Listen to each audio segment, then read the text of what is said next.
improved and widened pedestrian walkways at Portsakal Village, connecting to the Harbor Boulevard Parkway portion of the Waterfront Promenade. Streetscape enhancements at 6th Street and Harbor Boulevard, the municipal heart of the area.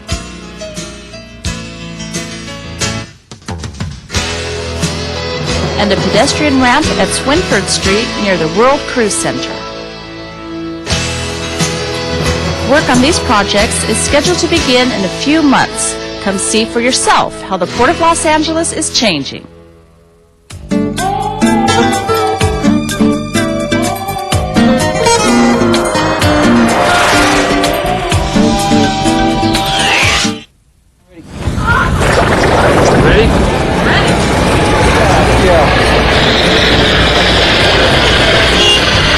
Fire out.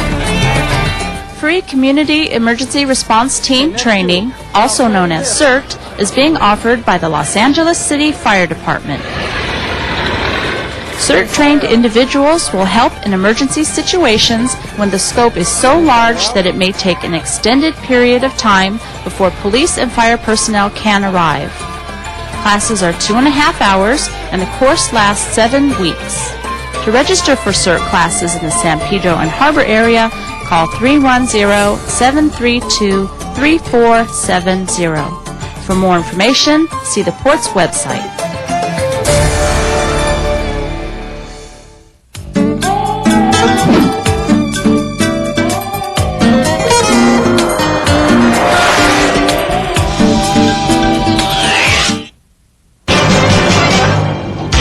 Nearly 10,000 people enjoyed free boat tours at the Port of Los Angeles over the May 20th weekend. Part of the yearly World Trade Month activities, the hour-long tours put the community right on the water with the ships doing commerce in the Port of Los Angeles. It's the best way to illustrate the importance and scope of the nation's busiest container port, right in LA's own backyard.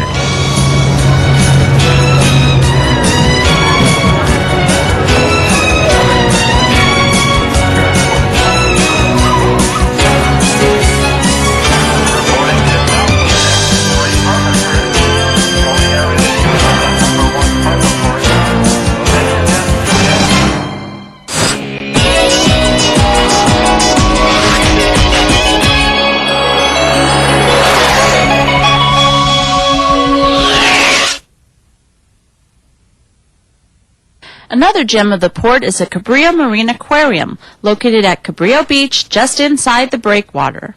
The aquarium, operated by the City of Los Angeles Department of Recreation and Parks, receives significant operational funding each year from the Port of Los Angeles.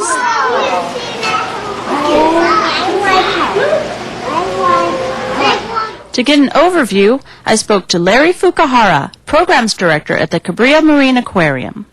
Give us a little history about the aquarium, how long it's been here. Believe it or not, this aquarium has been here since 1935. As you came in, most likely you've seen our bathhouse there. That's where the original, it was called the museum at that time.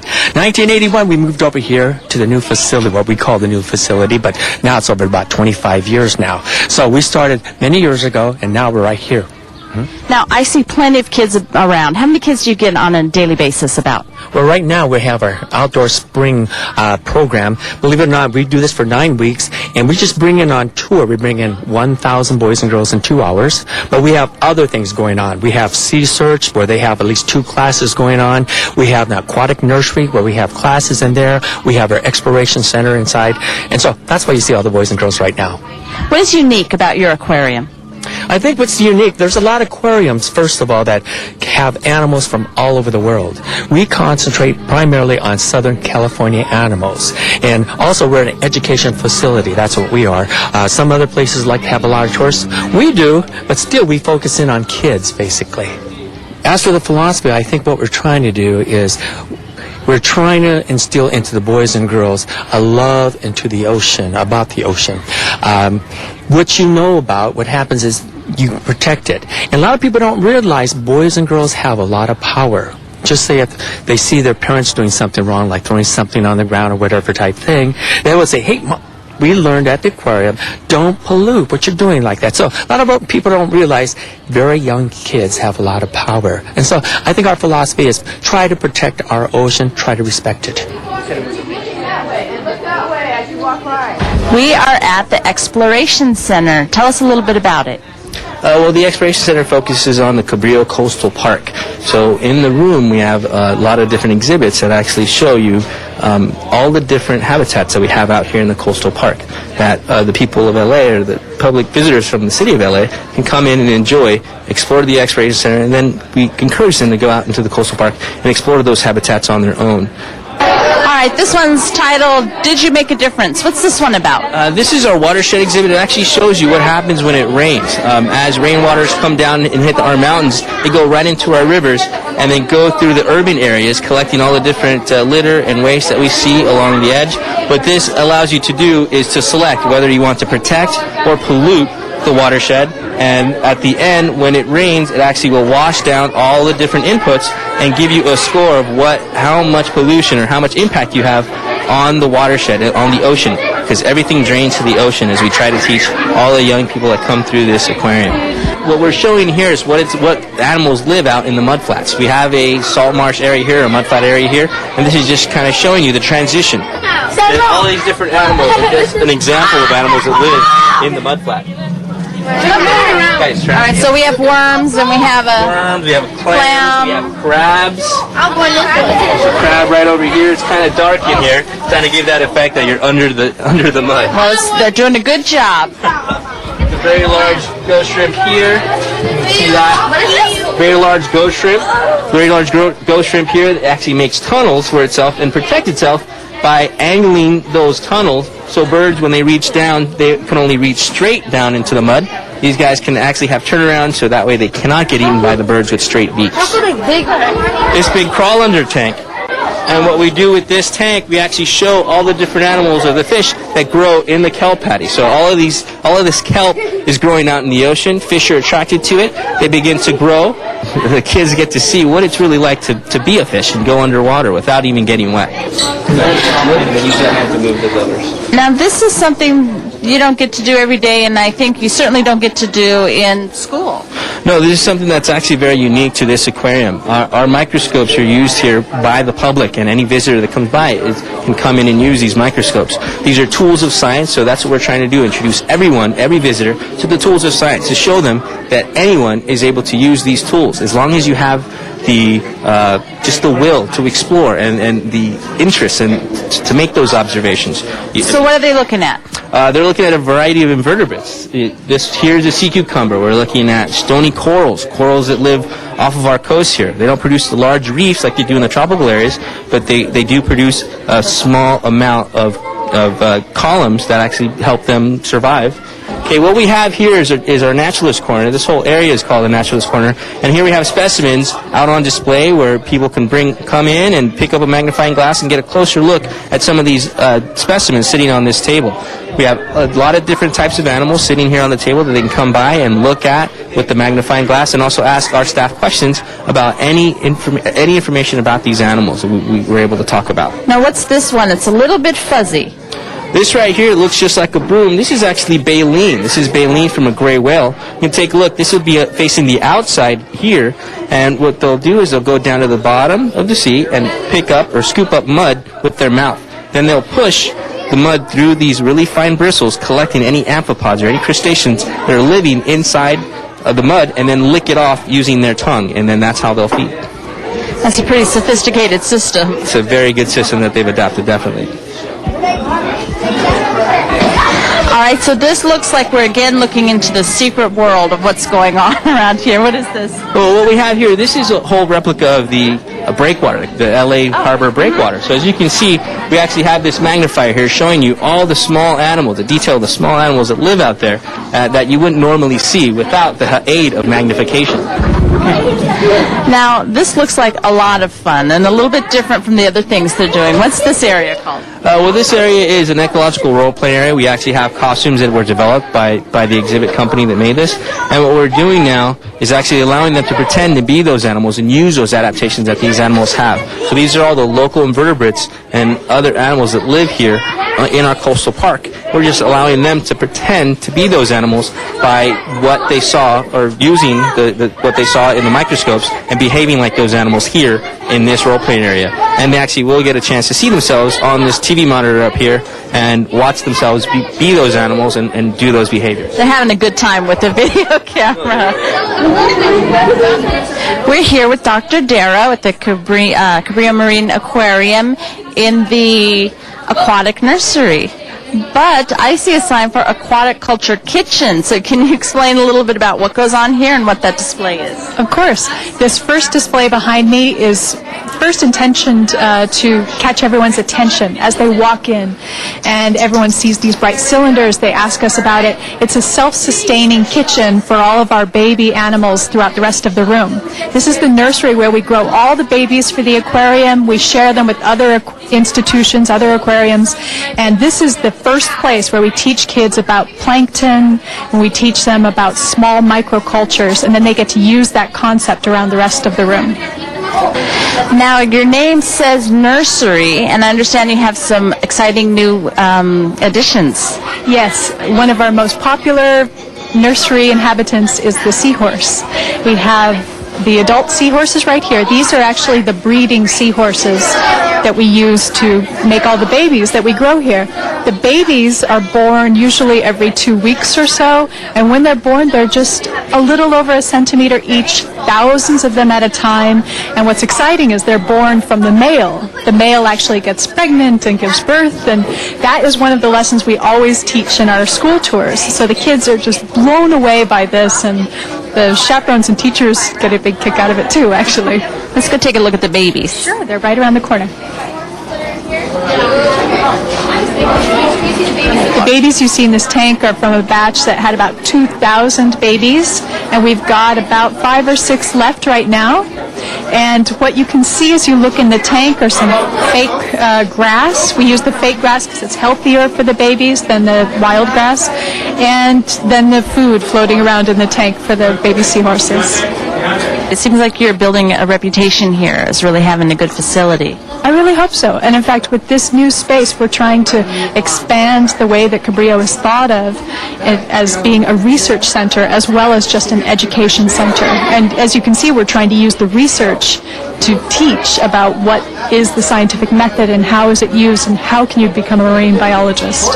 So it's way more than just an exhibit of looking at a jellyfish. It's really the whole science behind it. Absolutely. All you have to do is come in during the public hours and you see the young scientists working in here, and you see that the message is so much more than just a baby animal. It's the whole story of the volunteer who works here on the baby animal. And that's the most important thing really in this room. Come on down to the Cabrillo Marine Aquarium and come ask us about volunteer opportunities. It's welcome for everyone.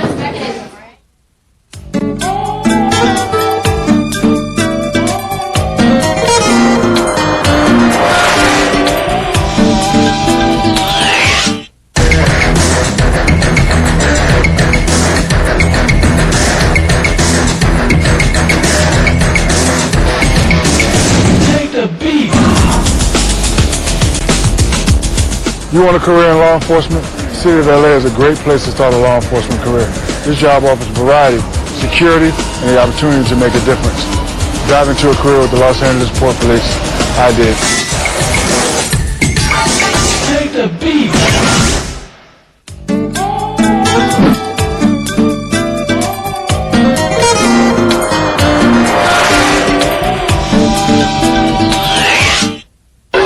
That's it for this edition of Portfolio, your behind-the-scenes look at the Port of Los Angeles.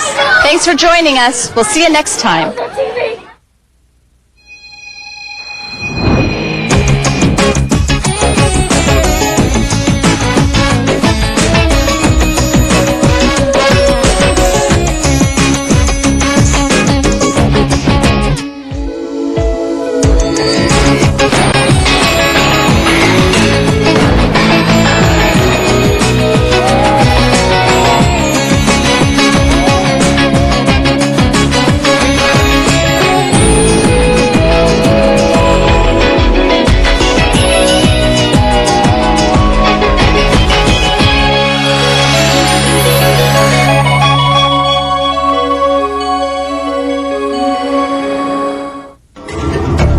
case of a disaster, you need to be able to communicate with emergency personnel and your support network, as well as to stay current with the latest information.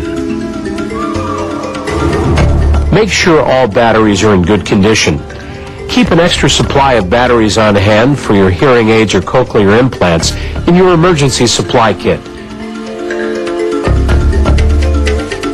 Rotate them regularly.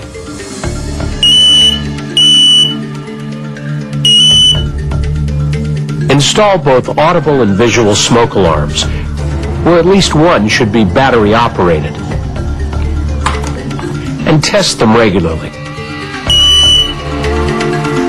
In case you're left without your hearing aid or cochlear implant, plan how to communicate with emergency personnel. Store pens, pencils, and a small notebook with your emergency supplies. Pre-printed messages with your medical conditions or allergies are also a good idea. In order to get emergency reports, determine which broadcast stations provide continuous news coverage that's signed or captioned.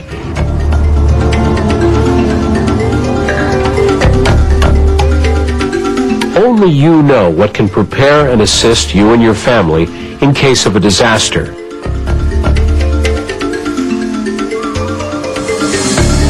Are you prepared? For additional information, please contact the Department on Disability or the Emergency Management Department by calling the numbers on the screen or by dialing 311.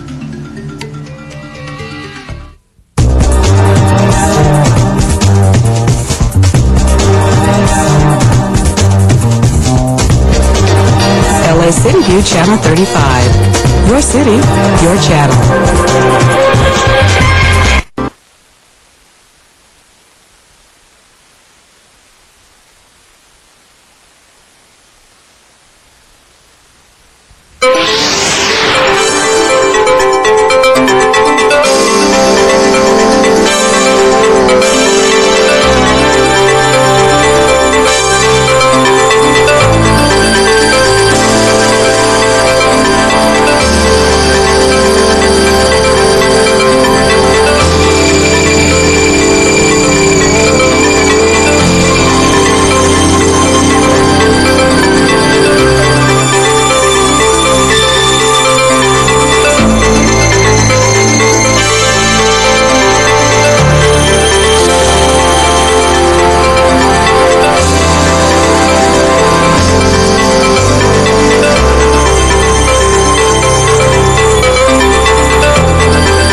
Good morning, Los Angeles, and welcome to the City Council meeting for Wednesday, the 24th of March, 2010. We're here in the John Ferraro Council Chamber, room 340 of City Hall, where we meet every Tuesday, Wednesday, and Friday at 10 a.m. I want to welcome members of the public that are here with us today, as well as those who have joined us via the internet, telephone, television, or in San Pedro and Van Nuys, our remote locations.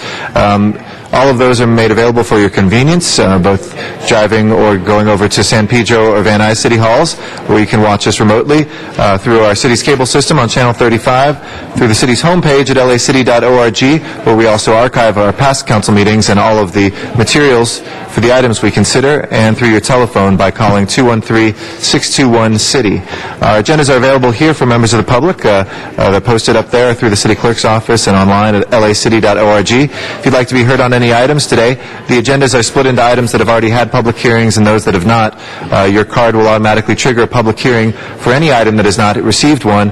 For items that already have, it requires a reopening of the public hearing by a council member in order for us to hear additional comments. We also have a section for general public comments, which is for items that are not on today's agenda, but nevertheless under the city's jurisdiction. And if you'd like to be heard on any of those, fill out a speaker card, and we will be sure to work you in. We do have 10 members. We're still awaiting council members Parks, Reyes, Rosendahl, and Smith, but Mr. Zine, who was excused, has joined us today. And with that, let's please call the roll. Alarcon, Cardenas, Hahn, Weezer, Perez, Krikoyan, Labange, Parks, Perry, Reyes, Rosendahl, Smith, Wesson, Zine, Garcetti, 10 members present, and a quorum, Mr. President. We started the outset. I know he is excused today, but we wish Councilmember Krikoyan a very happy birthday. Today is his birthday. Even though he's excused today, I'm sure someplace out there he is hopefully listening, and we hope that he has a great day. First order of business. Approval of the minutes. Mr. Labange moves and Mr. Weezer seconds without objection. Those will be approved. Next order of business. Commendatory resolutions for approval. Ms. Perry moves and Mr. Zine seconds without objection. Those will be approved as well. If we can please run through the agenda. Before beginning the regular agenda, Mr. President, there's a request to continue several of the items. Items 17, 18, and 19, a request to continue those matters to April 7th. Is there any objection to continuing those items till the 7th? 17, 18, and 19. As long as Mr. Zine... Yes, Mr. Labange? How does it affect the people that we've invited here to deal with issues of the library and cultural affairs? Those are different numbers. This is 17, 18, 19. It's different ones. If there's no objection to that, let's run through the other items. And also, I'm sorry, there's a request on item number 20 to continue that matter for 1 week, and that would be March 31st. Okay. Without objection, we'll continue that until the 31st. If we can go to the first section, please. First item on the agenda is an item notice for public hearing. It's an ordinance, and I believe 12 council members will be present. Do you wish to hold that on the desk? Yes, please. As we wait Mr. Parks, Mr. Reyes, Mr. Rosendahl, and Mr. Smith, we will hold that on the desk till we have 12 members. Next items. Next items are also public hearing items, building and safety liens, and the department has advised that items 2, 6, 7, and 9 can be received and filed. Okay, we do have a card on number 6, so we'll call that special for a card from the public. And that one can be received and filed. There's an ownership change on that one, so if council still wishes to hear the card. Right, okay. Let's go ahead. Does anybody, we have no cards on the remaining ones, so we'll open and close the public hearings. We'll move to receive and file the other 2, or 3, excuse me. And then 3, 4, 5, and 8 can go forward. And just for council's information, there is a change in the amount on item number 5, and the new amount should be $5,213.14. Okay. As amended, let's go ahead. Please open the roll, close the roll, and tabulate the vote. 11 ayes. Okay. Those are approved. Next item, please. Next items are items for which public hearings have been held, items 10 through 12. Okay. Items 10 through 12. Colleagues, anybody wishing to call 10, 11, or 12 special? Yes. 11 and 12 for Mr. Parks. Okay. And anybody wishing to call 10 special? If not, let's go ahead and prepare the roll and tabulate the vote. 11 ayes. Those are approved. Next item, please. Next items are items for which public hearings have not been held. Items 13 through 21, 10 votes are required for consideration. Items 17, 18, 19, and 20 have already been acted on, and council, there are cards on the balance of the items. Okay, and I'll call 13 special as well. So we'll call those special for cards from the public. That will take us now to our general public comment. Actually, do you wish to go on to the continuation agenda? Oh, yeah, That's- there's one item on the continuation, please, yes. Yeah. Yep. No, 20 was continued till the 31st? 21. Or 21, yes. 21. Okay. Let's go ahead and reconsider that. Actually, that was already called special for a card. Oh, okay. Got a special for card. We'll put Mr. Weezar's name on that, too. And then Item 23? Item 23 is an item that was continued from yesterday's meeting, and public hearing has been held on that item. Okay, I'll call that special. And that will take us to general public comment. Mr. Labange? Yes, on item 1, which we'll hear, are there representatives from the Fire Department and Public Works Department here? Just want to make sure. You're here from what department? Street Services is here, but we need the Fire Department here. So we'll call, and I want to make sure they're here. Actually, it's being held for 12 members, and this is the street services item. It's not a fire department item. I know, but if you don't clean this weeds, you could have a potential fire problem. That's all, Madam Clerk. I just wanted the Fire Department here. Because it will save me from doing a motion. We have 12 members now on item 1. It was just being held for the 12 members. Did you want to call that special separately, Mr. Labange? I want to talk about it. Thank you. All right, let's go now to our general public comment. Carrie Sutkin is our first speaker. After that is Roy Stone. Again, we have a number of items that are on the agenda. This is just a reminder that this is for items not on the agenda for general public comment. Very good morning to you. Thank you. Good morning, Council. My name is Carrie Sutkin. I'm a resident of Los Feliz, a mother of a 10-year-old boy who plays 4 sports at the Silver Lake Recreation Center. We're here today under public comment. I'm representing the Verde Coalition, People for Parks, Save LA Parks Alliance. We would have liked to have spoken to you on the Alarcon motion on social impacts, but we understand that Rec and Parks is not presenting today. We will be back. We are a group of committed activists, park professionals, public policy analysts, and we have a series of specific solutions and recommendations to help with the parks budget cuts. We understand that it's inevitable, but our key priority is to preserve the recreation centers in the high-impact areas. There's 92 parks throughout the city where communities can't afford fees. They should be eligible for CDBG funding. We feel that the city should prioritize those parks, and we offer up our services. We've been testifying at Rec and Parks Commission hearings. We've been out in the community testifying at the Budget and Finance Committees. We'll be with the Parks and Arts Committee tomorrow morning early, offering specific solutions. We have a large coalition of groups, including AYSO, Community Health Centers, the Sierra Club, People for Parks, Trust for Public Land, One Watts, Occidental College, Urban and Environmental Policy Institute, the LA Conservation Corps, and we want to help solve the problem and mitigate the budget effects. Thanks. Thank you very much, Carrie. Appreciate your comments. Roy Stone is next. After that is Jonathan Pacher. Good morning. Mr. Mark is a library patron and teacher at the Gardner Street Elementary School in Tom Labange's district. He asked his students what they could do to think of to help save the library. They responded by sending 170 drawings and letters describing what they love about the library. Most of these students are from recent immigrants from Eastern Europe, Asia, and Central America. So grammar and spelling are aspects that are still being learned. I'm going to read you just a couple. I like the library because I can borrow books about important people that I didn't know about, people that changed the world. The library is the bestest place I can ever go to. I like to study at the library for homework, and I can do some research on fossils. I really love to go to the library because I can get lots of great books and have a great mind full of them. The concepts. They're so creative and interesting and exciting. I'm going to turn this book over to Tom Labange because we promised that these would be delivered to him as their council person. I hope that he will share them with other council members. But we're going to treat this, because we can't give them up from the library, we're going to treat this as a library book and check it out to Councilman Labange. Because He's getting his card out. Okay, thank you.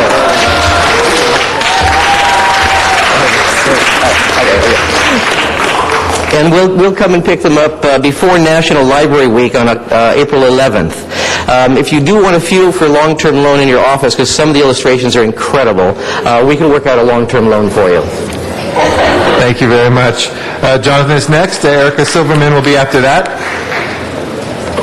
Good morning. Good morning. Thank you very much for having me today. I'd like to talk about raise and DWP. I think the rate hike is not needed. I think that you already raised our services enough. If you raise the trash over 300% from $11 a month to $36 a month with furloughs and layoffs and the raise hike, I think you're going to price people out of their homes. They're not going to be able to afford the services that we need to heat our houses or be able to shower, things like that. Reconsider the raise at 25% for DWP. I think it's unfair for the people of the city. If you want to get more money for the city, you should go after the people who owe the money for the parking lot. Thank you. Thank you very much. Erica Silverman is next. After that is Scott Johnson. Good morning. Good morning. I think that what we're talking about here is an ideological fault line. There are people in this country who think that public service should be diminished, that government is a bad thing, and that we shouldn't be spending our money on it. And there are those of us who are committed to serving the public good. You are among those people, as we are. And if we are going to save our city government and save the library, now is the time to stand up and do it. The library has served this city since the late 1890s, and I don't want to see this city council and this mayor leave the legacy of a diminished library and diminished educational services and diminished park services. There have to be ways to find other funding to save these services that serve the poorest and most needy among us. Thank you. Thank you very much. Scott Johnson is next. After that is Arnold Sachs. Good morning, City Council. First of all, my name is Scott Johnson. I am a resident of CD14 in Boyle Heights. First of all, I want to commend you for your stance yesterday on the DWP proposed rate hikes. I think it's nice to see the City Council stand up and reinsert their control as vested in the city charter. I am talking here today about a couple issues. My first issue is that I'm speaking on behalf of the Save LA Park Alliance. I've been a long-time park advocate. I was a quote-unquote park brat growing up in Boyle Heights. I have worked with Rec and Parks. I still work for Rec and Parks. And I've also worked with other recreation organizations throughout the state of California, United States of America. One of the things we need to look at here that was brought up last night at a community meeting in Ed Reyes District pertaining to the Downey Park Child Care Centers are possible solutions to maintain qualities of services within the communities. Last night's meeting, what was brought up was how Rec and Parks is being impacted by now having utilities being put upon them that were in the past exempted from paying, and also how our percentage of property tax revenue is being taken away from recreation and parks. I hope tomorrow this can be discussed in the Arts and Parks Committee meeting tomorrow morning at 8:30. I also want to talk about solutions too. We have to look at all sources of revenues that we could be used in order to maintain our quality of service in the community. I wrote an article in the Blights newspaper about what we call the Clarks Fund in CD14, which is a Central Los Angeles Refuge Transfer Fund, which is used to fund community amenities. We need to look at those special funds that are required by law of the state within the district to help offset budget cuts. I'd like to have this read into the records here. Okay. Sir. And I also like to take the time once again to thank you for this opportunity to speak today, and once again thank the City Council for standing up for the citizens of LA against a bogus budget hike by the DWP. Thank you very much. Arnold Sachs is our next speaker. Thank you, Mr. Johnson. After that will be Teresa Marquez. Good morning. Good morning, City Council. Thank you, Arnold Sachs. I'd like to take the moment to congratulate the city on its running of the LA Marathon, and I'd congratulate Councilman Parks, but he doesn't want to be associated with that. But it kind of makes you wonder just what the heck was going on with the marathon leadership for the prior 8 years or so, that they could get so many runners to have such a successful rate through 3 cities when for 20 years they just collected a paycheck. Thank you, Mr. Bratworth Burke. And I'd also like to discuss a little bit about DWP, because back on March 6th, pay raise for DWP managers okayed. Every time there's a pay raise, right afterwards there's a rate increase. I don't know, for some reason, you'd think there's a symbiotic relationship between those two, that pay raises and pay increases somehow go together. Rate increases somehow go together. And nobody seems to catch that. It just goes right over the council's head. The mayor wants to create a lockbox for these new fees. Quoting from the newspaper, he said, this lockbox will guard every penny. And therein lies the problem, because while the pennies are being guarded, the dollars are walking out the door. That's the real problem here. In addition, with such great oversight, you can almost count on the keys being locked in the lockbox, which will mean they'll need another pay raise increase to get the keys out, to collect the funds that are in the lockbox. It's a never-ending cycle that goes back to the foundation, the beginnings of the DWP, when the water was brought to Los Angeles and the public was screwed over by diverting it to the valley. Thank you for your time, answers, and attention. Thank you, Mr. Sachs. Teresa Marquez is our next speaker. After that, we'll go to the Valley, and Candido Mares in Van Nuys will be our next speaker after that. Good morning. My name is Teresa Marquez, and in regarding to any increase in our taxes or DWP, please, we are also in crisis, individual families. We cannot afford any more increases. The trash was increased under false statements stating that it was for the police department, and we supported that. Anything to keep our safety. But yet, Mr. Smith in this chambers told me that was a lie.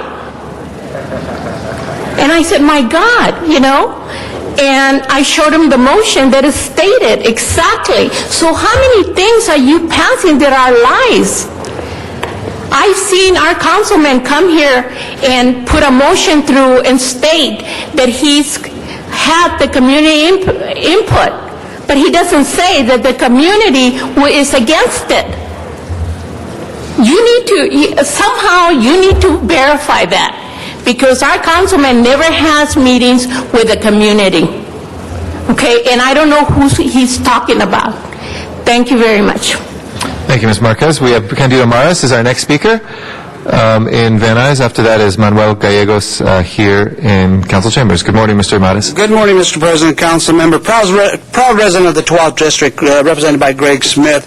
I'm here today to thank the council for the brave action you took yesterday in regards to DWP. This city is in crisis, and I have said it once, I've said it twice, that the leadership, the knowledge, and the talent is within the city council and the mayor's office. If you work together to get things done, this city can be saved. But it's all about money, and let's be honest, folks, DWP has the money. Here's the money.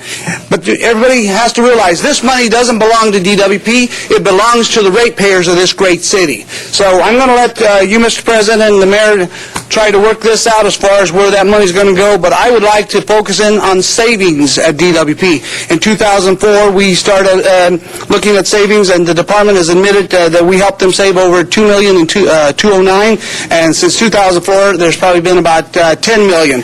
I would like to have the records for the salvage yard. It is one of the areas at DWP where money is being wasted. I would ask for your help. I requested the records so we could take a look at that and see how we might be able to save money there. So again, Mr. President, I hope that we have your help on that. Also, jobs. Biggest issue, not just the amount of money that the DWP has, but the jobs. They have the jobs, and something is going wrong with the jobs. In the last 2 years, 2,500 people have been hired at DWP. I asked for the records on where they're transferring people from, and this is a map of the city of Los Angeles. Based on the numbers I have right now, the jobs aren't going to LA residents. They're not going to people within the department, other departments who are trying to transfer. They're trying to make it difficult for those who are trying to transfer from other departments into DWP. Why? Because these are top jobs that pay the top wages, and they know who they want to give them to, and they're giving them to friends and to special people that we call torpedoes over at DWP. So please, Mr. President, council member, let us get this information. I'm looking for the zip code so we can put down where these jobs are going to. Thank you, Mr. Mares, and be careful with all that cash out there, all right? Manuel Gallegos is our next speaker, and Matt Dowd will follow. Good morning, City Council. My name is Manuel Gallegos. I would like to speak in regards to an accompanying resolution that the Community Redevelopment Agency is requesting to be adopted with the election results from the Project Advisory Committee for the East Side region. In this resolution, they are requesting that I get removed from the committee, claiming that I run a business which is doing illegal business. My family, I grew up, I was born in the neighborhood. I grew up in the neighborhood. I took on this project to get rid of an eyesore, make jobs for the community. My family, who owns El Tepeyac Cafe, has been providing jobs for this community for the past 50 years, 60 years plus. And I would like for the council to not to adopt this resolution which accompanies the elections. It is very important. I'm trying to get my business up and running, and the Community Redevelopment Agency has been delaying this whole project for about 4 years now. And I'm trying to get resolution on my end as far as my permits, which up to this date are in the Community Redevelopment Agency's hands, and have not yet had any resolution at all, even though they've surpassed the 60 days, which legally they're entitled to. So once again, I would like to ask the council chambers, the city council, to not to adopt this accompanying resolution in which the CRA is requesting to have me removed from the Project Advisory Committee for the East Side region. Thank you very much. Thank you. Appreciate your comments. Matt Dowd is our next speaker. After that is O.V. Smith.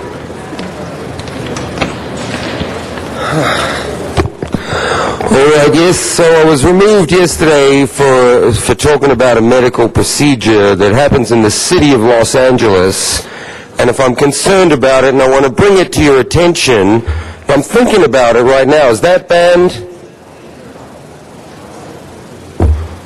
See, so we need the attorney to tell everybody here what's legal and what's not. I'm not going to say it because I already said it, and I don't need to say it twice. See, he'll explain the city of Norwalk to you. You're using these rules here, Rule 12. They were sued, and the people who sued lost. The rules didn't win. These council rules where you use discretion, see, nowhere in here does it say explicitly sexual references.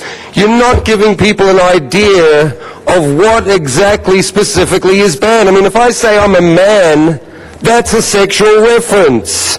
So why don't you use your discretion on that one? So here's the problem. It's the council president, Eric Garcetti. And, I respect Herb Wesson because he actually came and the first one, he really made a meaningful, like a gesture, I guess. But you got this guy, he's supposed to be a Rhodes Scholar. Rhodes Scholar. They offered me one when I was a kid. You can call my mom. I said, no, I don't want that tag on me my whole life. He'll tell you what kind of tag that is. But here you got the Rhodes Scholar driving the bus. If we call all the money in the city the bus, and he let Laces drive all the money off a cliff, which we'll call the risky investments, and now he's firing all of you. 4,000 people are getting fired because you're supposed to be the smart Rhodes Scholar guy, but you got caught taking a corrupt campaign contribution and you blamed it on your mother. So that's where we're at. I wouldn't have anything to do with these guys. You guys. Thank you very much, Mr. Dowd. Just to state for the record, Mr. Dowd was not removed yesterday. In fact, his name was called numerous times, but we do not have any jurisdiction over medical procedures at all. And sexual content was used yesterday, which is not the one area that there's not protected speech. O.V. Smith is our next speaker. After that is Michael Cornwell.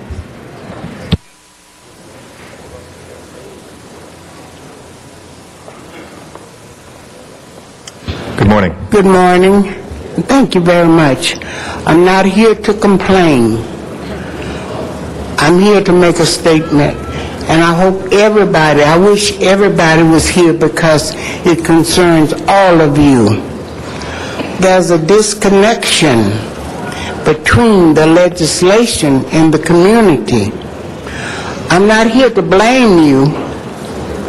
I'm just telling you.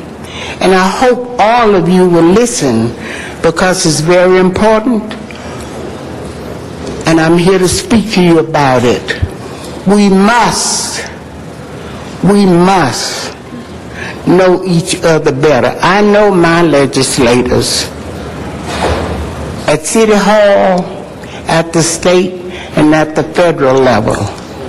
I'm not only saying it to you, I'm saying it to the state and to the federal. There is a disconnection between all of you and the community. And I'm saying that because I'm not just with the city.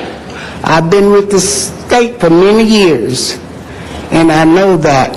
And the reason I can say that, because I have constituency in your area, all over the state of California.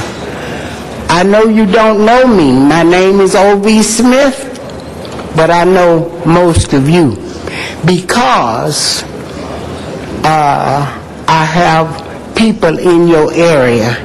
That's where I know you. Wherever you are, I just want you to think about that, because that is a fact. We don't know each other. Only if you're getting ready to run for something, we should know who you are. Don't cut me off, please. Listen. I'm sorry, we have to try to keep it as even as possible in fairness to everybody. Okay. There's a clock there for 2 minutes. If you want to finish the sentence that you're on, I'd be happy to hear the end of the I sentence. want to thank you very much for allowing me to tell you that today, and I hope every one of you will listen, because it's not just my district, it's all of you. Thank you. And you need to know more about your community. Michael Cornwell is our next speaker. Thank you, Ms. Smith. We appreciate your comments and your presence as well. Thank you very much, ma'am. Michael Cornwell. After that will be Jose Aguilar. Council President, Council, and Michael Cornwell. I'm here representing the Committee for Simon Rodia's Towers and Watts. I was presented this certificate along with 46 other people just last September commemorating the 50th anniversary of the Watts Towers Inspiring Art. 50 years ago, commemorative program, an important celebration. And it's ironic that I'm here today trying to protect the Watts Towers Art Center and the Watts Towers Historic Monument from disillusion by the city of Los Angeles. There was an international conference on the Watts Towers in Genoa, Italy last fall.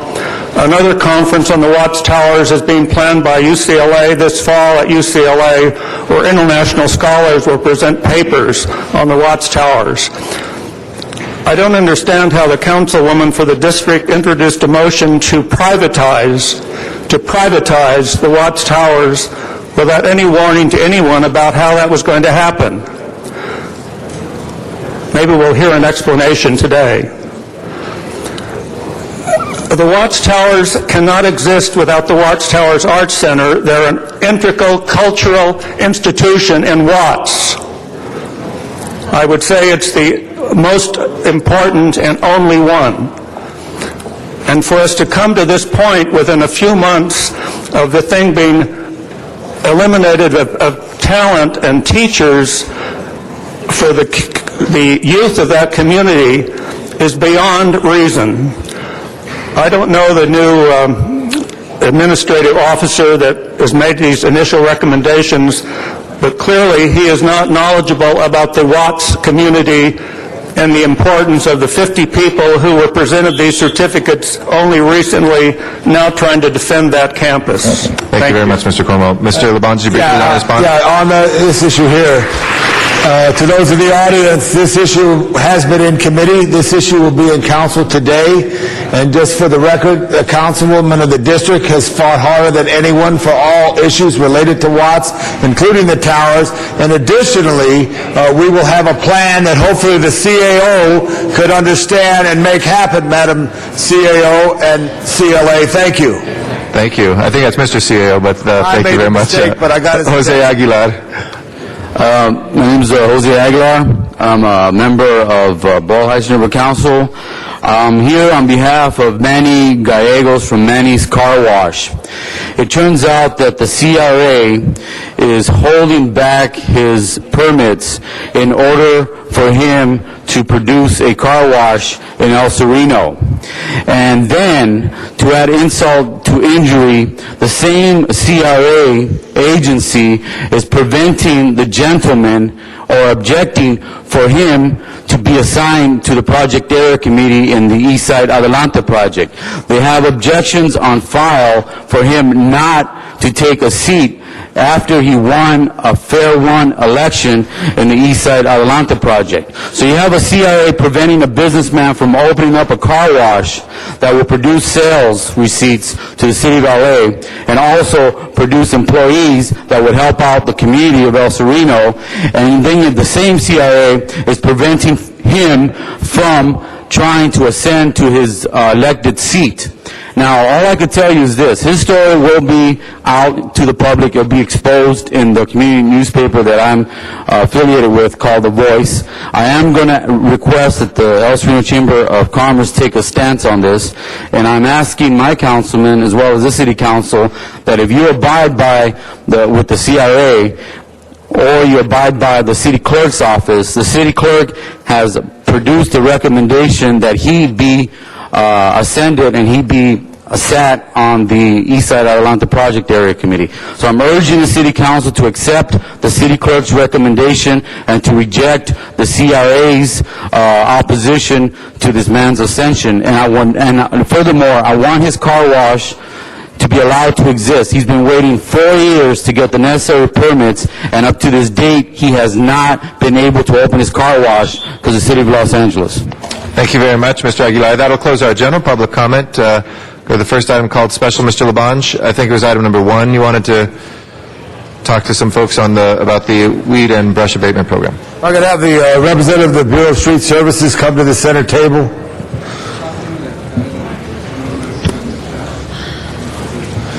Thank you very much. Because of the recent rains, which have been very good for Southern California, the growth has increased greatly. Just a quick projection of what you see as far as your ability on this. Will these be citations issued to property owners for weed abatement, or what's before us right here? Jeff Costa, Bureau of Street Services. What you have before you is the 2010 weed abatement ordinance. These parcels are throughout the city of Los Angeles, and they're vacant parcels, and they're added to the ordinance to remind the property owners that they need to maintain their properties throughout the year. And just a question, if it's, let's say this weekend, the weed abatement takes place and the area is cleared, is there a chance that they would not pass inspection by July 1st because there may be additional growth? Because this year is an exception, as we had a conversation when we started our council meeting. I've recently seen growth in the last 3 weeks go from knee-high to hip-high to shoulder-high to taller than I in a hillside area, Griffith Park, which could be the same in a hillside area throughout the city. Well, weed abatement is a year-round responsibility, and plants germinate at different times of the year, so what you clear right now, there may be a germination period later in the year, and it'll require another cleaning. And who gives them a citation to remind them, or how does it work? We have supervisors out in the field that inspect the properties that are on the ordinance, and when the property needs cleaning, we send the property owner a citation. Great. Is this 100% cost recovery? Not 100%. But 90? I'd say about probably 70%, right? 70%. Thank you very much, and thank those who are at Street Services who are doing the work. Appreciate it. Thank you. Thank you very much. If there are no other speakers on this, we will open the roll on the ordinance, close the roll, and tabulate the vote. 14 ayes. Okay. That is approved. We can send that forthwith, please. Next item called special. Next item was item number 6, and that was called special for cards. Okay. Item number 6 is before us now. Glenn Bregman, if you'd like to come forward on item number 6. Good morning, sir. Good morning. Very briefly, I was the holder of a deed of trust on real property, a single-family residence. The deed of trust turned out to be a forgery. The owner of the property had passed away before the loan documents were executed. What ensued was about 10 months of litigation in the probate court. During the course of the litigation, I would routinely drive by the subject property because there was a prospect that I was going to end up owning the property, and I didn't want the property to sustain any further damage. On an occasion when I drove by the property, I saw that there was a sign or a posting on the property of some citation by the Department of Building and Safety. There was a name and a phone number on the sign, so I called the person whose name was on the sign. I did not get a return call. The reason I had called was there was no obvious or apparent problem with the property, such as broken windows or trash or graffiti, so I did not know what the issue was. So I never got a return call from the Department of Building and Safety. The next thing I did was I had my attorneys contact the representative of the estate that owned the property at the time. I was not the owner of the property at the time of the citation.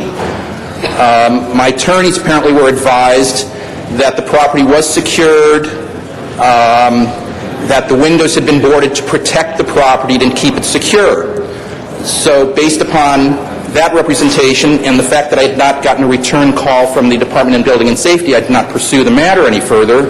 And I continued to drive by the property, and I saw it, and I never observed any further problems or other issues relating to the property.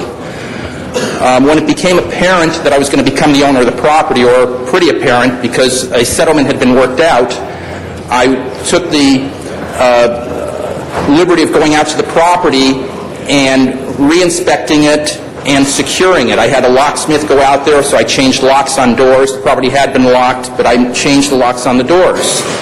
And that was before the city had gone to any expense of, putting up any fences or any other work that was done on the property.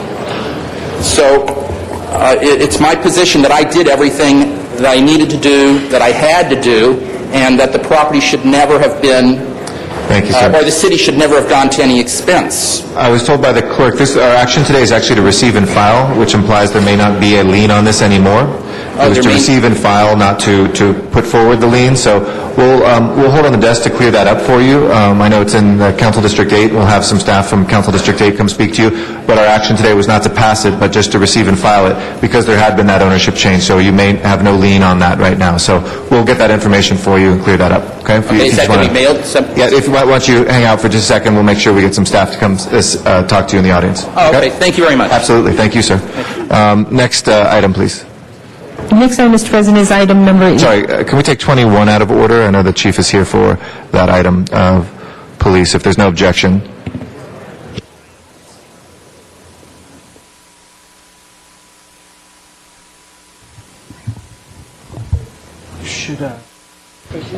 And I think what we'll do is, Mr. Weezer, I'll recognize you first. There's cards and there's the chief, so I'll leave in your hands how you want to. Sure. Thank you very much. And Council President, we also have the Chief of Police with us here as well, who would like to say a few words.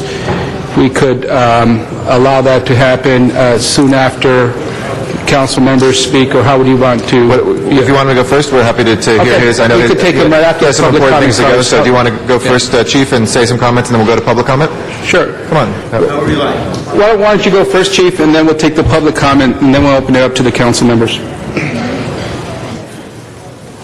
Well, first, thank you very much, Council, for allowing me to speak on this issue. This is a hugely important issue, not only to the Los Angeles Police Department, but to the city of Los Angeles. The passing of Rudy De Leon was a passing of a legend in local policing, and I know that many of the council members know that, especially Council Member Parks, who knew Rudy personally, as did I. He was the prototype captain in the Los Angeles Police Department, the very first to understand and embrace community policing, the pioneer of the very, very successful youth programs that are spread throughout the LAPD. A great man, and this is a great honor, so I appreciate the council's recognition. I also want to emphasize that just as with our other stations that have names attached to them, this won't change the fact that the common reference to that station will be Hollenbeck Station. This is a subtitle that is added that recognizes the pioneer Latino law enforcement in the city of Los Angeles, and I think it's extremely appropriate and a very well-deserved honor. So I thank the council. Thank you very much, Chief, and thank you for making time in your schedule to be here as well today. Rudy De Leon is our first speaker, Rudy De Leon Jr. Monica Harmon will be our second.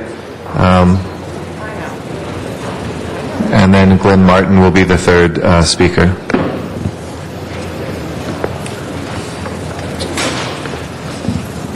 Very good morning, sir.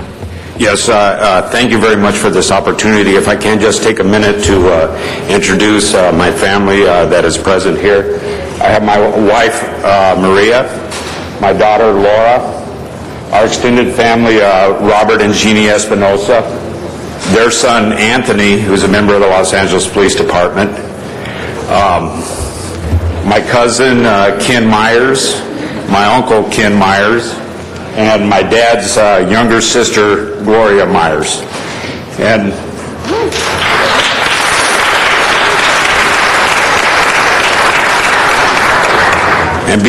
on behalf of our entire family, I would just like to thank everyone that worked so hard to get to this moment. And my dad would be extremely proud. He would kid and tell us that he was voted number one in humility in his class. But in actuality, if you asked him, he would have given you 100 names, none of which would have been his own. He considered himself very blessed to be in Hollenbeck and to work on the east side because of the community that was there, the businessmen, the community leaders, and all the residents there that helped so much that he was just a part of to try to make that a better place. And thank you again for our entire family. Excellent. Thank you to the entire family for being here, and thank you for your service as well. Monica Harmon is our next speaker. After Ms. Harmon will be Glenn Martin. And Good morning. Valley. As a teenager in high school, I was an explorer at Hollenbeck Division, and Captain De Leon was my captain. You have to remember, back in the day when he graduated from the police academy, there were only 3 Latinos out of 135.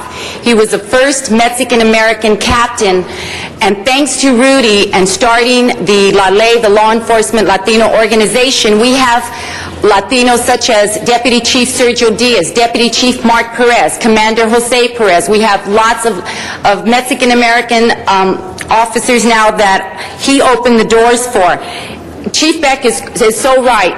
Captain De Leon believed in community policing way back before anyone was even talking about that. I remember working the desk, and gang members I would see them through the door go to the back of the station, and I asked one of the officers, where are they going? And he says they're going to talk to Captain De Leon, because if they came through the front door, they would be labeled snitches. That's the kind of relationship he had with people in the community. And he created and started the Hollenbeck Youth Center that to this day has helped thousands and thousands of kids. And, this is a man who overcame unbelievable obstacles back in the day. This is a great honor for him to honor him this way. He deserves it, and I can't say enough. He treated his officers with mutual respect, and he just didn't know their names. He knew their families, their wives, their kids, and he gave me some wonderful, wonderful memories. So please vote yes on this motion. Thank you. Thank you very much, Monica. Glenn Martin is our next speaker. After Mr. Martin, we'll go to Van Nuys and hear from Candido Mares.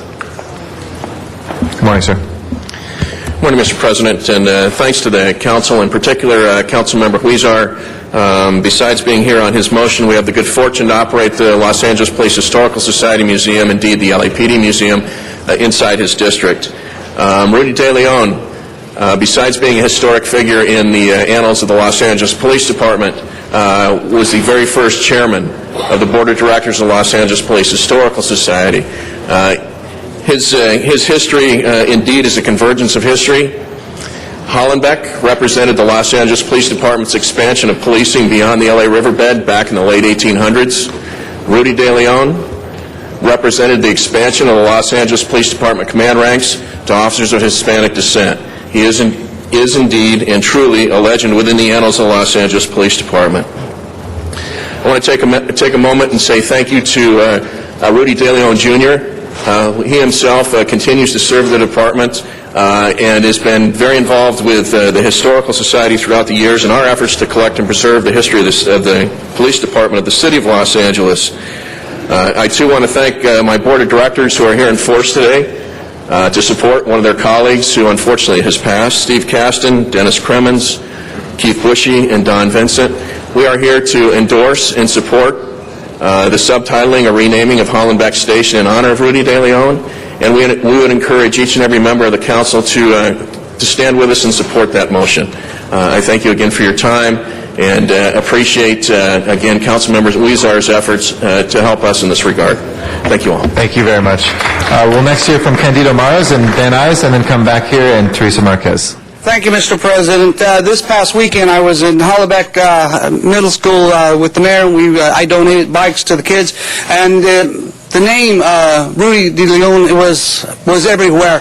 This is a man that is respected by his community, and no one knows the impact of what gangs and drugs can do to a family. And it's gentlemen like Captain De Leon and Captain Carreri out here in the valley, and Captain Miller. But throughout the city of Los Angeles, we have great people at the LAPD who are always working to make life better in our community. So again, like a great man that from World War II, Guy Gabaldon, Mr. Captain Rudy is an outstanding individual, and we hope that you'll support this. He deserves this. He's done great things for the community. Thank you. Thank you, Mr. Maras.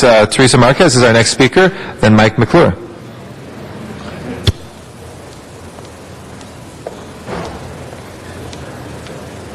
Good morning. My name is Teresa Marquez, and I live in Boyle Heights. We're fifth generations there in Boyle Heights since the early 1920s. And Rudy De Leon, I met him, and he would probably remember me, because at that time he also was struggling with the support. He didn't have enough black and whites. When I called him one time, he said, "We don't have enough black and whites to go."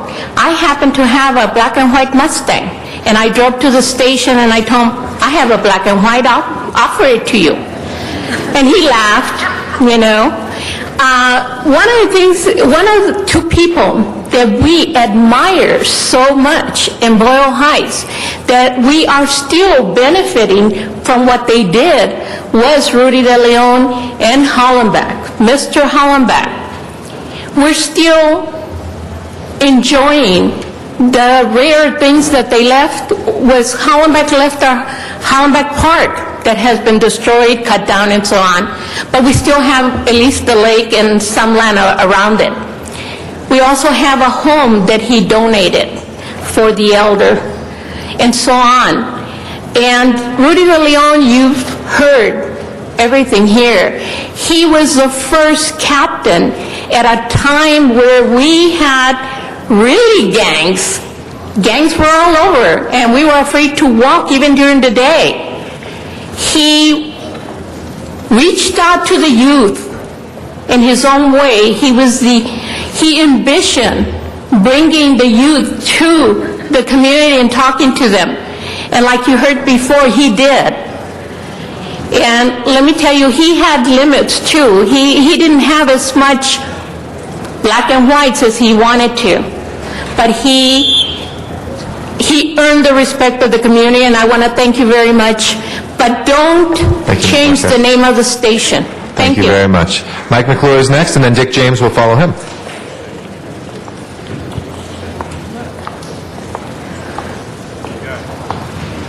Good morning. Good morning, and I'll keep this brief because I know there's several members of this council, either through their family ties or on the job, have fond memories of Rudy De Leon and know all about him. I'm glad to see the chief is here today. Rudy used to tell stories about how your dad used to have to referee between him and Chief Davis when they were trying to build the Hollenbeck Youth Center. And I guess your dad had quite a bit of patience to do that. I've been in business in Boyle Heights for the last 35 years, And when you look at the development now in Boyle Heights, sometimes it's hard to remember that back in the 70s, it wasn't like that. We didn't have the subway. We didn't have all the developments going in there. There were a lot of scandals in the neighborhood, recalls, and the only force for good in the community was the LAPD, the only consistent force for good, and that was Rudy De Leon. He did build the Hollenbeck Youth Center with the help of the business community. He was one of the early advocates of the community-based policing. But I want to thank Councilman Weezer, because you'll hear a lot of people are concerned about the name change. We want to make sure that the history of the community stays intact.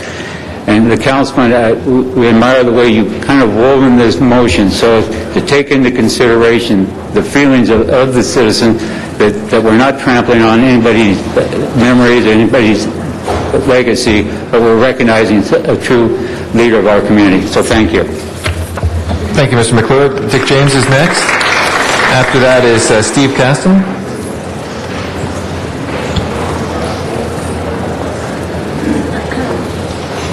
Good morning, Dick.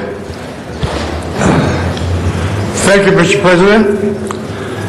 Thank you, Councilmember Jose Huizar. Some time ago, I requested that Councilman Huizar think about honoring Rudy De Leon. I don't think, well, yes, there probably are plenty of people here that know the changes that Rudy De Leon made in Hollenbeck, or in East LA for that matter. In fact,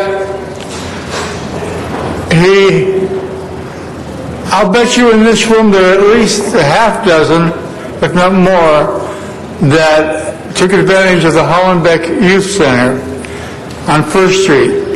I'm very proud to say that a friend of mine, Danny Hernandez, who was hired by Rudy, I guess, and was the first director, is here now to, I hope, speak.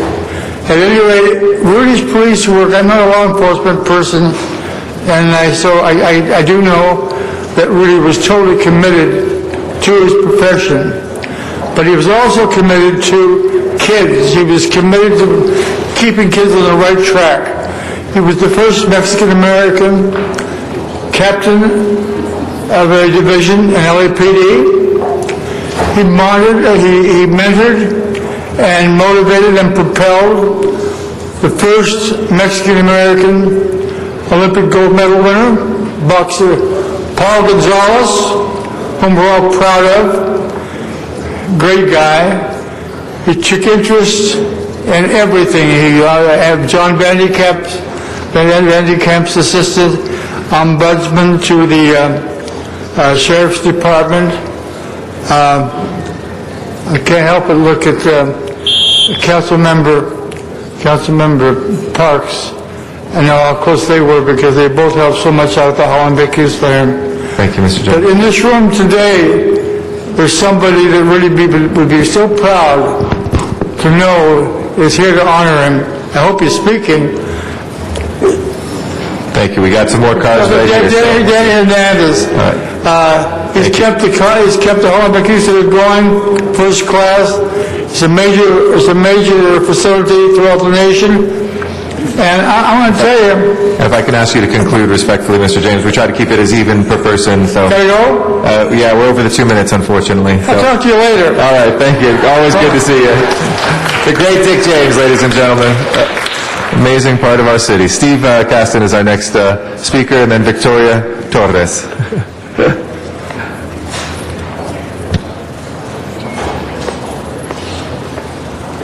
Good morning. Thank you, Mr. President, members of the council.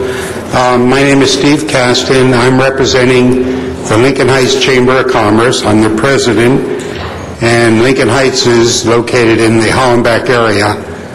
I want to thank Councilman Huizar for introducing this motion. It's very appropriate for me to speak today as representing the chamber, but more importantly as a good friend of Rudy's. I think I met him some 30 years ago And I was on the board of directors of the Hollenbach Police Council with Rudy. I became very close friends with him right on. He's just a wonderful person. And then he got me involved on the Los Angeles Police Historical Society. He was our first president of our board. We used to meet on top of a Rexall drugstore on Highland Park in a very small room. Today, as our executive director spoke, Glenn Martin, we are a very, very great organization. Most of the council members, I'm sure, know about the Police Historical Society.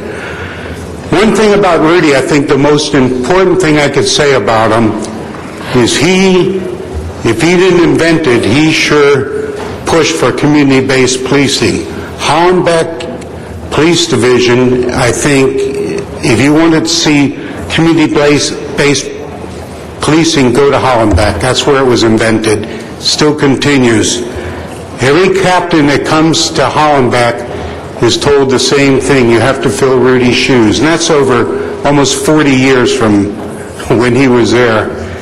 So he made an impact on the community. It's highly fitting that this station should bear his name, along with the Hollenbach Division. I think they go together very well, and he will be remembered in this community for many, many years. And I advocate on behalf of myself and the Lincoln Heights Chamber of Commerce that this motion be approved today. Thank you very much. Thank you very much. Victoria Torres is next, and then Joaquin Castellanos. Good morning. Good morning, council members. I'm disappointed today because this agenda item is coming before the council and it hasn't gone before the community for public input.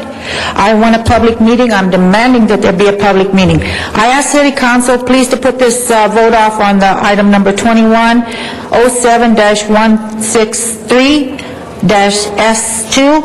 Consideration to naming the Hollenbach Police Station in Rudy DeLeon's name / Hollenbach Station.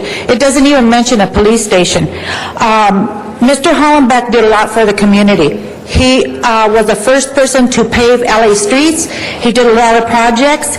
He was on the rail lines. He did many, many projects where not even you're taken into consideration. Mr. and Mrs. Hollenbach donated a lot of land in the community. 23 acres were donated for a park in Hollenbach, and now today it's less than 3 acres. 8th Street once was called Hollenbach. Now it's called 8th Street. I don't know why. The original police station was located 1/2 block where the new police station is today. It's at 2015 East 1st Street. Rudy DeLeon, I believe, should have a plaque there designated that this was the original Hollenbach police station and put it in his honor. There was no mention about a police station on the new name. You can see your agenda item. It doesn't even say, it just says Hollenbach Station. If we take this name away, people aren't even going to know that this is a police station. It's been this way for over 60 years. I believe it should stay that way. Please take in consideration, and please let us have a public meeting in our community. Thank you. Thank you very much, ma'am, for your input. Joaquin Castellanos, and then after that will be Tom Kuwahara. I'm sorry, yes, you were just after her. It's first, you're Joaquin and then Tom Kuwahara? Yes, Joaquin Castellanos. Sorry? No, we don't have a card for you, ma'am, but we can call you at the end, don't worry. But next after that is Tom Kuwahara. Go ahead, sorry, Joaquin. Yes, good morning. My name is Joaquin Castellanos. I do live on Boyle Heights, and I have seen how many changes we have been through. I do believe that this item agenda has been over different committees, Public Safety Committee, the IT, and also the Government Affairs. I would like to have this item to have a meeting in the community to see what is the voice that we have.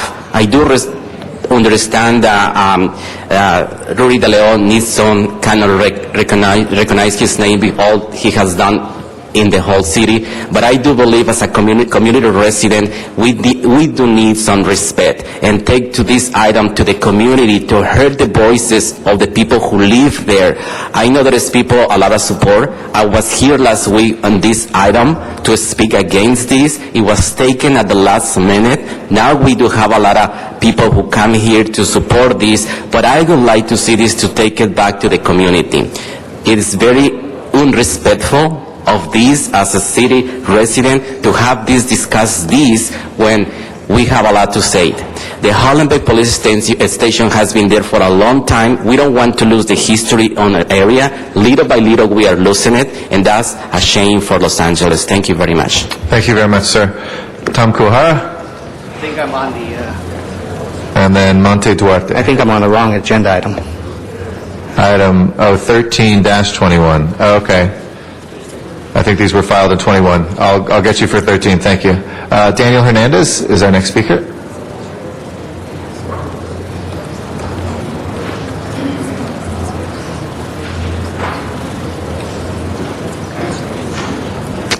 And after that will be Armando Perez. Yes, Council, I really appreciate you giving me a couple minutes to talk on behalf and support of Rudy De Leon's naming of the Hollenbeck Youth Center. The Hollenbeck Police Station / Rudy De Leon. Can't hear me? Okay. Yeah, back about 30 years ago, I was hired to run the Hollenbeck Youth Center, and then indeed that was the offspin of the Hollenbeck Police Station. It was because of Proposition 13 that the officers were being pulled out, and at the time I came in, I found that the officers that were still at Hollenbeck while I was running the organization were really devoted and really respected a man by the name of Rudy De Leon, who was the captain prior to me being there. I didn't get to know Rudy till about 2-3 years after I was the actual president of the organization, but because of the dedication of those officers, it made me realize that there was something special going on in this particular organization, and that was the beginning of community policing. Not only did community policing become one of the greatest aspects of the Hollenbeck Police Station because of the officers that remembered Rudy and his way of doing things, it also became known on a national basis. I was asked to testify in Washington, D.C. about community policing. I had the privilege of mentioning that the Hollenbeck Youth Center is a model that should be used in every major city in the United States. So saying that, I just too, along with some of the council members here that have been totally in community policing, I know that Councilman Park, who is then the chief, really put us to made it onto a city level. So with that, when you say to make change, you make change only because something great is happening. And Rudy was part of something great, the beginning of community policing, that really making a difference in the city. And everyone else should know that because of that, people that walk in Hollenbeck and throughout the city are a lot safer. Thank you. Thank you very much. Armando Perez.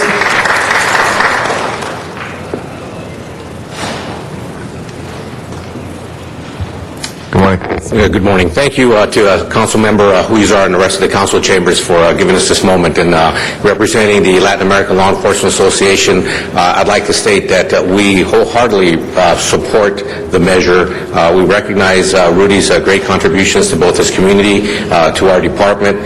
He is an outstanding role model for our young officers, an outstanding role model for our community. We are 100% behind the motion, and we'll do what we have to support it and work with our communities. It would be Rudy's desire to make sure that there is harmony in this community, and I think putting this motion forth continues that harmony. I don't think anybody here disputes Rudy's contributions to this community. I think the only issue was whether this station was being renamed, and we're not renaming it. We're just dedicating the facility to Rudy. So thank you for your time. Thank you for your consideration of the motion. Thank you very much. And ma'am, the woman who stood up before, would you like to come forward and tell us your name and speak?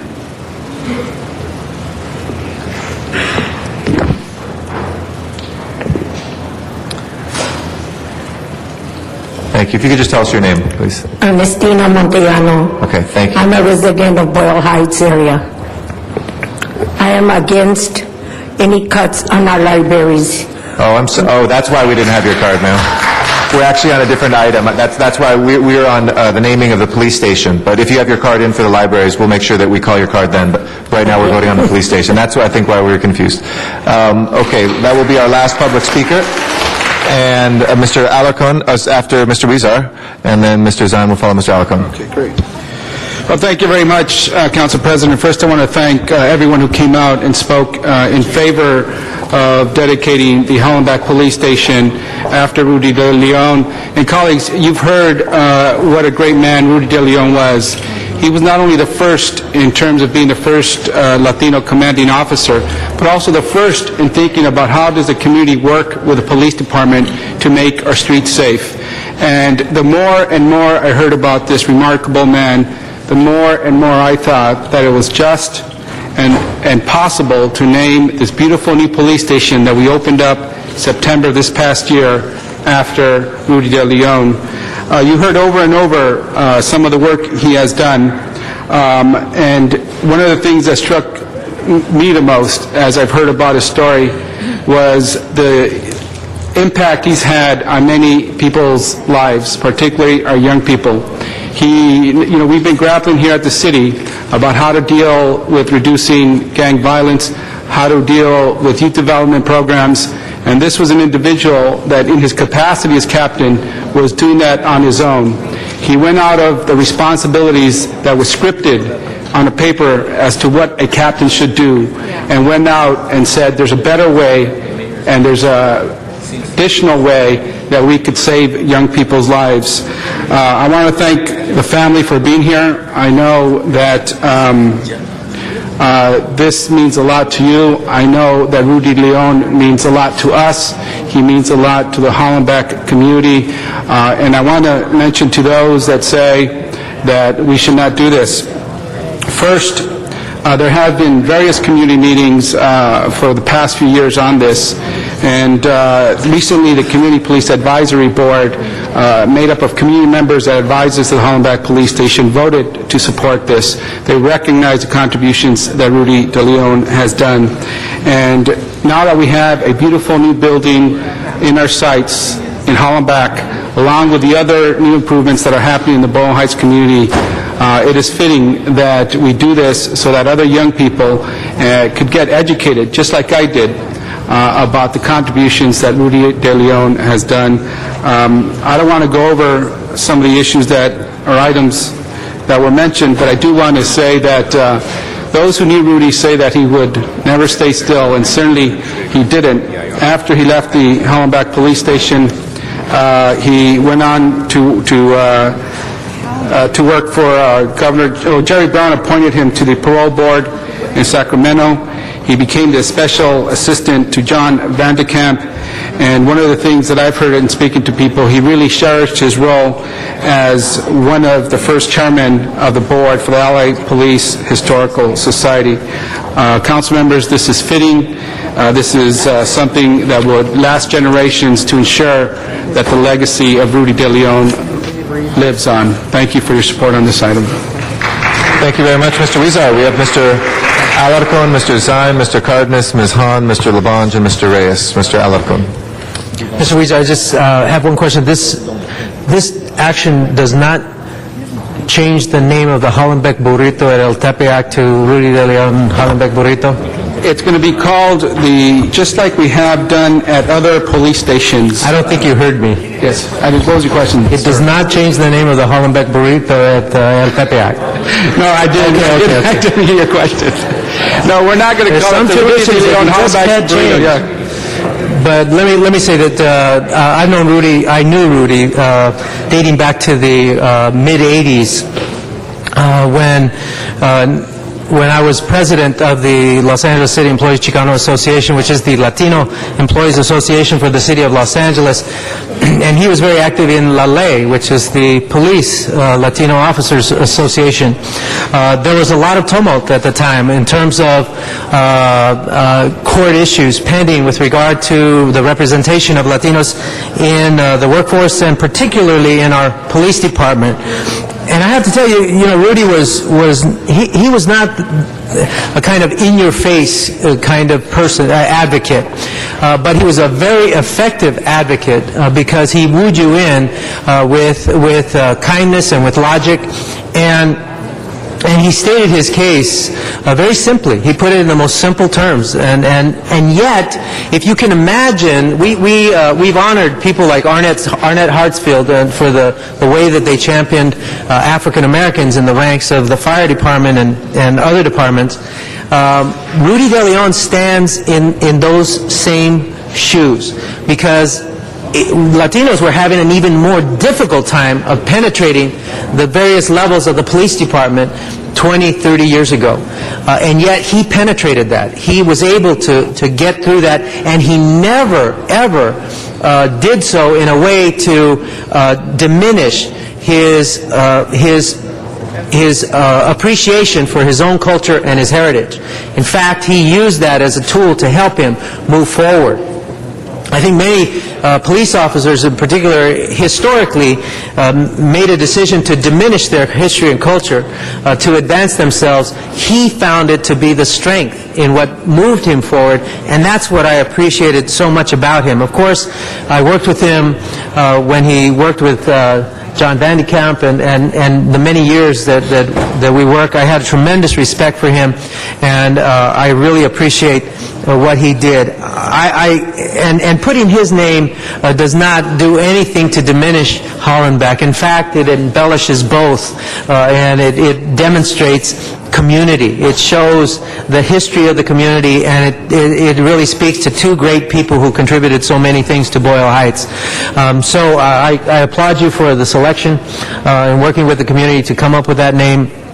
I support it, and certainly want to thank the De Leon family, because all the time that Rudy spent doing what he did in some way had to take away from you. I know he gave as much to you as he could, but in giving to the city, he obviously was taking time from you, and we thank you for allowing us to share him, to advance with him, to make the department more diverse than ever before, and in large part because of his standing up and being proud of who he was as a person and as a community member. Thank you. Thank you, Mr. Zine. Well, thank you, Mr. President, and to the De Leon family. Thank you for being here. To the members of the LAPD, thank you for being here. I see a lot of the LAPD folks here. I knew Rudy De Leon. He was a hero among heroes, a man who didn't look at himself as a Hispanic, a Latino, looked at himself as a member of the community, and he was so proud of LAPD. I remember seeing him at the boxing tournaments, where we did boxing tournaments for charity. He always wore that jacket, LA. He was so proud of being a member of the Los Angeles Police Department and that community that he served so well. A member of the military after World War II. In 1947, the year I was born, he joined the LAPD. But his years there and his smile, he had such a warm smile about him, and he was always friendly to people. I don't know if he ever disciplined anybody. I think if you had a Board of Rights, which is the disciplinary process, you'd want to go to Rudy De Leon because he'd have compassion. He'd have understanding. He'd be the person who would be there to say, you know what, you made a mistake, and I'm not going to chop your head off for making a mistake. He was that type of a leader within LAPD, a captain of police who inspired people to want to work in that division. And his attitude with the children, attitude with the officers, attitude with the community was just incredible. When I heard about this from Jose Huizar bringing this forward, I thought, who's going to question this? Who's going to say anything negative about Rudy De Leon because of all the commitment he's had as a veteran, a member of the military, as a member of this department for over 30 years, protecting and serving. And he was at the academy many times, and he was just a man who would really show what LAPD is about and what community is about and what that connection is about. And I didn't know he had a son on the job, but you're following your daddy's footsteps, and that's very proud to follow in that footsteps, De Leon, because that name really rings out with officers that are still within the LAPD, even though Rudy has passed on. So I think this is a wonderful tribute to him, to his family, to the community, and Rudy De Leon, a hero within LAPD, but he reached out and he helped people. You didn't have to be Latino. I'm Middle Eastern Lebanese, and Rudy would reach out to the Middle Eastern Lebanese. So the Lebanese community supporting Rudy De Leon's name there at Hollenbeck Station. So God bless the family, and God bless all you do for the community. Thank you, LAPD. Thanks for being here. And Jose Huizar, you got both of my votes for this matter. I didn't realize we had granted you two, Mr. Zine, but we'll work on the rules on that. Mr. Cardenas is our next speaker, and then Ms. Hahn. Thank you very much. Rudy De Leon, everybody said that he exemplified community policing before community policing had a name. And I just wanted to thank him because he actually proved to all of us that the right way to police a community is police out of mutual respect, mutual understanding, not by trying to get people to fear you and not by having misunderstandings. That's what true policing is. And Rudy De Leon stands tall. Rudy De Leon certainly deserves, at the least, for us to pass this consideration of putting his name on this station. In addition to that, I want to thank Jose Huizar. Somebody said that there were not community meetings. There were. There is a process. There is a lot of community buy-in. As usual, there's not 100% buy-in, but there's no question that Rudy De Leon deserves his name on this station. So thank you very much, Jose, for that. And also, Jose, I'll yield the rest of my time to Jose if, without objection, he wanted to say thank you to our chief. There's other speakers. Okay, I'm sorry. Okay. Ms. Hahn. He leaves here? Yeah. Yes, he's scooting. He's still here, but he's little by little. Okay, thank you. I just wanted to rise very quickly and say what a great idea this was, Jose, and I appreciate you bringing this forward. I knew Rudy De Leon. I loved Rudy so much. And, you know, my interaction with Rudy came many years ago when we both served together on an organization in the Harbor area called the Gang Alternative Program. And this program existed to go into the schools in 4th grade and teach our kids how to stay out of gangs. And he was such an adamant supporter and believer in that concept. Yes, he came from law enforcement. Yes, he served in the military. Yes, he understood the importance of community-based policing. But he also believed very much, like many of his fellow officers who also served with us, that the real way to ending crime, the real way to ending gang violence was to grow up a generation of kids who wouldn't choose to join a gang. But what we had to do was give them positive alternatives to joining a gang. And he would show up at these early morning meetings, planning, strategizing, always positive, always cheerful, loved young people so much, and really believed that every young person deserved a chance, every young person deserved a good life with good opportunities so that they could stay away from a life of gangs and violence. Thank you for doing this. It's great to have a name on a police station, not only of a law enforcement person, but really to send the message to young people that our law enforcement officers, the men and women who serve, really do have a connection with our youth, really do care about our youth, really do want to say, look, we're here to give you a different way, a different life. And that's what he stood for.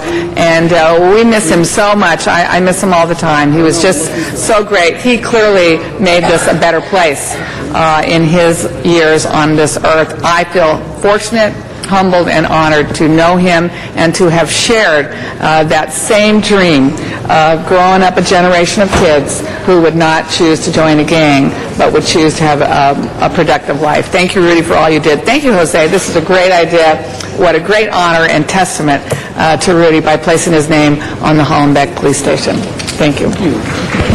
Thank you, Mr. Labange.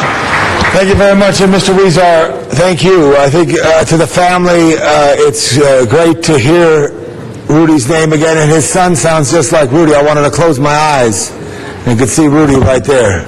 Very special that in addition to the name of Hollenbeck, which will always be known as Hollenbeck, that this name will Don's such an important person who I had the pleasure of serving with, along with Steve Kasdan and the others on the Historical Society, and now they have a permanent home.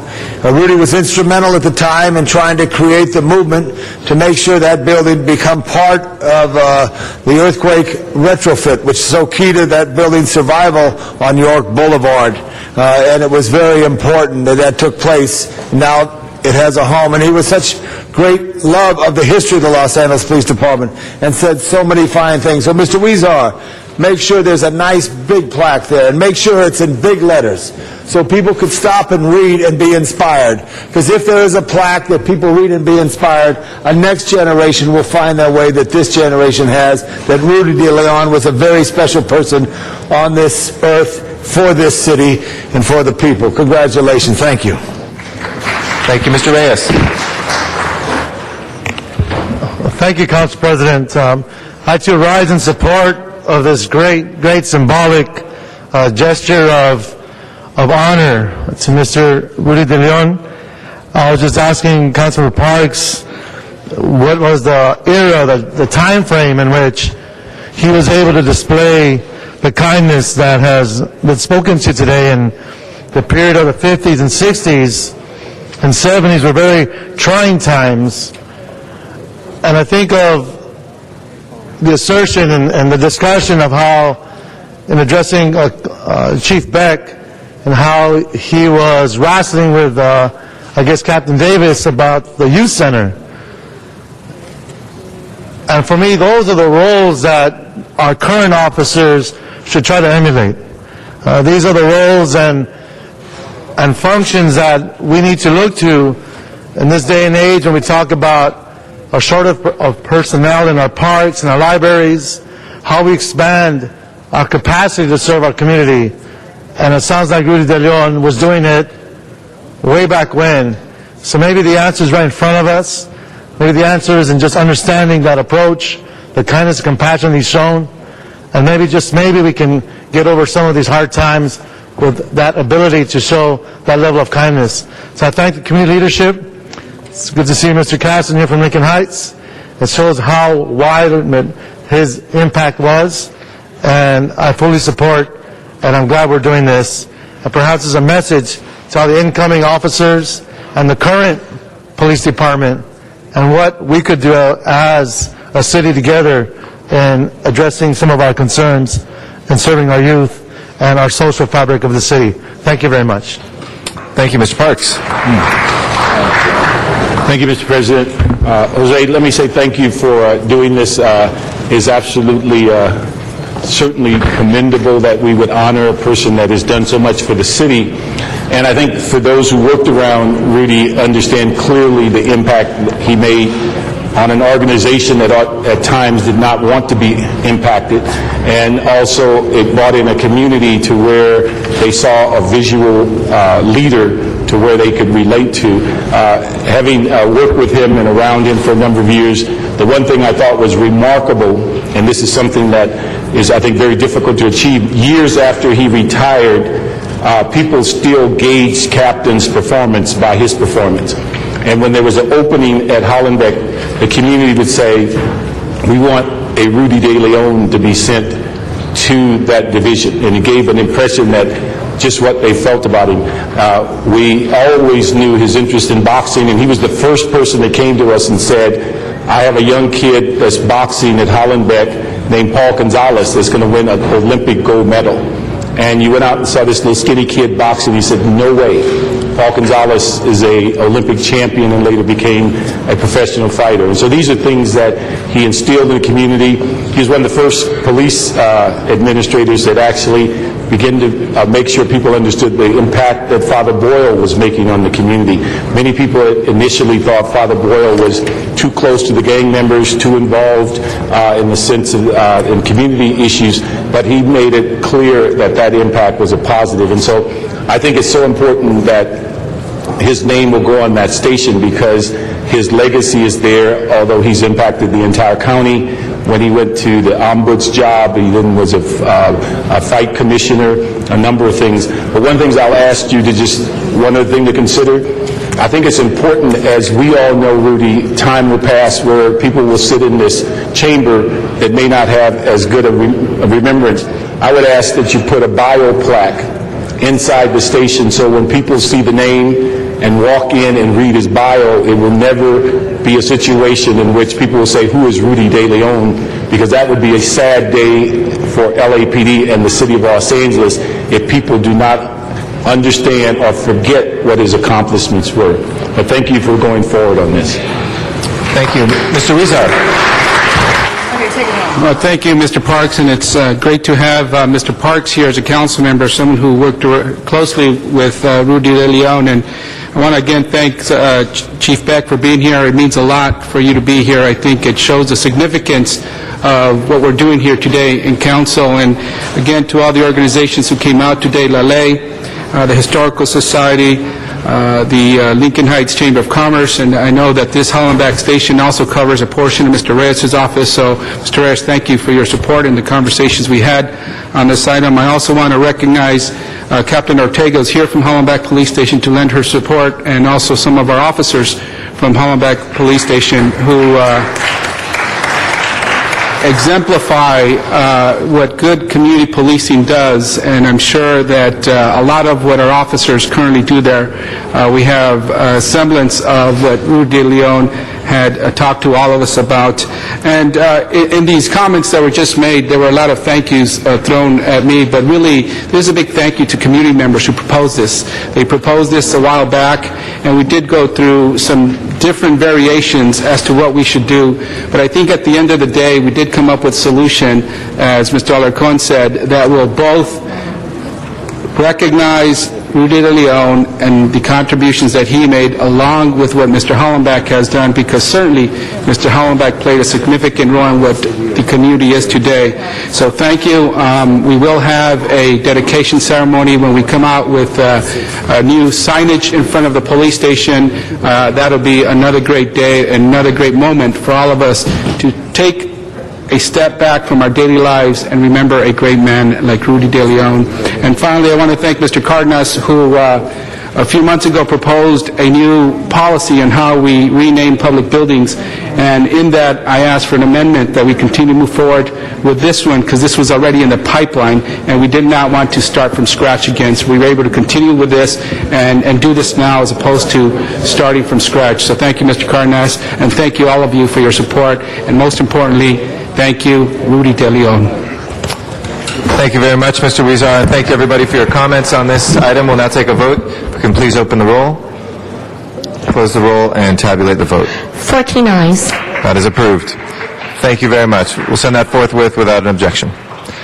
All right, if we can take up item number 15, and I think 14 and 15, we have some cards together on those. Mr. Labange, I know you wanted to quarterback these, and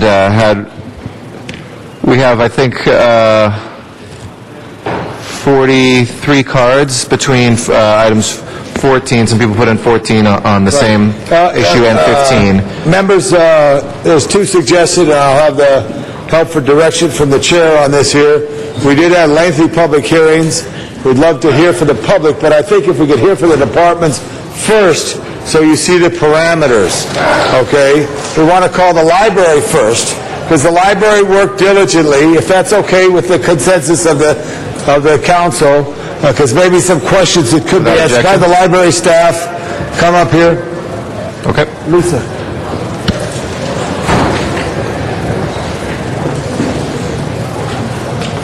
The guy with short hair talking to the police department, his name's Steve Caston. Yes. Say hello for me. That's okay. Martin Gomez is our librarian. Librarians are very important people. People in Los Angeles love libraries, as we all do. It's a challenged time. You can see our libraries are located throughout the city in close proximity to population. There's over 73 libraries in our city. Our committee is charged with the task, and I don't like to use this phrase, but to scrub the numbers. but we did scrub the numbers to find out ways we could understand the challenge that we're in and still keeping the service going to a level, not what we have, but what we can afford at this moment in time, and for ways to increase that. You also got to know that it costs about $40,000 a week to operate any one of those 73 branch libraries.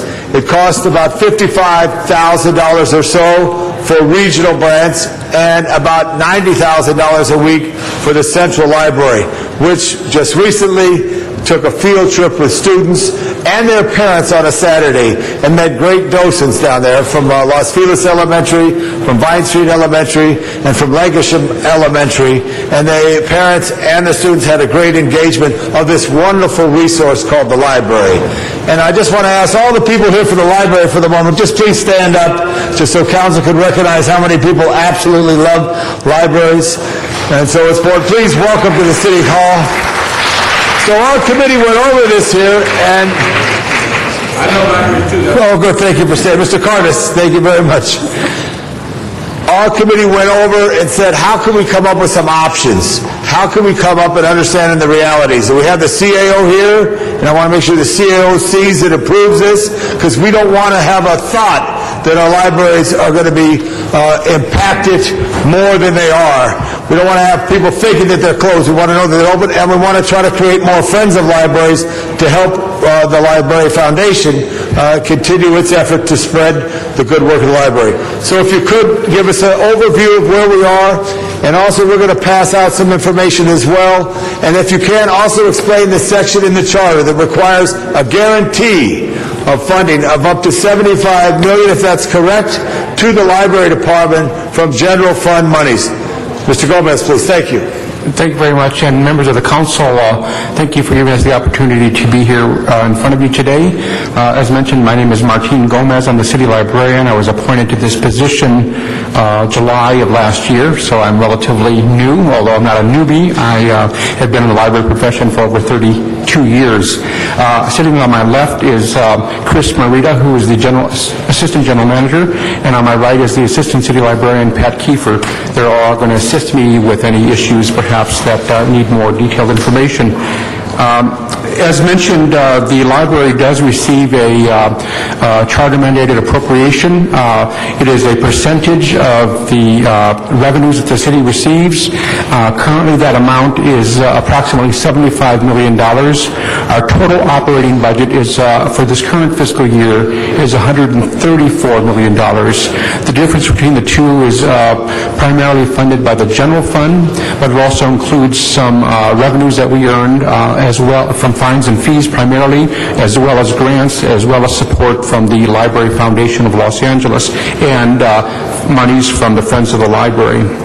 The amount that we get from the from the charter mandated appropriation does change per year depending on how the property values go. So it's guaranteed with respect to how much revenue the city does take in. With respect to where we're at today, we have a authorized level of 1,132 library positions. That includes librarians as well as clerical and messenger clerks, all of the workers in the library. Over the last year, as you know, the city has been under a deep hiring freeze. So out of that 1,100 authorized positions, we have 100 vacancies that have not been filled since last year. And we are estimating at this point in time, because it's not complete, but we are estimating and fairly certain that we will lose an additional 100 employees who take advantage of the early retirement incentive program. This brings us basically to a vacancy factor of about 20% of our workforce. As you know, our libraries, as was just mentioned by Councilmember Labange, we're all over the city. We have 73 agencies. The work that we do is very human intensive. By that I mean there are transactions that require human intervention. We do have some automation, of course, but the majority of our work is provided by one-on-one or group-on-one kind of services to classes as well as individual students and researchers that come to use our library. The 20% decrease in our workforce is going to have an impact on our service.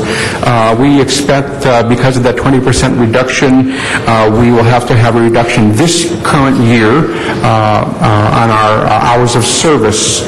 I work with, as you know, a library commission. The library commission will meet tomorrow to hear my recommendation, which is to eliminate Sunday service across 8 libraries as well as the central library effective the week of April 11th.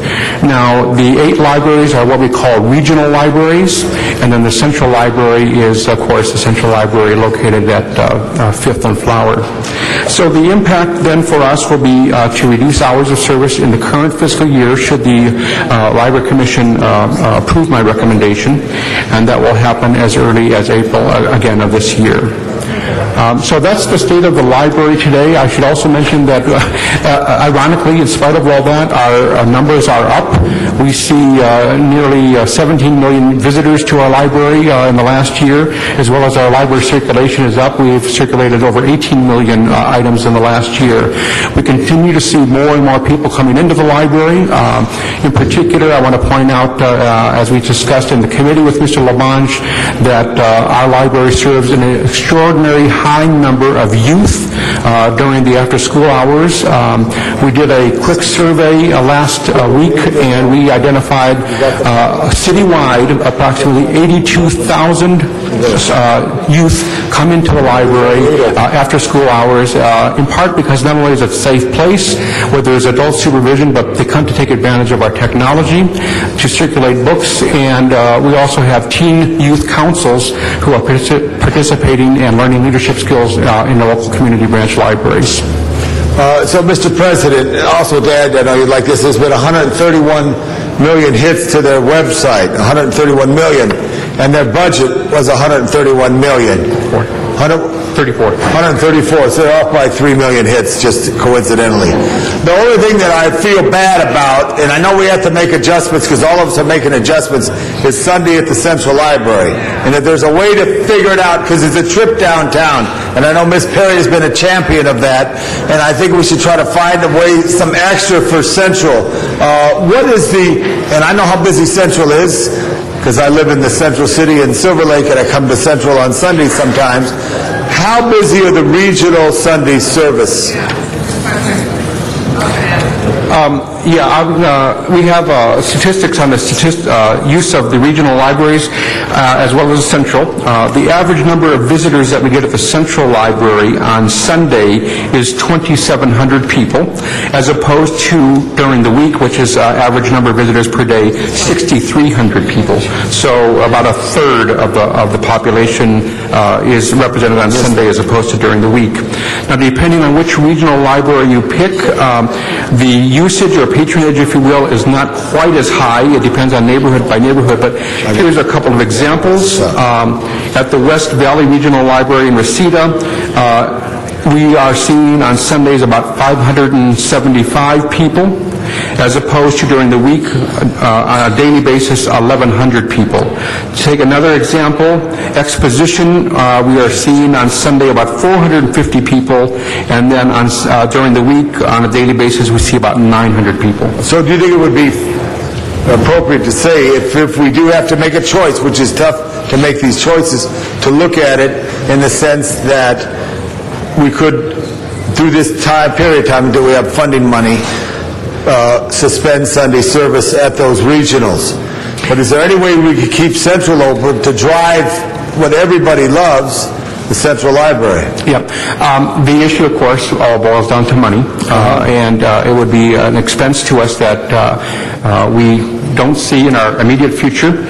In addition, part of the staffing concerns I have with the loss of 20% of our workforce by April 11th, is the idea that we will need to then redistribute people who work on Sunday in order to provide coverage throughout the rest of the week in all of our neighborhood libraries. Right. Members, the committee worked over this to try to come with an option that we could still survive. And the library department was very resourceful in looking at ways to try to survive. The one that we did not want to have is the great talent of many of the young librarians who chose this as a profession lose their opportunity to serve the people. So this does provide that opportunity. So I would make a recommendation that we support the library department on this issue here as they go forward, and also ask that the CAO comment on this, because this is a live action. This is something that they will bring to the public in a short time.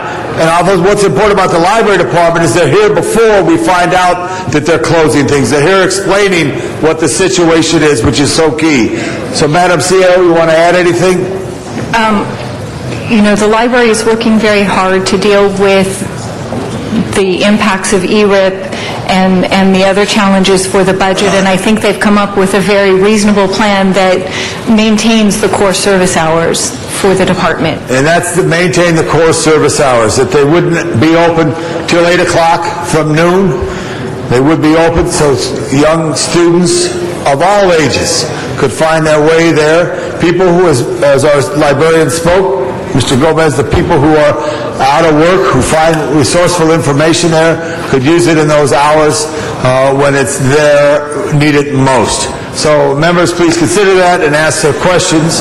And we're circulating this information sheet prepared by the library's own, and also a map. Thank you.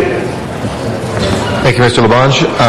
We have a couple speakers on the queue from the council. Should we go to the cards first? What's your preference? Okay. All right. We have, just so folks know, today there's no action that is before us. This is one of a continuing number of presentations we have so the council can understand what general managers are proposing to deal with for our coming budget year. So there's no vote on a specific action today. It's information for the public, a chance for us to hear from the public, and a chance for us to hear from the library, cultural affairs departments. Ernestina Montellano, who's been very patient, but third time is a charm, will come on forward for libraries. After that, and I think we'll set 1 minute per speaker since we have about 60 cards now. My name is Ernestina Montellano. I am here because I am against any cuts on our librarians. We need the people and our council members to hear and listen to that cry of the people. We want no cuts of the workers and no layoffs of our librarians.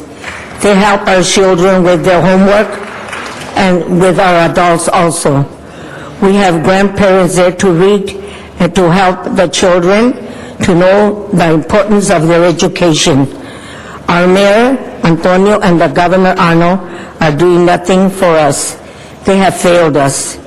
They are giving the taxpayers money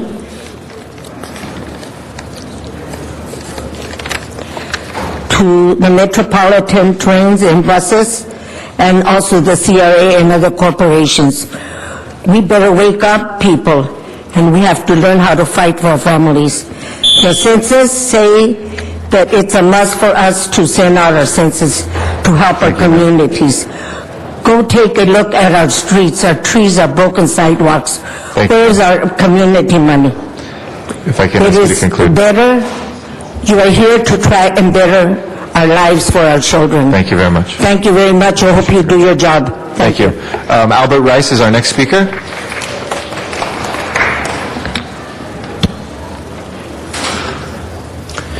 Thank you, Mr. President and the council members. I am working at the Durant Library on Sunset Boulevard in the Hollywood area as a young adult librarian for over 10 years. We've heard a lot about how important the library is, what the library workers do, what the librarians do, and how important that is to our community and children. What we need to consider are ways to get money to support the library. One of the items that may have been discussed is our older libraries. At the old Durant Library, which is located on Gardner Street, is now owned by DWP. Why not sell that property, which is in a heavily area where people are living in, and get money from that? Thank you. Thank you very much, Mr. Rice. Our next speaker is Anna Hayes. The record is owned by the Department of Public Works, and the library department they're purchasing it from the library department. It's going back to the library department. Thank you. Anna Hayes is our next Hi. speaker, then Erica Caswell. Okay. Hi. Hi, my name is Anna Hayes. I live in Silver Lake, and I write books for children and teens. And Erica Caswell, the Los Feliz Branch young adult librarian, and I gathered a group of teens and tweens, along with a couple of other young adult writers, at the library to share stories. The stories, poems, and pictures were created that afternoon were created for all of you. Some are real and some are imagined, but what is real is the dream inspired by all of them, the shared, citywide, deep inside dream to keep the sacred, warm, necessary, inspirational walls of the library and its staff safe from bottom-line cuts. We ask you to dream big with us, to dream a world of Los Angeles where stories are told, books are read, children are listened to and inspired, and all the unique voices of our city are heard. Thank you. Thank you very much, Ms. Hayes. Erica Caswell is next, and then Ian, and I can't quite read the last name, my apologies, Ian. It's a little bit scribbled. Go ahead. Hi, my name is Erica Caswell. I'm the young adult librarian at the Los Feliz branch. When I started at Los Feliz 2 years ago, I had 2 teens coming through my programs. Now I have 15 to 20 every week. The thing about working with teens is that they need consistency. They need a consistent presence in the library to bring them in. I also do outreach to public schools as part of my job. With the LAUSD voting to cut 9,000 positions, including 150 school librarians, public libraries are more important. Now, they're more important than they were before because we have to fill in that gap that those school librarians are not going to be able to fill. So what this means if you cut these positions is that, the teen and the children's librarians are going to be disproportionately affected. They will not be able to do school visits. We'll be stuck in the branches. This also means that it's a greater strain on the other staff.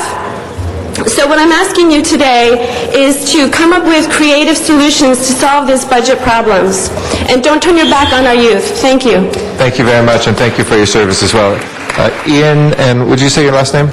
Hi, my name's Ian Irizarry. Irizarry. I'm very right-brained, so my handwriting is kind of illegible. Sorry about that. No problem, we got it. But yes, my name's Ian Irizarry. I am a patron of the Los Angeles Public Library. I'm also an aspiring writer, and I was just here to lend my support.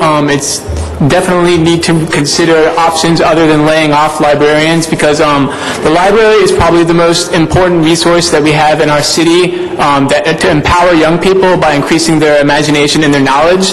When young people come into the library, what they're saying that they want to learn on their own. They want to learn beyond what they're being forced to learn in school. They want to read what they're being beyond what they're being forced to read. They want to watch media beyond what they're being forced to read by TV and movies.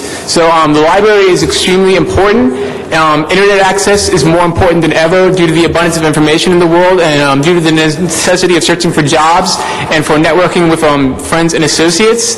So I just want to reiterate how important this is to keep the library functioning as highly as possible and to keep as many of the librarians employed as possible. Thank you. Thank you. We have some books for the city council that we produced. Great. Well, if you just head into the Sergeant Arms, we'll make sure that we get those. Barbara Bozeman is our next speaker, and then Shannon Salmon.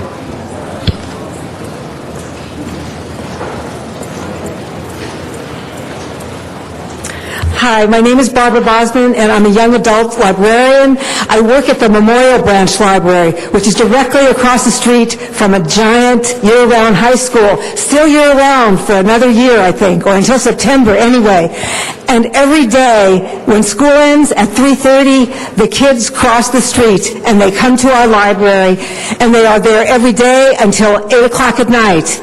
and they come on Saturdays, and they come to our library. They come to have fun with their friends and to do group projects together. They come and use our computers for social networking, but they also use our computers to do their homework, and they use our computers because they don't have any at home, or they don't have a printer. And when the printer breaks, they have nowhere to print their assignments.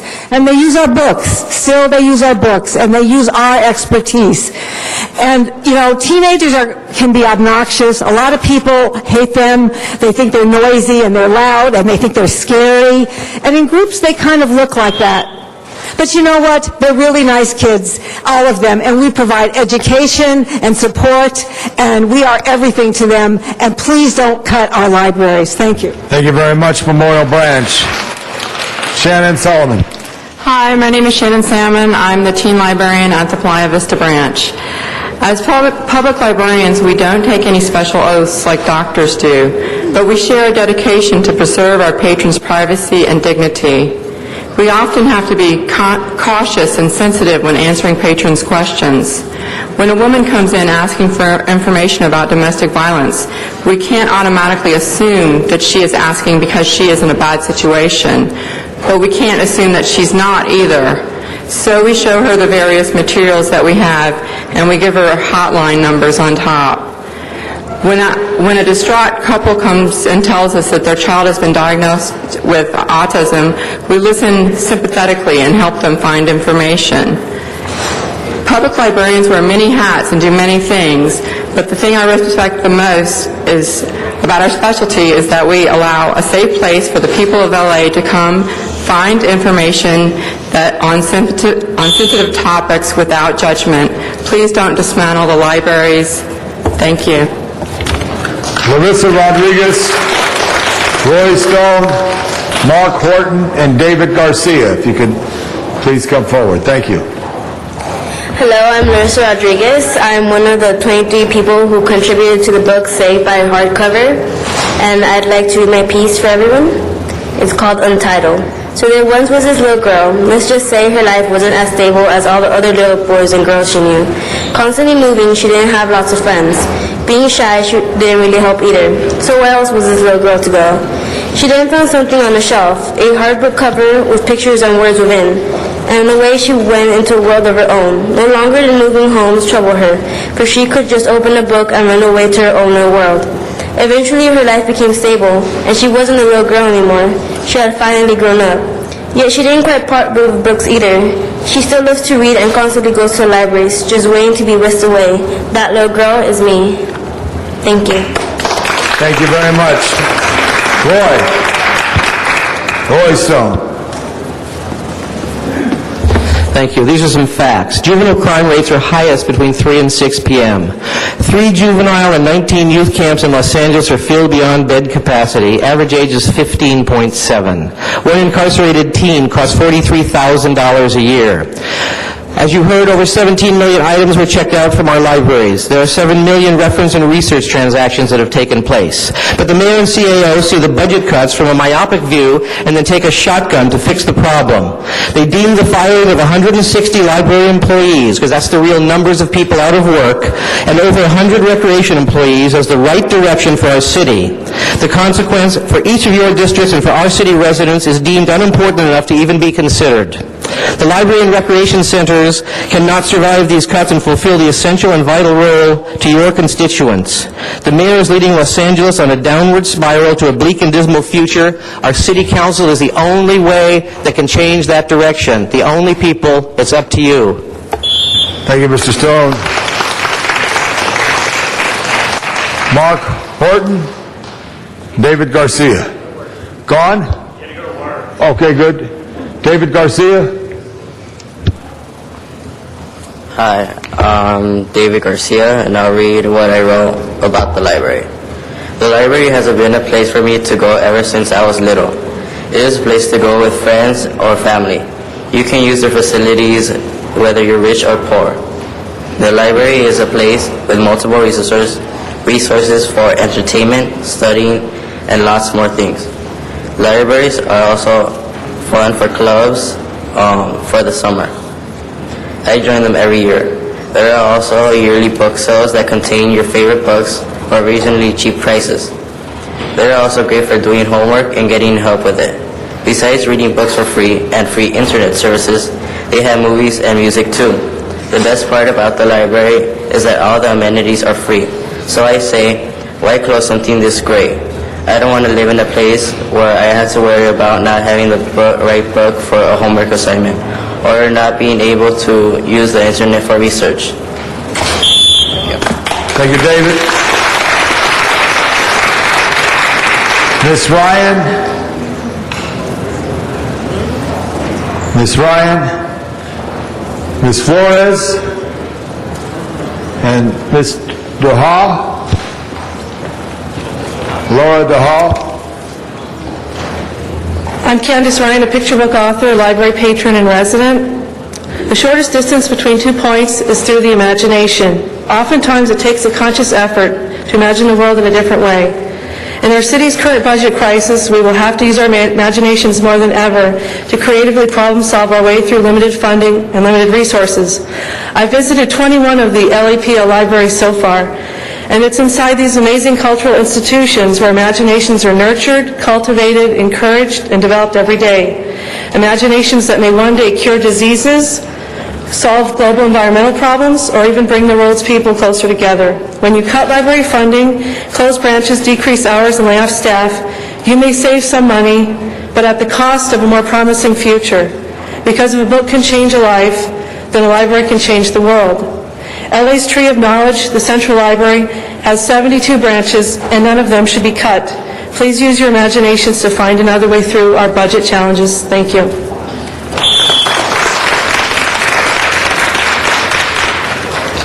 Ms. Flores. I'm Verdell Flores, a half-time adult librarian. You've heard the phrase, Nero fiddled while Rome burned. Now picture caricatures of the mayor, CAO, and some members of council, playing musical instruments and taking sadistic pleasure in the terrible misfortunes of the residents and the employees of this once great city. Council members need to stop pointing fingers and telling staff, I'll take a pay cut when you do. We've done that. Unlike council, we do not get chartered guaranteed raises like you did in January of this year. The last time we saw a raise was July of '08. Your salary has increased since '05 by 19.8%. Our salaries have increased 11.7%, in keeping with the CPI for LA of 11.5%.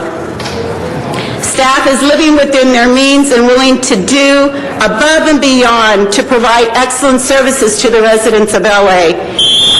Thank you. Thank you very much. Laura, I apologize for mispronouncing your last name. Thank you. Good morning, and welcome back from Washington, Councilman President Garcetti. The last several weeks, I've been getting tweets from the mayor about what a wonderful job he's doing in Washington, bringing jobs to Los Angeles, almost simultaneously with his voice of laying off 4,000 city workers. Would it not be better to keep the city workers who are already on the books, who are highly trained, highly skilled, and know their jobs? What's the point in firing us and hiring new people? Specifically, I want to speak to our halftime MCs, the young people who put books away for us. If the book is in the wrong place, we cannot hire them. 120 of these young students will lose their job on the first round of cutbacks. These are mostly students, mostly their first job, their first introduction to the world of books, of libraries, of holding a job. And then we often go out and hire make-work summer workers. We need to keep all of our jobs. We need to keep these students. Thank you. Thank you, Laura. Adele Wallace, Candice Mack, Mary Marr, and Henry Gambill. If you could please all line up. Thank you.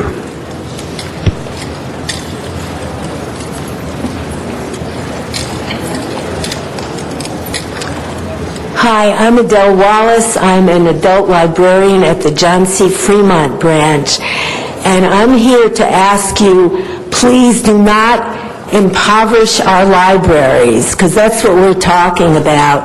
Because when you impoverish libraries, you're impoverishing our democracy. And I'm not just talking about the cuts in materials, in computer availability, in all the services that people have talked about that we present to the public. I'm also talking about impoverishment of time. When we are open fewer hours and there are fewer of us left to do the work, I'm not going to have time to really guide people to the kind of information and the knowledge that they're looking for. If someone is looking for a book to read, their favorite author, and we don't have it, maybe they can be there. That was fast. Please finish your statement. Oh, okay. I was going to say, they may be on a waiting list of 500 for a particular popular book. Will I have time to suggest other books for them? No. Thank you very much.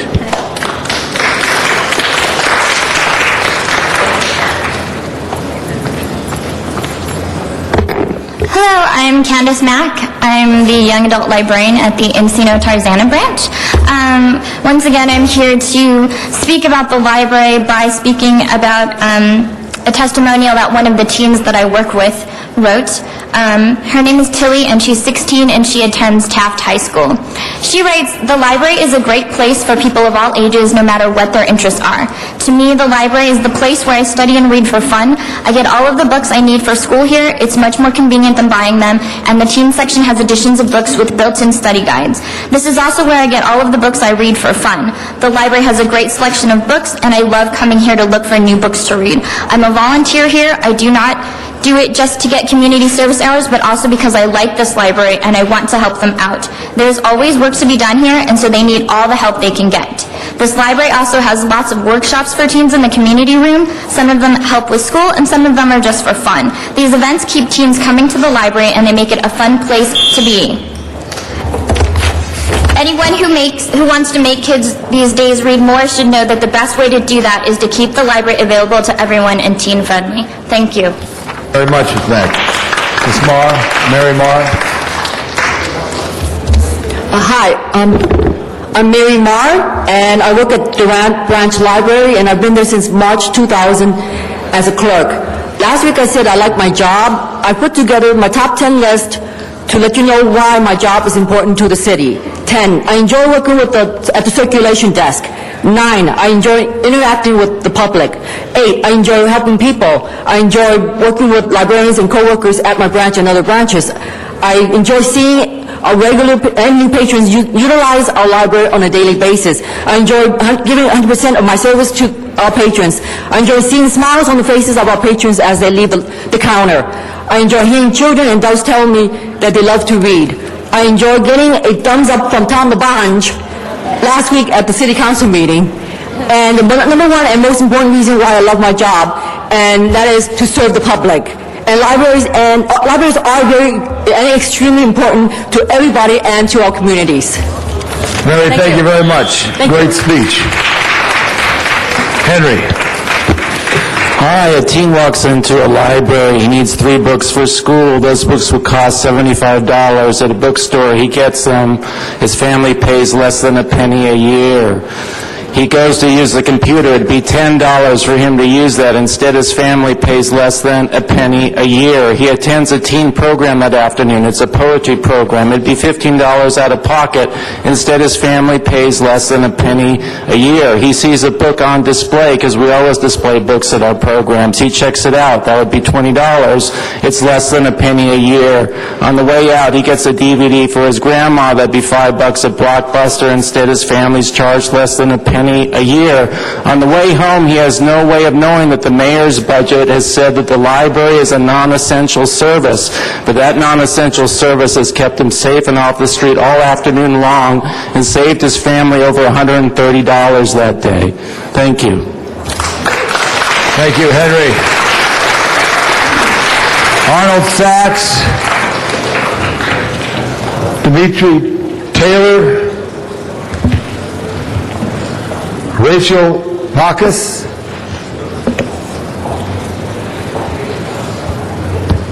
Hello, good morning. My name is Dimitri Taylor. I am speaking before you. I've spoken before the committee a couple of weeks ago, and now I'm speaking before all of you, the council. I am here asking you, I know that the city is in a dire straits. We're looking for money. The necessity for the library, and especially the city central library, is one of the most unique libraries there has, offering teens the opportunity to aspire to their greatness with the librarians that invoke their greatness. We do want you to know that everyone here in Los Angeles city libraries love their job. There is not one library that I've gone to that I've felt unwelcome. From the librarians to the discharged and intake clerks as well as the MCs. Libraries are very fundamental and a great viable institution for Los Angeles. Thank you so very much. Thank you very much. Good afternoon. As a native Angelino growing up only 2 miles from here, I have grown to see and experience from multiple perspectives the role that public libraries play in the lives of their surrounding communities. As a high school student, I used the Central Library as well as my neighborhood branch libraries, not only for study after school, but also as havens from the negative influences that surrounded my neighborhood at the time. While I was in college, I decided to work for LAPL as a messenger clerk at the Central Library.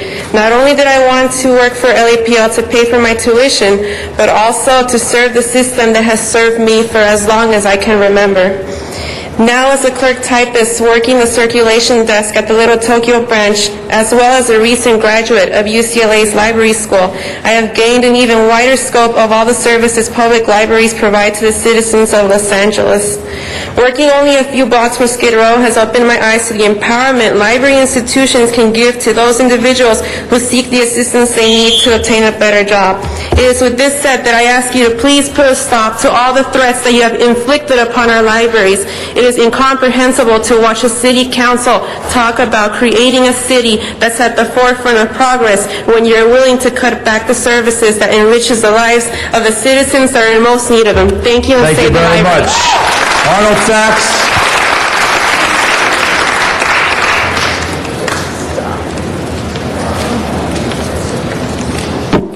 According to the mayor, this is the third year that the city has faced budget deficits. So it's time the reality is hit the fan. Let me ask you this, though. How many people here who support the libraries were aware that when the Trade, Commerce, and Tourism Committee considered the advertising for the convention center with LA Live, that the libraries were supposed to get a percentage of $2 million, which was what the city bargained for with LA Live, to put up millions of dollars of advertising for the convention center, and the city is getting $2 million, a percentage of which Councilman Labange asked to go to the libraries. Nobody here spoke out about the fact that $2 million is pennies. The person who said it was millions of dollars, hundreds of millions, Tim Lewicki, the head of LA Live. That's where your money goes. You got deep pockets, then they got no answer. Matt Dow, Ivan Chavez, and Rita Sharana. All right, here's my plan for the library, and here's why. Because these are good people. They're intelligent. They pay attention to detail. They're custodians of wealth. They haven't lost everything that they have. They deal with the public, and here's what you should do. Or if you forget the meaningless pay cuts, you should all take a $40,000 pay cut, and you guys should pick the top 16 who are getting laid off, and you should go work in their council office and show them how to do it. Because no, clearly we couldn't be in a worse spot that you could imagine right now. They're firing everybody in sight. So whoever's running the council, I know Bill Rosendahl isn't capable of doing it by himself, so you need people in there. And these are the right people. For God's sake, just do that.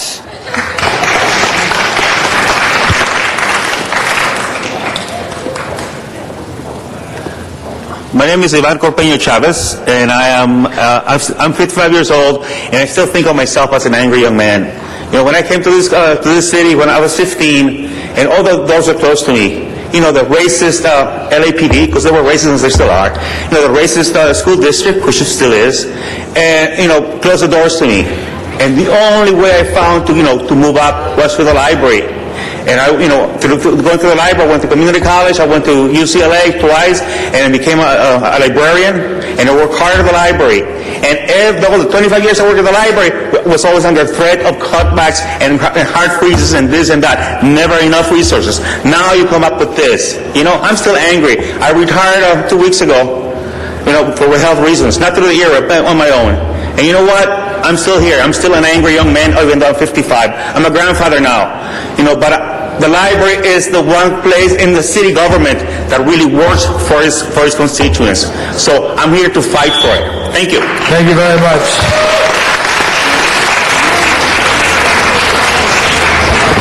Hi, my name is Rita Sharma.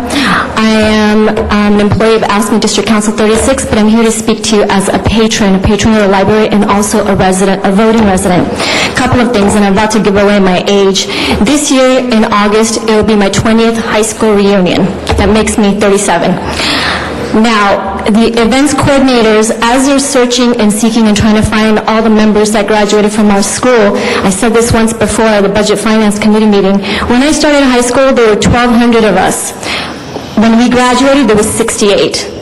What happened to the rest of them? They died, they went to jail, they got caught up in gangs, they got pregnant, all sorts of things happened. Today, as they're trying to seek and find all of these graduating members from the class of 1990, they can't find most of them because they are missing in action. But the wonderful thing is I got tracked when I was in junior high school from the age of about, 12, 13, something like that. And I went through the whole tracking program, and I was very privileged. I was privileged because I got to go to a grade school. I was accepted to every single college and university of my choice. And today I stand here as an activist, I stand here as a resident, I stand here as a voter, I stand here as a traveler, an avid reader, and it was because of the libraries. I come from an immigrant family where my parents are both illiterate in English. I learned to speak and read and write because of the library. I spent all my hours in the library. If you cut the library, you're cutting a vital resource, and you are going to basically push a lot of youth that everyone is speaking about, like myself, out of the system. Thank you very much. Thank you very much. This completes the public hearing. If anyone did fill out a card and name was not called, please see the sergeant over here on the right, on this item here. We ask the CAO to go to the center desk too.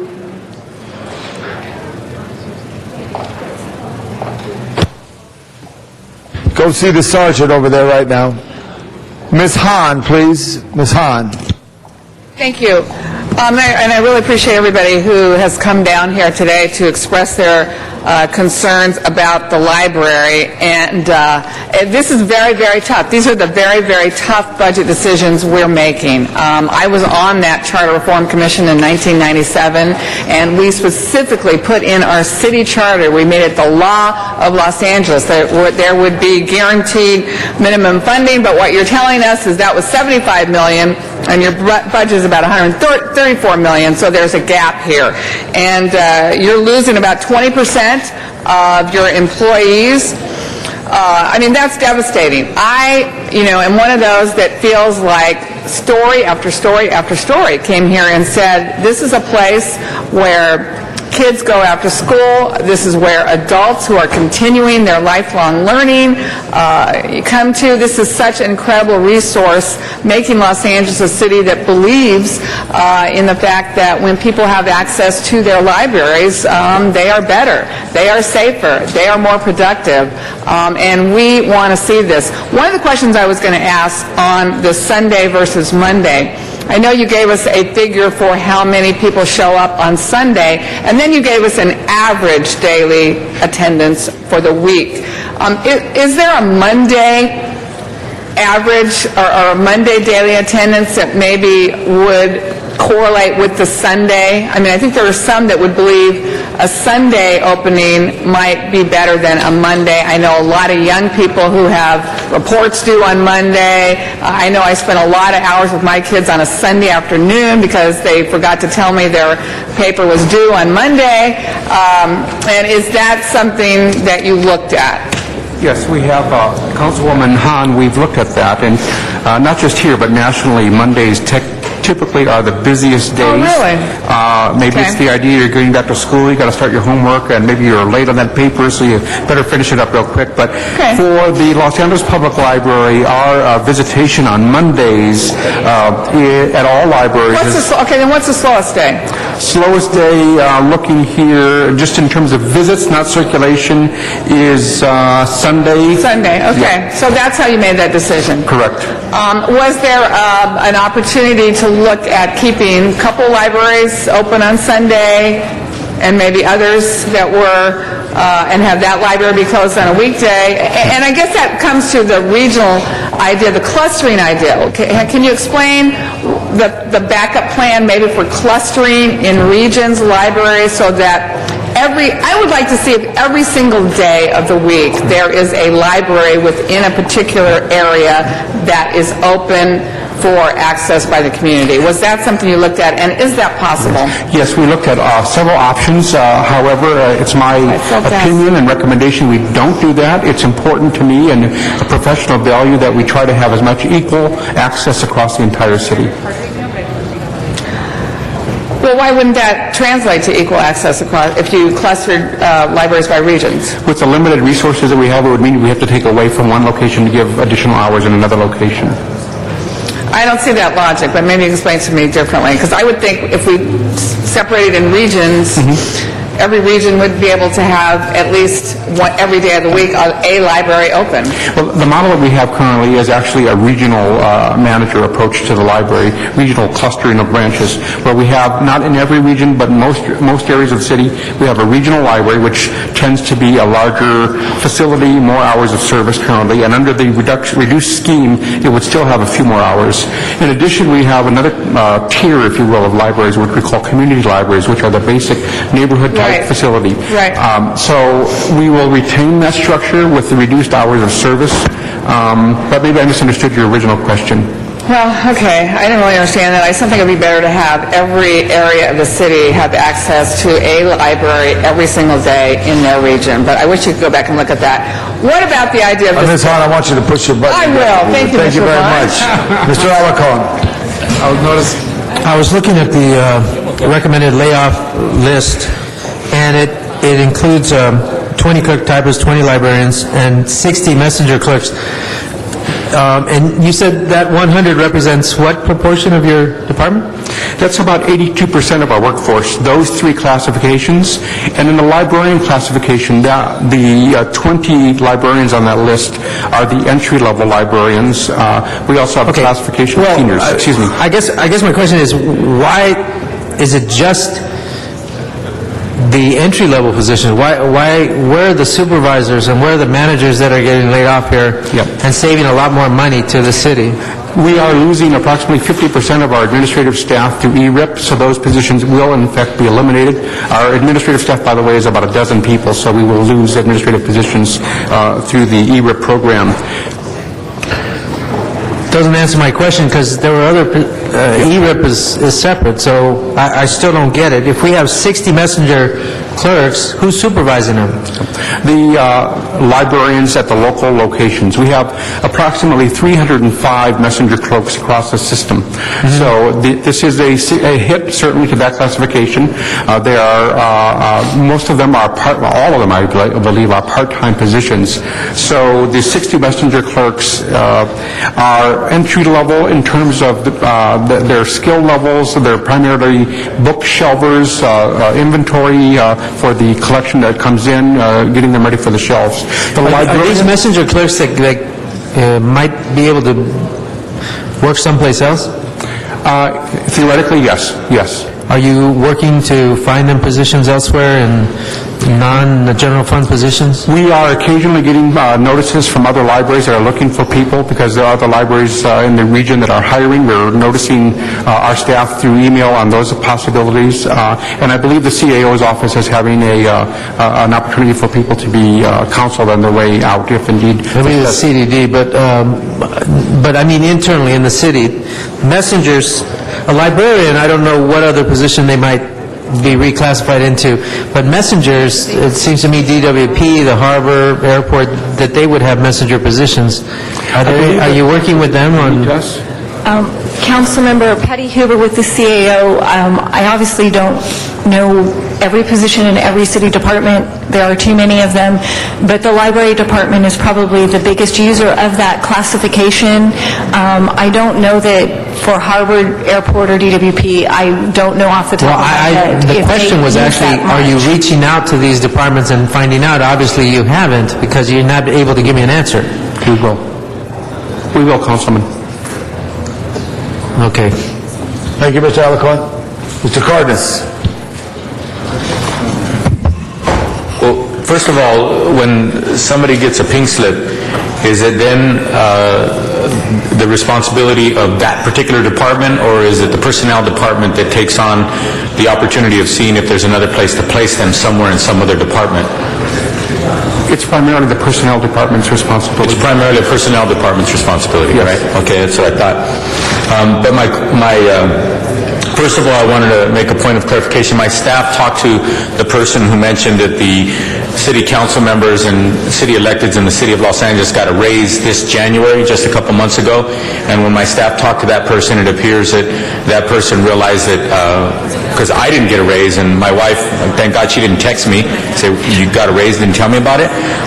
We didn't get a raise in January, and I think that person let my staff know that it was probably a erroneous statement. It was, in fact, an erroneous statement. So I just want to clarify for the record that city council members did not get a raise in this January.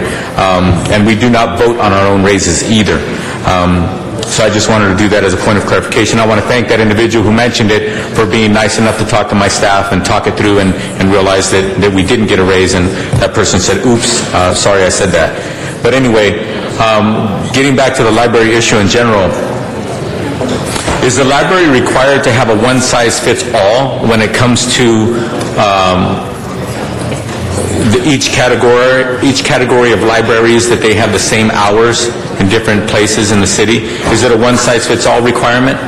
No, that's totally a local administrative responsibility decision. Okay, good. I'm glad to hear that. Because, for example, somebody came up and spoke about there's a library right across the street from a high school, and it seems to get an abundance of usage when the kids get out of school. And obviously that library's needs are probably going to be very different than a similar category library that doesn't have that influx of individuals at those hours of the day. So I would hope that the department is taking every opportunity to make sure that you tailor as much as possible the staffing requirements for each particular location and the hours of each different location. And I'm looking forward to having a meeting with my office about the 3 libraries in my district that all happen to be in very financially challenged parts of the city, and how we can make sure that we tailor those hours and that personnel to maximize the amount of use that our community is actually giving to the library, or requesting of the library, or using from the library. Another thing that I want to point out is that the libraries in some communities are even more important than others. For example, I have a district of about 270,000 people, and I'm pretty sure there is no Barnes & Noble or any kind of bookstore like that in my entire district. Whereas actually my family, we like to go to the bookstore, and we go to this little small mom-and-pop bookstore in Alarcon's district in Silmar, or we go to the one in the Northridge Mall, or what have you. There are communities that have bookstores which are open and kind of seem like and feel like a library, where people can sit there and read, because they let you read the books even if you haven't bought them yet, or magazines or what have you, and you can actually be in a safe place. I see many children sitting there reading, which is wonderful to see, which is the same exact activity that happens in a library.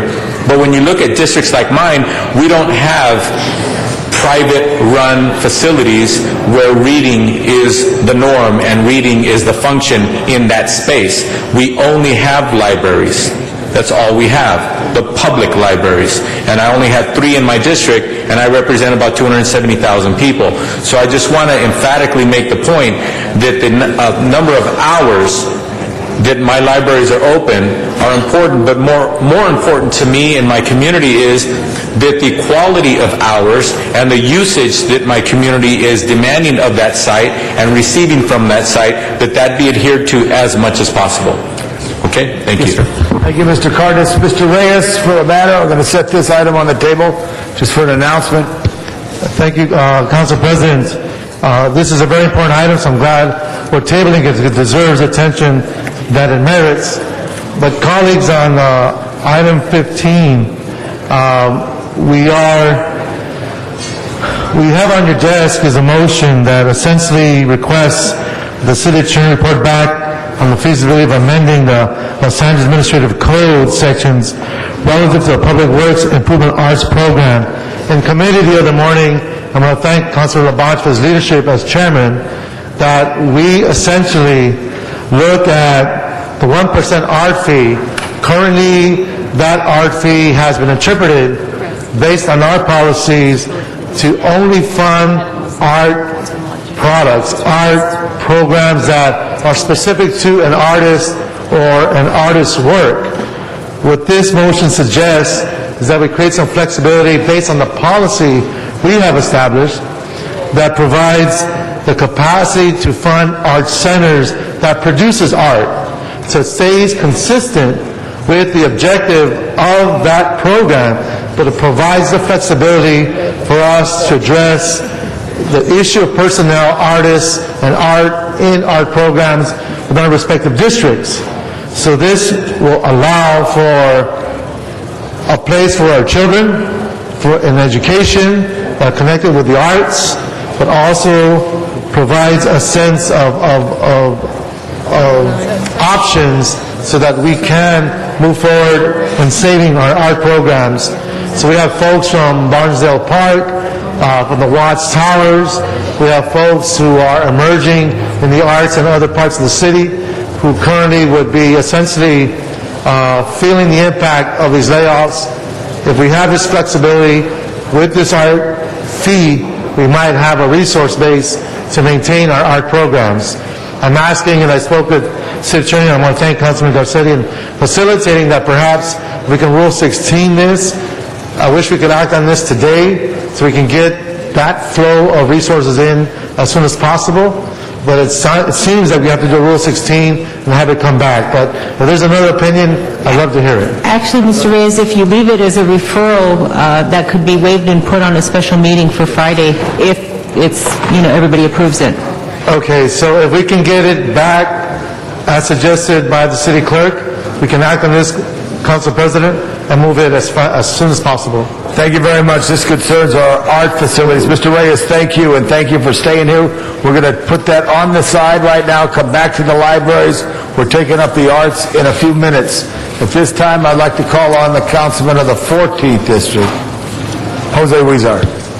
Thank you, Mr. LaBonge.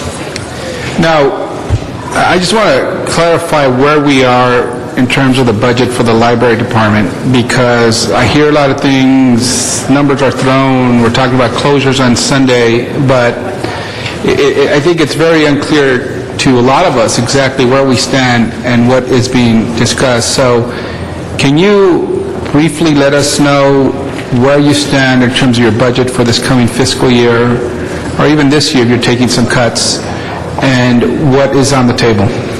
So the primary issue for us this year, in the current fiscal year, is the loss of about 20% of our workforce by mid-April. The two factors contributing to that are the early retirement incentive program and the 100 vacancies that have been frozen since the beginning of the fiscal year. That will result in a reduction in the hours of service, primarily because we don't have enough bodies to spread around the system in the current fiscal year. In the next fiscal year, July 1, as you know, there has been a... Okay, before you go on, this fiscal year, part of the proposed 1,000 layoffs that were discussed, that does not impact this year? That's correct. Okay, so next year is, again, out of the 1,000 positions recommended for layoffs, 100 of them have been requested from the library. That's the item that Mr. Alarcon was mentioning earlier. Those 100 positions are on the table, if you will, for discussion, and we are now looking at what options we might be able to service, depending on how far that goes. Okay, has the mayor's office communicated with you whether or not those 100 positions will be in his proposed budget that will be released in the next few weeks? It's a very fluid situation. We've had conversations, yes, but there's no final number at this point.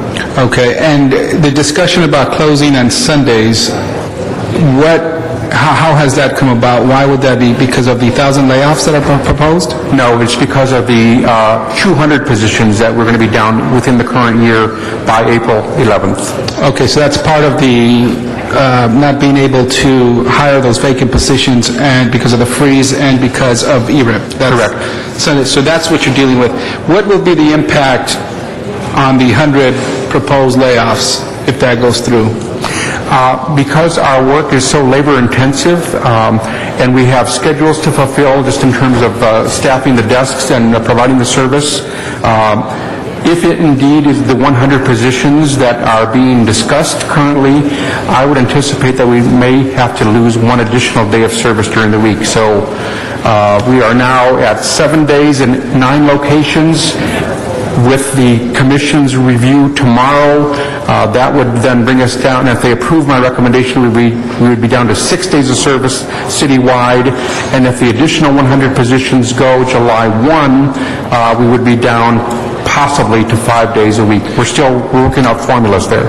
Okay, and to reiterate, as you mentioned, I like the word you use, which is fluid, right? It is a bit confusing to all of us when we're here discussing budget proposals and whether we know it's for this year or next year and whether we know if they're going to happen or not or whether we're going to see it in the mayor's budget. All of us are kind of waiting to see. So I know, at least for me, that given the testimony that has been made here and the impact that libraries has had in my life, I certainly wouldn't want to see us dramatically cut back on our service to our young people, to our adults who depend upon this public service. And I'm awaiting to see exactly what's realistic before we think creatively on how to stop this hemorrhaging. I understand ERIP will have an impact. That's a decision we all made, and we thought it was a good proposal for us to move forward with. The freezes, we don't know if that could be turned back. I think a lot of other departments would want to say, hey, what about us and the freezes? But certainly moving forward from there, I'm certainly going to keep my eyes out to make sure that we do not do any more damage to our public library system. Thank you very much, Mr. Huizar. At this time, I just want to hold, before we call for a second round of council, we did have one card for the Sergeant of Arms. Lisa Barrentos. Thank you, Lisa. Thank you for your card. I have a statement I want to read. Good afternoon. My name is Lisa Barrentos. I'm the messenger clerk for the Los Angeles Public Library, the Children's Department. I am here today because it has come to my attention that 150 messenger clerk positions will be eliminated. The messenger clerks are the lifeblood of the library system. In addition to sorting and shelving books and audio-visual material, we are very visible to the public, often being the first source of information for the patrons. Those of us who are bilingual provide interpretive service as well. Messenger clerks are responsible for organizing the room and desk collection, providing easy access to the public. We are a support system for the clerk typist by processing books for checkout and other tasks. We also occasionally staff the computer center, which is 5 floors away. In addition to this, I personally work as a docent giving tours of Central Library to groups of school children. The loss of messenger clerk positions means that librarians and clerks already burdened will have to do our work. leaving them with less time to address their own work, and public service will be compromised. The library collection will suffer from poor organization due to shortened staff and will run less efficiently. The loss of messenger clerks not only threatens the structure of LAPL, but will put real human beings in the position of financially burdening family. For instance, it was with this job as a messenger clerk that Please, thank you, please. No, finish your thought. You're very passionate, please. It was this messenger clerk position that helped me take care of my terminally ill mother, and I put my nephew through college, so please think twice about taking away our jobs. Thank you very much. Thank you. Madam Clerk, that completes the public comment. We do have council members, Mr. Koretz, at this time for the first time. Yeah, I think Councilmember Weezer said it perfectly. I also grew up making a lot of use of the public library system and checking out boatloads of books from the Robertson branch, which I'm now proud to represent in my district, and spending a lot of time downtown at the Central LA Library doing research in junior high school and high school. The one thing that does concern me, and I think Councilmember Hahn hit it on the head, I don't think in the interest of fairness and distribution and anything else, it makes sense to have all of our libraries closed the day before many kids will be doing the final touches on their reports and having to turn them in on Monday morning over and over again throughout the city. I wonder if we could, at a minimum, direct that the Central Library be kept open 7 days a week. I think there should be some resource available for the entire city, even if people have to travel to it. Having all of our resources closed, even on a day where you don't get as many visitors, but a day that's critical for a lot of students to be doing their work, I'd like for us to at least consider that. It's in a central location, hence the name Central Library. It's a very large facility. It could help just about anybody. And it's accessible by bus. I took the bus down there when I was too young to drive many times. So that's just a thought. I think that would at least resolve the most serious issue. I mean, the other issue, of course, is that we're considering library services as less than a core service and cutting so many people back. And I think, at least in my mind, and I think perhaps the majority of the members of the council, this is a core service, and I don't think we really want to see it cut back to this degree. Thank you, Mr. Koretz. Mr. Rosendahl. Thank you, Mr. President. We're not taking action today. This is an informational discussion, but we have heavy hearts here because, to me, it's a total no-brainer that the libraries are an intervention prevention strategy for everything, and for kids, it is the most important opportunity to get on the right footing. You have no choice because of the budget issues to make cuts. Would you give me a quick picture of exactly what direction we're going to go throughout the city overall, just as a summary again? Tell us. With respect to the library, just painting kind of the scenarios as I envision them, that we're looking at possibly within this year reducing at 9 facilities from 7 days a week to 6 days a week, which means that all facilities will be open 6 days a week. In the future, at the start of the new fiscal year, depending on how the discussion and policy decisions are regarding the budget, we could see a downturn to 5 days a week. This is a phenomenon, of course, that's happening all over the country, but that would be the worst-case scenario that I would see right now. Is it at all possible to get volunteers to work with employees? Okay, well, they're saying because of jobs. Now, that makes a good point. Now, obviously, I don't want anyone to hit the street, but right now, by the reducing of the hours, how many employees will we lose? Well, about a third of the workforce, if indeed we do go through the layoff situation, so approximately 300 full-time equivalent would be the number. And then with respect to the volunteers, Mr. Rosendahl, we do have a very robust volunteer program now. They are, as you heard earlier, some of them are docents for the library leading tours.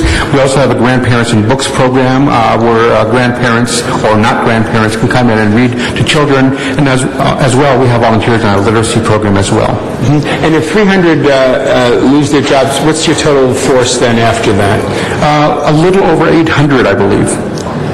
Golly, so you'll lose a third of your approximately. It's all approximate at this point in time. Is there any way to do private sector partnering on this to keep them all? We have our library foundation, who annually grants us about $3 to $4 million. Those are for very specific programs that augment and enhance our basic core services at the library. As a matter of fact, their policy, if you will, is that they are adverse to providing funds that would actually supplant library services. And so, in other words, they don't want to give extra dollars that they raise specifically to pay for things that they believe that the city should be paying for as part of its core obligation. But the city, like the rest of the nation, is in a different spot.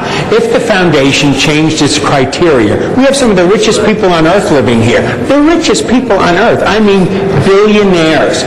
Could we not ask that foundation to solicit, work with people and partner with them and then fund it so we don't lose 300 people in the library? Could we do that?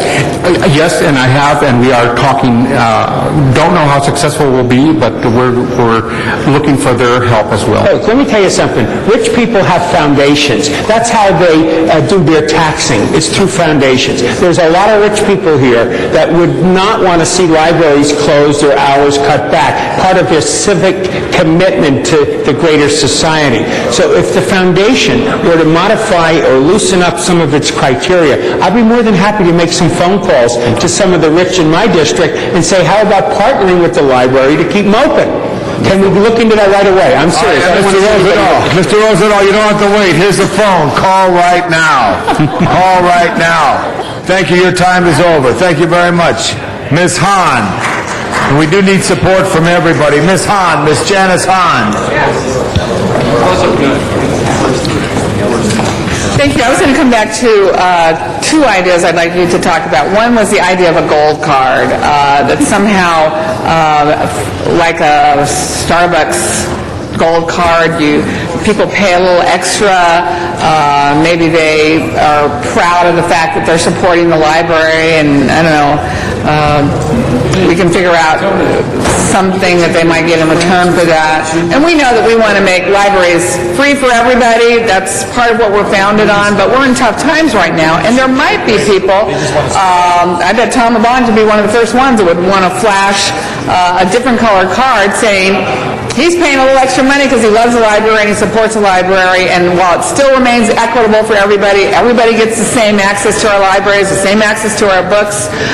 Is this a possibility that it may not raise certainly your gap, but is it a possibility at this time to have residents inside and outside of Los Angeles stepping up and maybe agreeing to be a special friend of our libraries at this particular time? Yes. What's the status of that? Councilwoman, as you may know, the Library Foundation just hired a new executive, and I actually broached the subject with him recently because I had a meeting with your staff a couple of weeks ago about this. We think there's a way actually to do something that would give people the opportunity to go the extra mile, if you will. And there's a way to also recognize them, at the same time allow the foundation to build its membership database for potential larger gifts down the road. So we're very open to that idea at this point in time. We just need to work out the details. The one issue that I thought was very important, and I conferred my concern with your staff, is that I think that people are going to be more apt to give above and beyond if they knew that the funding would be going to a very specific purpose. And in my mind, that more specific purpose at this point in time would be for our collections. Our library book fund is perhaps one of the lowest on national per capita basis of any library system in the U.S. So I would love to see if we can put together a program such as that, the money would go for restricted purposes primarily for the books. Because I know, although everybody's very passionate about it, it'd be very hard to sustain private donations to keep our libraries open additional hours and hire staff. Right. I mean, I can see that. I do think people would like to step up to the plate. I don't know. I personally think there'd be people that would want to carry around a gold card that said, keep our libraries open on Sundays. Sunday fun days. I mean, I think people, I know I would love to carry a card around that just said Sunday and have people ask me, what's that for? Well, I'm paying extra money because I want to keep our libraries open on Sunday so that kids have access to it, adults have access to it. That's what's made Los Angeles great, is libraries open 7 days a week. I don't know, but you can make that decision. Also, can you talk to us about the idea of a parcel tax? We've mulled the idea around. I think that right now, it'd be very hard to raise taxes in the city. I think it might be something we'd like to consider in the future. I have worked on a parcel tax campaign in my previous life in Oakland. I know that a lot of groundwork needs to be laid, and we have to do polling, et cetera, et cetera. Down the road, I would see that as a possibility for us. Thank you, Ms. Hahn, for all these great ideas. Mr. Alarcon. Thank you. I want to be clear. You said that if you received a grant, you would enhance the collection, meaning the books? I was referring to if individuals were allowed to give a special donation to the library. Well, what about if they wanted to give a special donation to keep the doors open? That would certainly be recognized, absolutely. I was particularly disturbed when the library department applied for a stimulus money grant for equipment, $7 million grant, and they only generated one job when the stimulus money is specifically to create jobs. And I felt that we should have applied for outreach workers and all that. And the irony of it was that this was to close the digital divide, so we buy a bunch of equipment. Now we're talking about closing the doors 2 days a week, and we could have left those doors open if we had applied for a few outreach positions that these messengers could have gone into to reach out into the community, get more people into the libraries. So, I'm not a happy camper here. I mean, you guys, it's one thing for us to experience the worst economic crisis and have to cut. It's another thing for us to talk about prioritizing, enhancing our collection when we're cutting people, when we're laying people off and reducing services. What good is it if we have the best collection in the world if we're closed 2 days a week? I just don't get it. So, but I do want to ask, to what extent is this department, I'm asking to the CAO, to what extent, what is the proportion of staff that this department is being cut compared to all the other departments? I mean, it seems to me that they took a bigger hit than most other departments, and I want to know what the rationale for that is. I don't have the 1,000 position list in front of me, so I apologize, I left it upstairs. So I don't have the percentage in front of me. Well, 100 would represent 10% of 1,000. I'll tell you that much. 10% of 1,000, you're correct. So that seems to be disproportionate. I don't know that's the case. I believe Personnel Department is targeted for 100 positions, and I believe they are smaller. Okay, so that's one other example. That makes it 200. In street services. I'm just remembering the numbers. Okay, come on. You cannot tell me this is not disproportionate. I do have the list, and I did look at it, and it is disproportionate. I'm asking, if you can't answer the question, is there somebody from the CAO's office who can answer the question as to why this department is being disproportionately impacted in terms of the number of layoffs and services?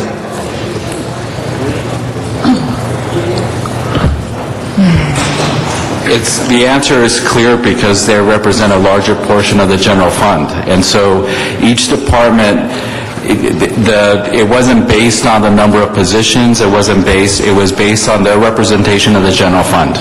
And so I think... So it was basically bean counting as opposed to quality maintenance.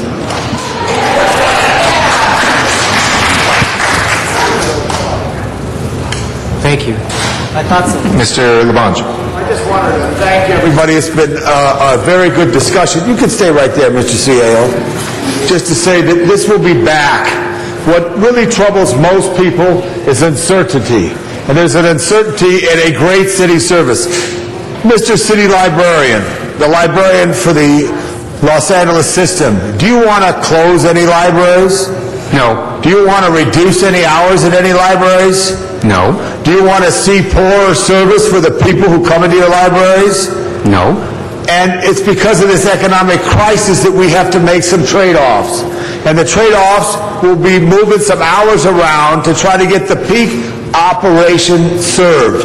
The peak operation served. And also what we're trying to do in committee is save the talent that has chosen this profession so we don't have a great gap when times are better, which we hope they'll be better in this. I believe we get $75 million directly from the general fund, guaranteed by the charter. Correct. And those $75 million, they open up these facilities 6 days a week, right? 9 of them, 7 days a week. 9 of them, 7 days. And the only closures would be on the Sundays.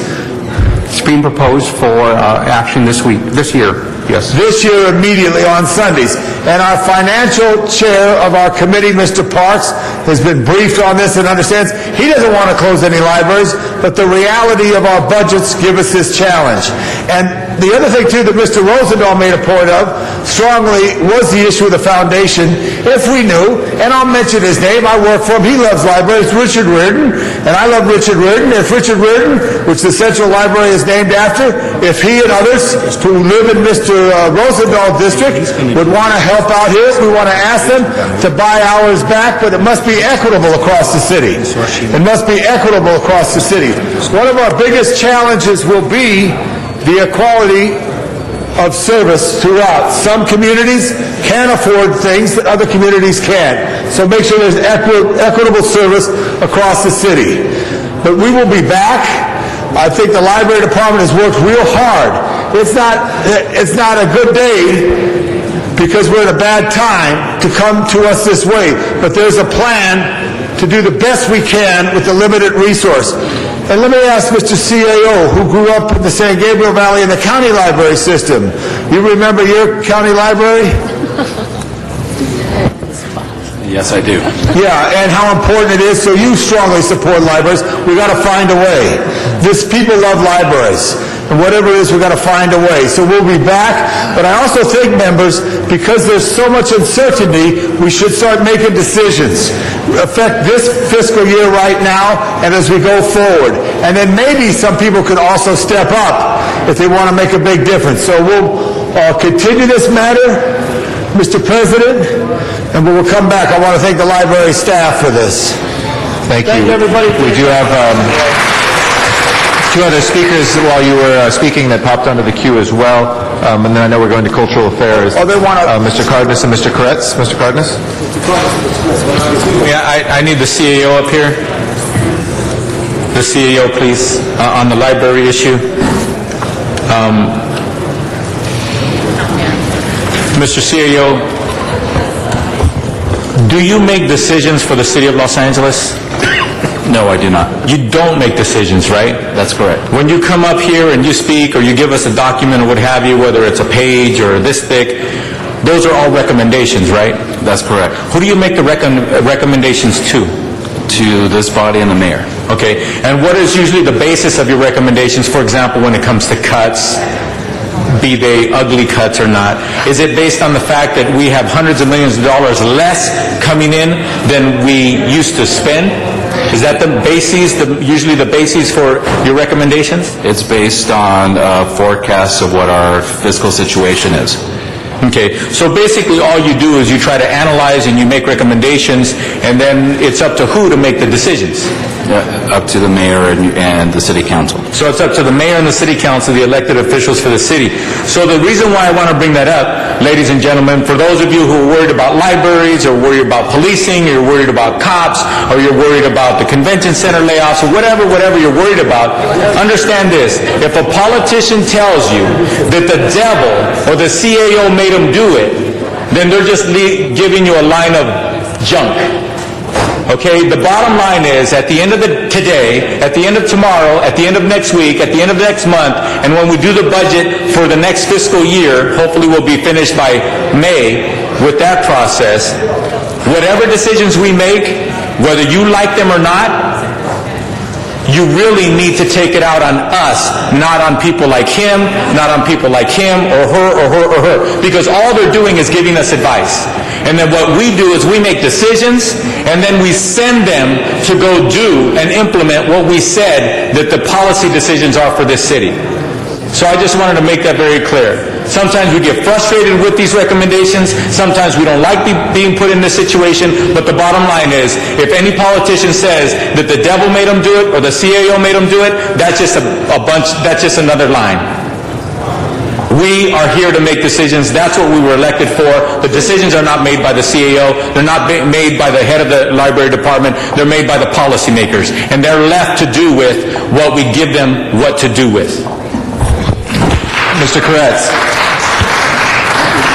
Yeah, just a reminder to my colleagues and to the folks out there, what we're talking about is not just a short-term temporary cut while we're in the worst of our fiscal difficulties. We're looking at reshaping how the city functions in the future, and we're talking about the impacts 2 years from now, 5 years from now, of substantially reducing the workforce. So when we look at cutting a third of our library workers, we're not just talking about a temporary layoff for a year or two. We're talking about how much of this is a core service, and do we want to do this for 10 years or 20 years, operate with a substantially reduced library? And that's the decision that's going to be before us. Personally, I think it's a bad idea. I think it's one of the core services, and I think it impacts public safety as well as it impacts literacy and all the more direct things that we think of with a library. So I would implore my colleagues to try and find a way to reduce this particular cut. I don't think this is a good thing for a city, and it's not what I ever would have expected of the city that I grew up in. Thank you all very much, and thank you to members of the public who came here and the advocates as well that are here on that item. We're still on item 15. We're going to go to Cultural Affairs as the next piece. I recognize Mr. Labange on Cultural Affairs. We know there's folks that have been waiting on that.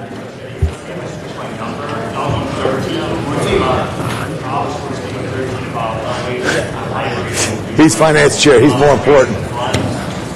Sure. Did you speak on this one already, or did you spoke in general public comment, right?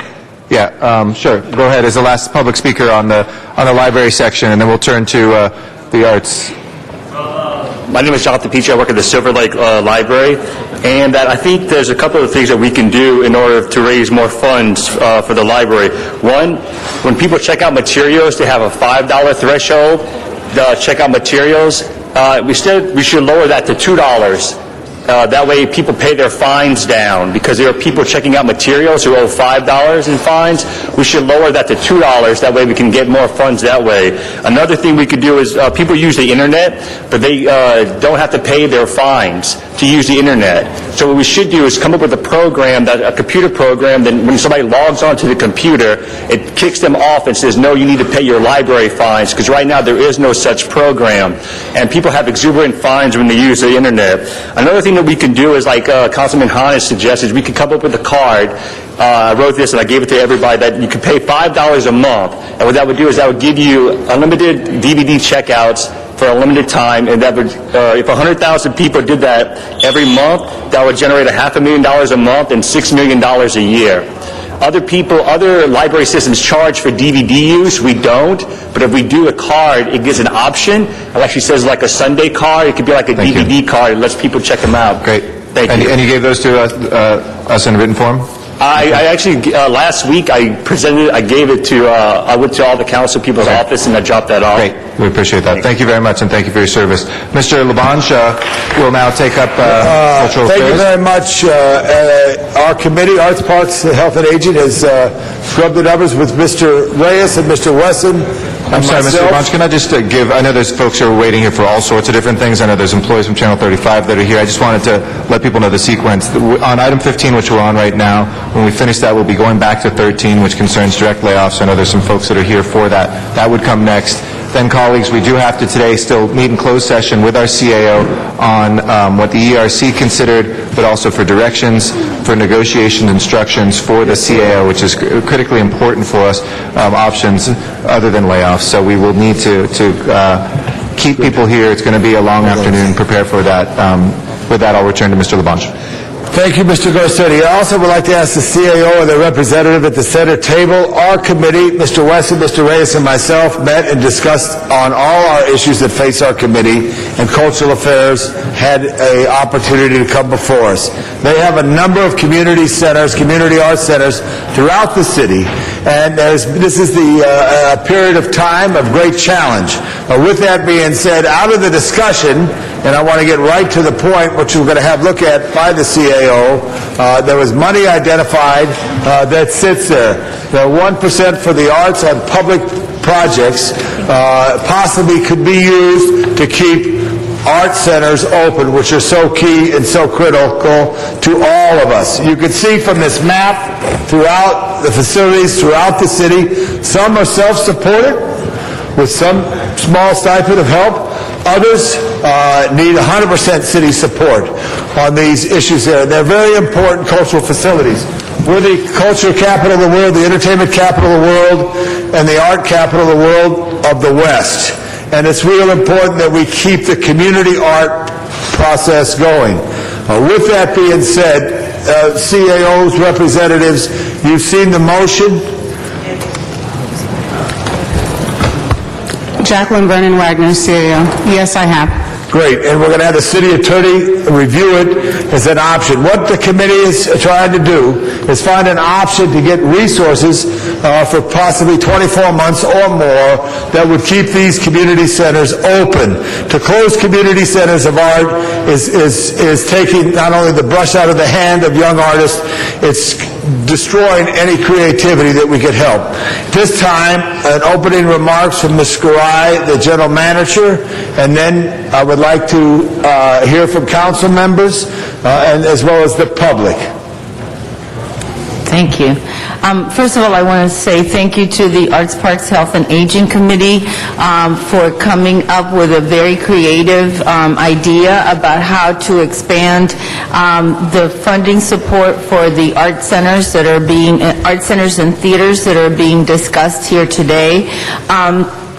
We have very limited sources of funds for the Department of Cultural Affairs, and the fact that many of these funding sources have very strict regulations attached to them means that the department cannot use those funds in the most strategic and the most accessible manner. So I want to commend the committee for coming up with this idea as to how to allow the department to deploy the sources of funds that we do have in our department in a more strategic and in a more equitable way, and we will be working with the CLA, the City Attorney's Office, and the CAO to explore if this is a viable source of support for our centers. In the short run, though, in the short time, we are facing a difficult situation in that we have been asked to identify 15 positions for layoffs, 7 of which are going to be laid off as soon as April 1st, and the other 8 will be laid off on July 1st, and all of the positions that we have identified have responsibilities at one of these art centers or theaters that we're hoping will solicit enough proposals from nonprofit arts organizations in the community that would come in to manage and program these facilities. But in the short term, there's going to be a difficult period while we issue the required RFP or RFQ that's needed to identify possible service providers.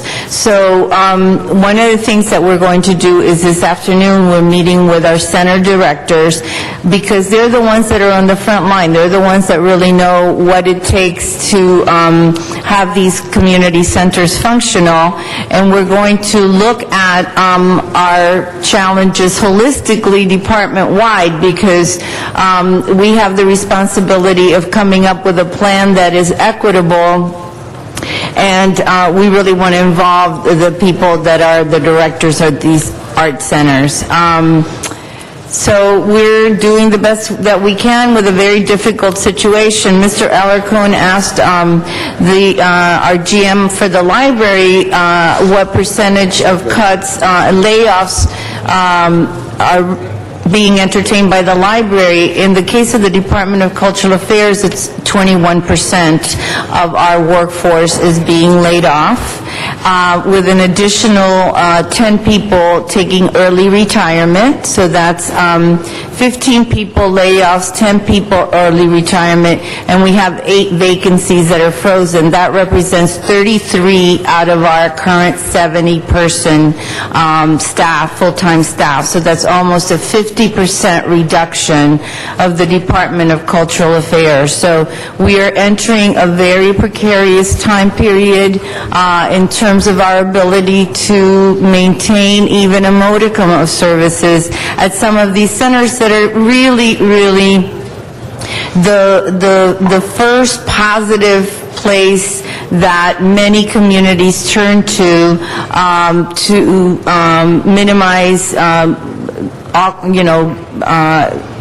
bad behavior in youth, that they're actually critical havens for many underserved communities throughout Los Angeles. So we want to do everything that we can from the department in concert with the council, in concert with the mayor's office, to try to sustain a level of service so that while we're looking for possible viable partnership opportunities, the centers don't go dark. And that's what we're trying to figure out right now. Ms. Garay, what was important, and members, that we did in committee have this very long hearing, almost 3 hours, a lot of public comment, but out of that came that idea that Mr. Reyes formed, that Mr. Wesson supports, that I support, that comes to you with an option. That's what you want. So I'm going to ask Mr. Wesson just to add a little bit on that, because he knows his centers in his area have special qualifications, if you could. Mr. President, thank you, Chair of the committee, Mr. Labange. This committee is one of my joys. It's something that I care a lot about. It has arts, it has parks, and I do this as a labor of love, and I appreciate being appointed to this committee. It was an honor to second the motion by Ed Reyes that would try to come up with a creative way to fund these centers. Mr. Chair, the concern that I have is that it is a long-term fix. And in my case, I need a short-term fix. So later today, I will introduce a motion requesting that the department program with the CAO's office to put together the resources to keep this center open until the end of June. Now, I'm prepared to back that up by also instructing the CRA to take the necessary money out of my AB 1290 money to pay this. And then I am hopeful that by June 30th, we should be able to get a feel about the motion introduced by Mr. Reyes, seconded by you and myself, because if that does in fact work, then I can continue the services.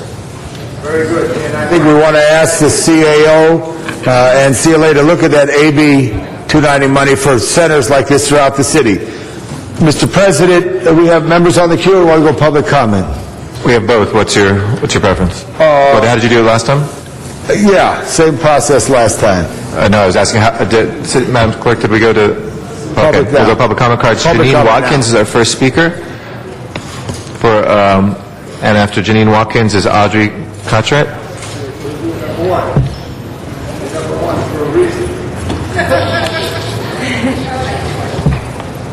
I'm number one for a reason. Well, you might be the sexiest man in LA if we pull this one off. So in the art community, you have become, I'm sorry, I should have said that, but you may have saved us. So I thank you for taking this up. Janine Watkins, I'm a resident of Watts. My family history dates back to 1921. I'm here to advocate for arts in LA. Unfortunately, in Watts, we have lost our hospital. Arrest decision, and now we are in jeopardy of not having anywhere to go. Just like King Hospital, the Watts Towers is an icon in our community. It's an icon around the world, and we are forced to come before you today to advocate.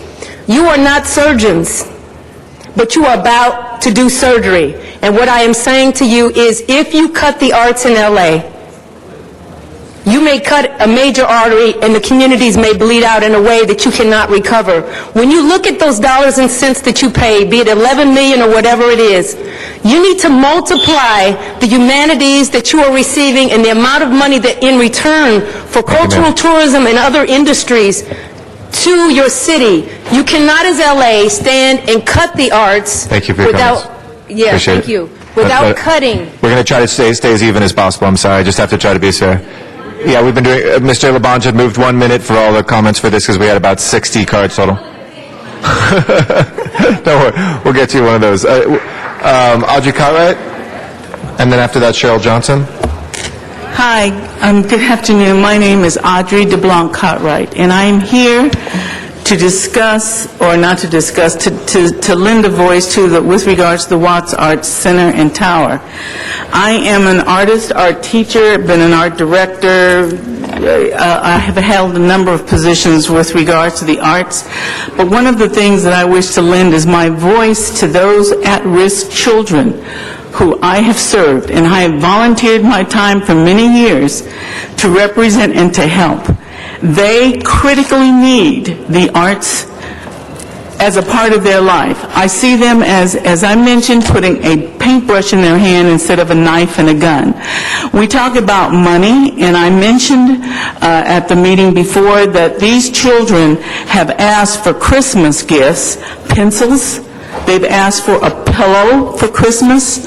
We cannot give up on them. We have to stand there and help them. And in Watts, I'm sorry, this last point, and in Watts, because I was here, I'm a native during the Watts riots, and I'm very familiar with the community.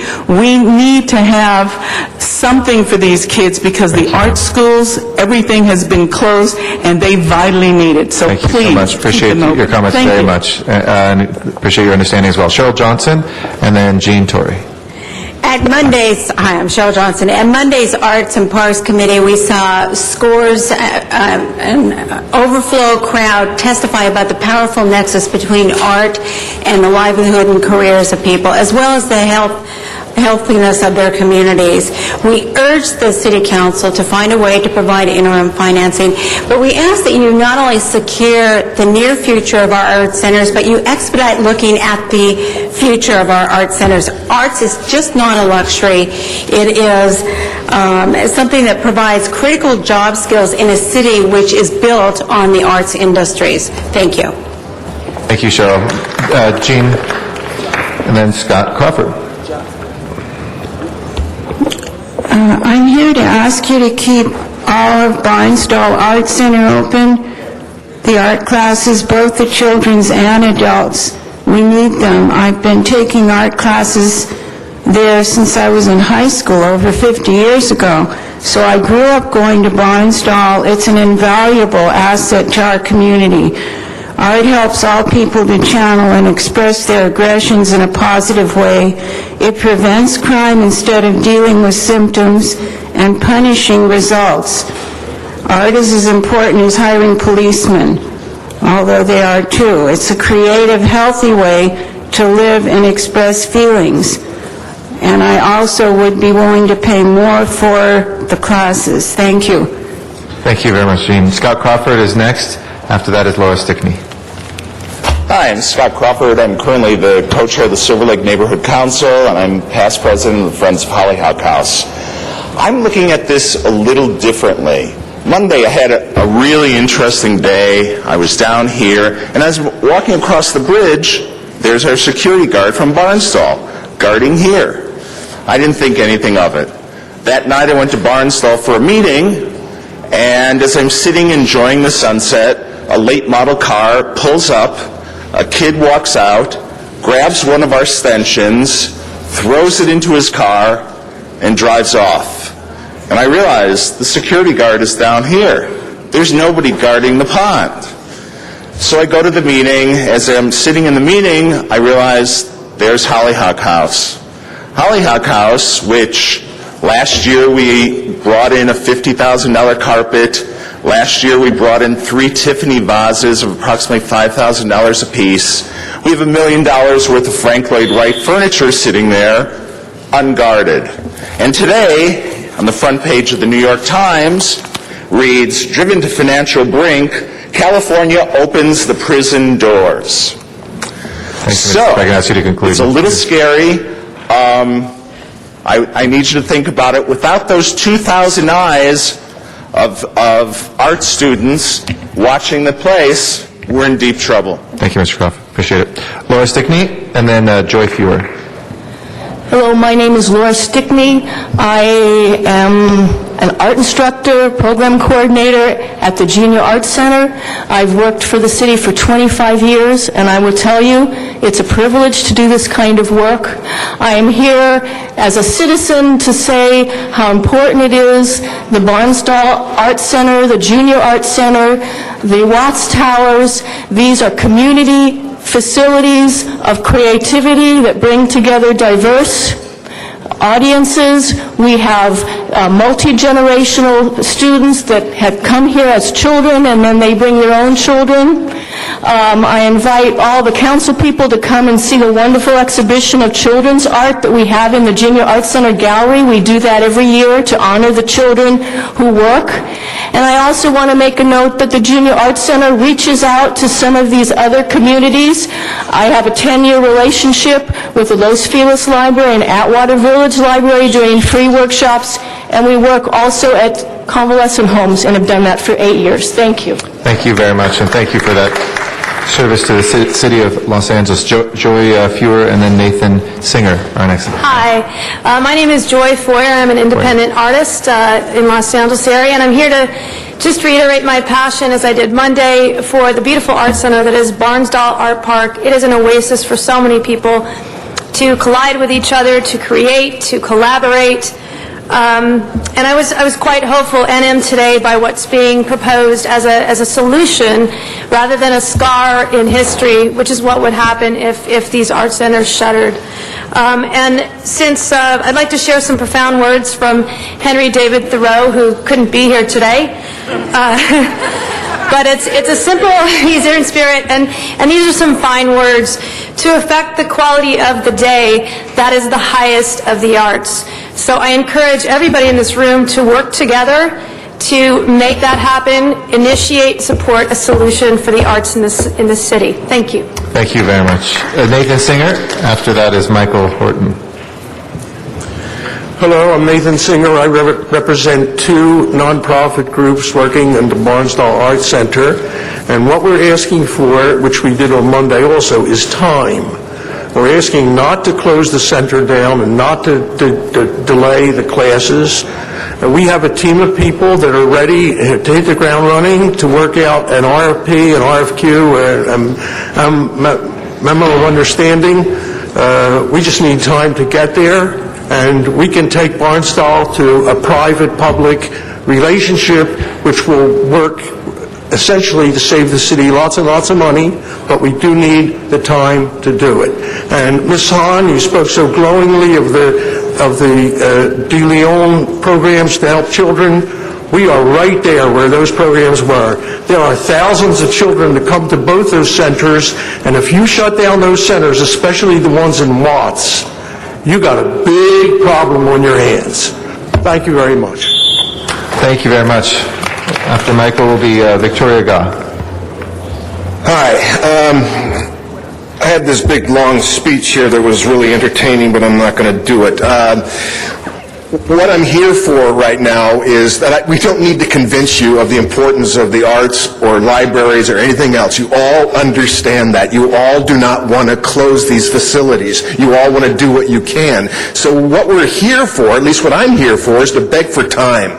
We only heard about this Friday. We have less than a 2-week notice, and as I understand it, these facilities, or some facilities, or most facilities, will close April 1st. Are we to go to Barnsdall Art Park and see a fence around on April 1st? I don't know that. We're all confused. So please take action for a short-term solution, like Mr. Wesson said, so we can come up with a long-term solution. And believe me, you've got a lot of creative people here. We will come up with a solution, but you got to give us time. Thanks. Thank you very much. Victoria Gaunt, and then Aviva Weiner. I'm going to be redundant and read a speech. Please don't close Barnsdall or Watts Towers Art Centers. They are historic, treasured jewels of the people of this great city of Los Angeles. Sure, we don't hear much about them on gigantic billboards or on our TVs, but that doesn't diminish the quiet, important work that they do and have done for the past 65 and 80 years, respectively. They serve all socioeconomic levels of people, all abilities, all races, all ages. They are truly diverse and inclusive. If it weren't for these art centers, the average Angelino would never be able to even imagine going to study art. We would be left with expensive art institutions that only a few could enjoy. Art is not just for the elite. In these tough times, when hope is slim, these two art centers are beacons of possibility and expression. Please don't take them away from the people of our city of Los Angeles who have fought hard to cultivate and preserve them for decades and collectively a century and a half. Thank you. Aviva Weiner is our next speaker, and then Claire Nelton. Good afternoon. My name is Aviva Weiner. I'm also a native of the city, born at Queen of Angels Hospital. I grew up at Barnsdall Art Center, the downtown library, everything in this city. We heard a lot earlier today about Rudy De Leon's activism and how he started community policing. Community policing was the key to safety in the community, but also we need community parks, we need community libraries, we need community art programs. Community education. We need to keep our city safe and prosperous, and that comes from taking care of everyone. I'd like to speak to the councilman who said that rich people should take up the money for these programs. Rich people don't support this city. Their money's lost to Bernie Madoff. Local people and poor people and the middle class is what supports the city. If you look at how much money is collected by lottery tickets and by sales to like Avatar or any big movie that comes out, you can see huge amounts of money can be generated by little bits from every single person. And that's what we can do if we are given the time. We've been given 4 days. That's not long enough. Thank you very much. Claire Knowlton, and after that is Lauren Hanson. Good morning. My name is Claire Knowlton. I'm the Executive Director of McGroarty Art Center, and we are one of the public-private partnerships that has made it work. We were privatized in 1995. I would like to let you know what pieces need to be in place for a successful partnership. The city cannot issue RFPs for $0. There needs to be some money attached to get these private groups started. They also need the time to build a fundraising program, which takes a couple of years, so they need funding that will decline over time, but sustains a professional staff at the beginning. I'd also like to let you know that our center and the other currently partnered centers have been on month-to-month extension contracts for nearly 2 years, waiting for our RFPs. I would ask you to please direct this department to put the partnered centers and the centers to be partnered at the top of their priority list. Thank you. Thank you very much. Lauren Hanson, and then Wilma Frazier. Is Lauren?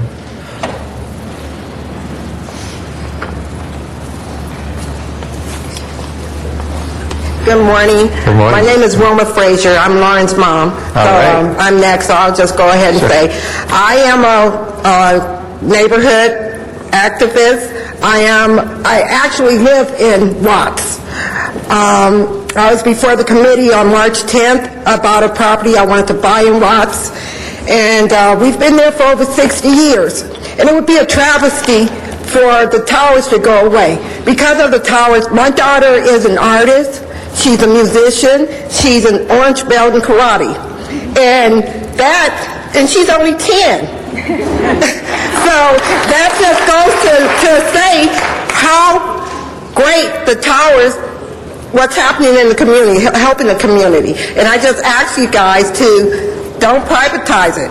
The staff, Rogelio is a product, I think he was laid off, but he's a product of the towers.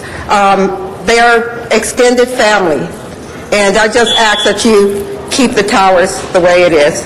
Great. Okay. Come on. You can do it.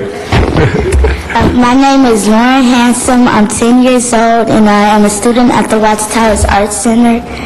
And if it wasn't for the Watts Towers Arts Center, I wouldn't know how to be able to play the piano or have experience to meet the director of Kung Fu Panda.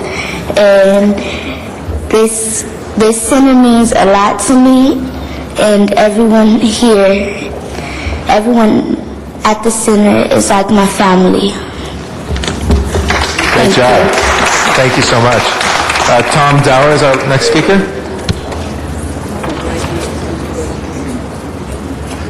If not, Diane Hardy Garcia.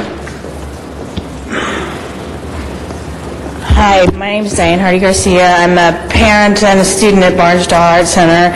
I just have to tell you about my daughter. She is going to be 8 years old, and we adopted her through the foster care system. And she had a lot of issues with discipline and anger, rightfully so. And the Art Center is one place that she can go learn about art. It doesn't happen in our schools the way that it should. And that opportunity, we were just there on Sunday, has a profound effect on her. When we were at her special ed meeting, they said she's improved so greatly because she has coping skills now that when she is angry or upset, she calms herself with her art skills and goes to an art area to do art. These skills can't be taught other places without costing a lot of money, so I hope you'll reconsider and fully fund this program. Thank you. Thank you. Terry Phillips. And after Ms. Phillips will be Sheila Lair Grauer. Hi, my name is Terry Phillips. I'm an independent artist. My son and I both study at the Barnsdall Arts Center. I'm here to speak on behalf of Barnsdall. I know the city is in a financial crisis. I think it would be a grave mistake to close these art centers. They are the soul of our city. Los Angeles is a city based on art. These are opportunities for children and adults from all the cultures in our city to come together in a creative and positive way.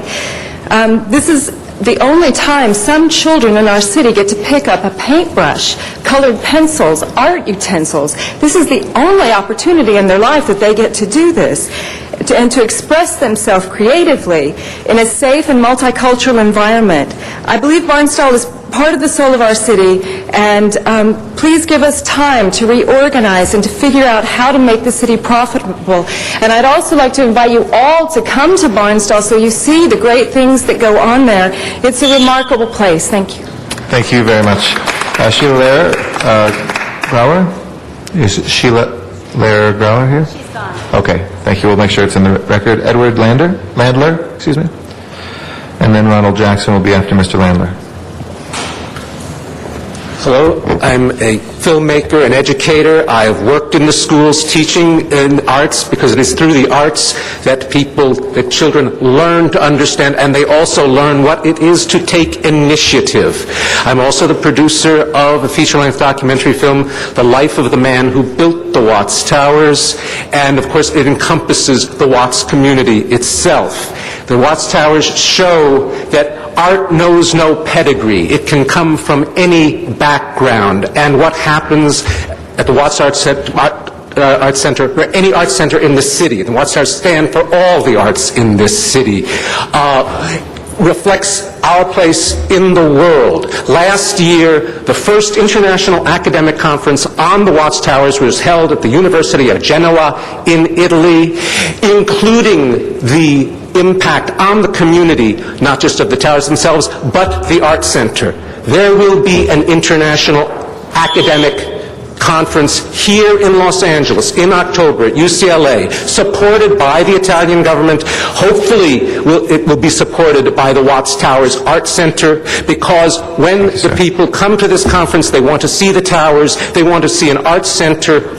open to them, and not just a building, but a building functioning in the community, serving the community, learning about the world through art. Ronald Jackson is our next speaker. After that is Arnold Sachs. Good afternoon. I'm Ronald Jackson. First, I'd hope that someone can tell us if the towers can be taken off this list or the status on that list before the end, the status of the towers before the end of the day. But most importantly is last year we celebrated 50 years of the towers, and here it is, we're talking about dismantling and not supporting it. So I'm charged here to get all of you to really dig deep in your minds and figure out a way to come out of this situation. I mean, you're the city people, you're the ones that's handling the budget, you're the ones that make the decisions on all this stuff, so you know what's going on in the city of LA with violence. Teachers have been cut, education has been cut, now the art is going to be cut. So all I'm saying is, I think it's your responsibility to figure out a way to make this work without cuts. And most importantly, we need to keep the same director at the towers, because if you put another person there, they're not going to have the passion, they're not going to have the understanding, and they're not going to be able to resolve the problems that we're having over there. Thank you very much. Appreciate your comments today. Arnold Sachs. After that is Laura Dwan. Yes, thank you. The sense of cutthroat entitlement fostered by the city leadership is so skewered. While cultural centers like LA Live, Staples Centers, the Coliseum, and Hollywood Bowl obtain free city services from the Department of Transportation and LAPD for over 10 years. It took until October for the council to act, even though you had 3 years of budget deficits. Now, public cultural centers are feeling a chainsaw to the programs that they provide. 3 years of deficit. Why did it take you so long to act? It's not like people didn't come before you and mention the fact that your waiver of city fees for public events was going to be disastrous. It's not like you didn't know about it. By the way, the 20-year waiver of the bed tax for the Marriott, how do you plan to make up that $3 million a year minimum? Laura Dwan is our next speaker. Good morning. I was here on behalf of the library but could not leave without speaking to cultural affairs as well. We moved to Los Angeles 40 years ago as a young mother with students at Ivanhoe School. I took advantage of whatever classes were available for my children. It is the art, the culture, the libraries that make a city great and that keep our kids engaged and learning new skills and aware of other opportunities and off the streets. The crime rate is going down, and these programs are part of that, and we need to support these rather than cutting them off. Thank you. And we will now go to council members who are on the queue. Mr. Labange, did you have anything else you want to say before Ms. Hahn speaks? Mr. Labange? Did you want to say anything else before Ms. Hahn? No, I just think there's some aspects that were said in the public comment. We thank all those. It was 4 times as many people at public comment, and the sergeant had to almost call the fire inspector up to room 1060 because it was so packed. The key is 2 elements as we look forward. We don't want to close these centers today, which we would appreciate had we known before. We would appreciate it we'd known before, so to try to think of some options. Additionally, we want to look at the public-private partnership that may work in some areas, or the public commitment that is necessary in some areas. And also in your structure, which has been reduced greatly, to try to frame it so you can work together. We are, just for note, we are also going to do recreation in parks, and interested enough, some departments have to look at their staffs to see what they can do to create service for the people, number one, because we have these facilities there. With that being said, Madam President, I'm going to turn it back to you. Thank the department and the CAO, but we must find a way to enlighten the light necessary to keep the art centers open.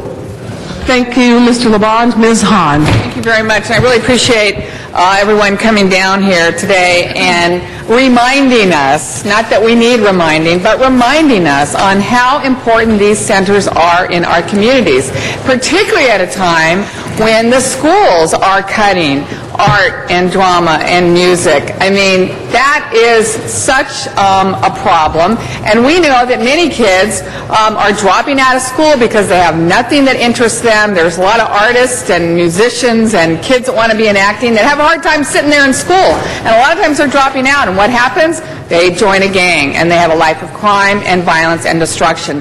These centers are vital to keeping our kids safe, keeping our kids an opportunity for them to be everything they want to be. I mean, Lauren, that was just a beautiful testimony of a young woman who's a musician and an artist and really has everything going for her. But if these facilities close down, or not even close down, but begin to lose classes, this is a problem. And I have two facilities that are at a critical juncture right now in my district. One is a Warner Grand Theater, where we lost our theater director. So I would like to hear what you have planned to make sure that that theater remains open. It is the lifeblood of downtown San Pedro. It is the cornerstone, the anchor of a renaissance happening in that community. And we'd like to know, with things like the LA Harbor International Film Festival coming up, how are we going to keep that theater operating? And you can answer that second. The Watts Towers, let me say, Janine Watkins, I want to really thank you. We don't always agree on everything, but I want to thank you and the community. I want to thank you and everybody for taking an active role, as always, in advocating for your community, for the Watts Towers, and for these programs. Your family and my family has an unparalleled history and interconnection in the community of Watts. Your father-in-law and my father built the first shopping center that was ever in that community, and worked together to bring grocery stores to that community and a sit-down restaurant to that community. My father, as Ed showed in his documentary, when he was a council member, actually knew Simon Rodia, building those Watts Towers. My father had to navigate between the community and Simon Rodia because he was building that Watts Towers. You guys will love this. Late into the night. And how did he build the Watts Towers? With glass and bottles and ceramics, and he would break them. And the community came to my dad, I think he was a council member, and said, "Mr. Hahn, this is too loud. I mean, we got to sleep. This guy, he's crazy. Well, he can't be breaking glass at 9 o'clock at night." So my dad brokered this agreement. "Simon, you got to quit building the towers at sundown. Give these people a rest." So we have a history with this community. And I was very upset to learn that Rogelio was laid off, because Janine came forward with everyone else and presented what that meant. And that meant these summer art camps, these classes, the visiting school classes, all these programs that were so vital were going away. So I scrambled today, thanks to the community, and I am going to transfer money from my office account to you, Cultural Affairs, for you to keep him employed through July 1st. Thank you. And that's going to happen today. He's going to stay there, and all those classes are going to stay there. But then what happens July 1st? And I think that was one of the comments that was made by somebody here today. We need a short-term solution, which I just did. But we need a long-term solution, which is why it got miscommunicated, but community, listen to me. I wanted to find a way to bring more dollars to Watts, more private dollars to the Watts Towers, so that we could keep everybody employed, we could keep these classes going, and we could actually enhance the resources for our community, because we are unique, we are special, we serve kids that are unique to this city, really, and to the state of California. This community is rich and diverse and so important. So I wanted to find a way to partner, not privatize, partner with maybe the Getty, maybe with the Annenberg Foundation, maybe with someone who would be willing to pour dollars into Watts preserving services, only enhancing it. And so what I want to do, it's not on this so-called list, so I'll let you know it is not officially on this list, but what I want us to do, community, is let's sit down together. I know there's already a task force that's at work. Let's explore the possibility of finding more resources to come to our community so that when things get worse in this city, which I think is going to happen, we will not be in jeopardy. We will be solid, we will be strong, and we will continue even more providing to young people like Lauren the opportunities that she deserves and every young person in Watts deserves. So I pledge you that. Now I'm way over time. Yes. But in my thank you, because this was so important and it was just so critical. Now, as I sit down, can you tell me how we're going to keep the Warner Grand Thank you. live and Thank you operating? so much for that. Thank you, Ms. Hahn. Yes, Mr. Very Garcetti. generous. Oh, you're not going to let her answer even? Thank you very much for that very generous offer, and we very much appreciate it, and I know that the community of Watts really appreciates it. So we will do everything possible to bring Rogelio back as soon as humanly possible. In terms of Warner Grand, I just want to again reiterate that the department is reeling from a very recent notification from personnel that we had to lay off 15 people. 15 people are being laid off, 7 as soon as April 1st, and the other 8 as soon as July 1st. That combined with 10 people that are taking early retirement, that's 25 people. In addition, we have vacancies that we cannot fill because of the hiring freeze. So almost 50% of our workforce is being reduced. So just bear with us that it's humanly impossible for us to perform the same services at the same level with nearly a 50% reduction in staff over a very short period of time that we knew exactly who it was going to impact, okay, because of seniority rules and all of that stuff.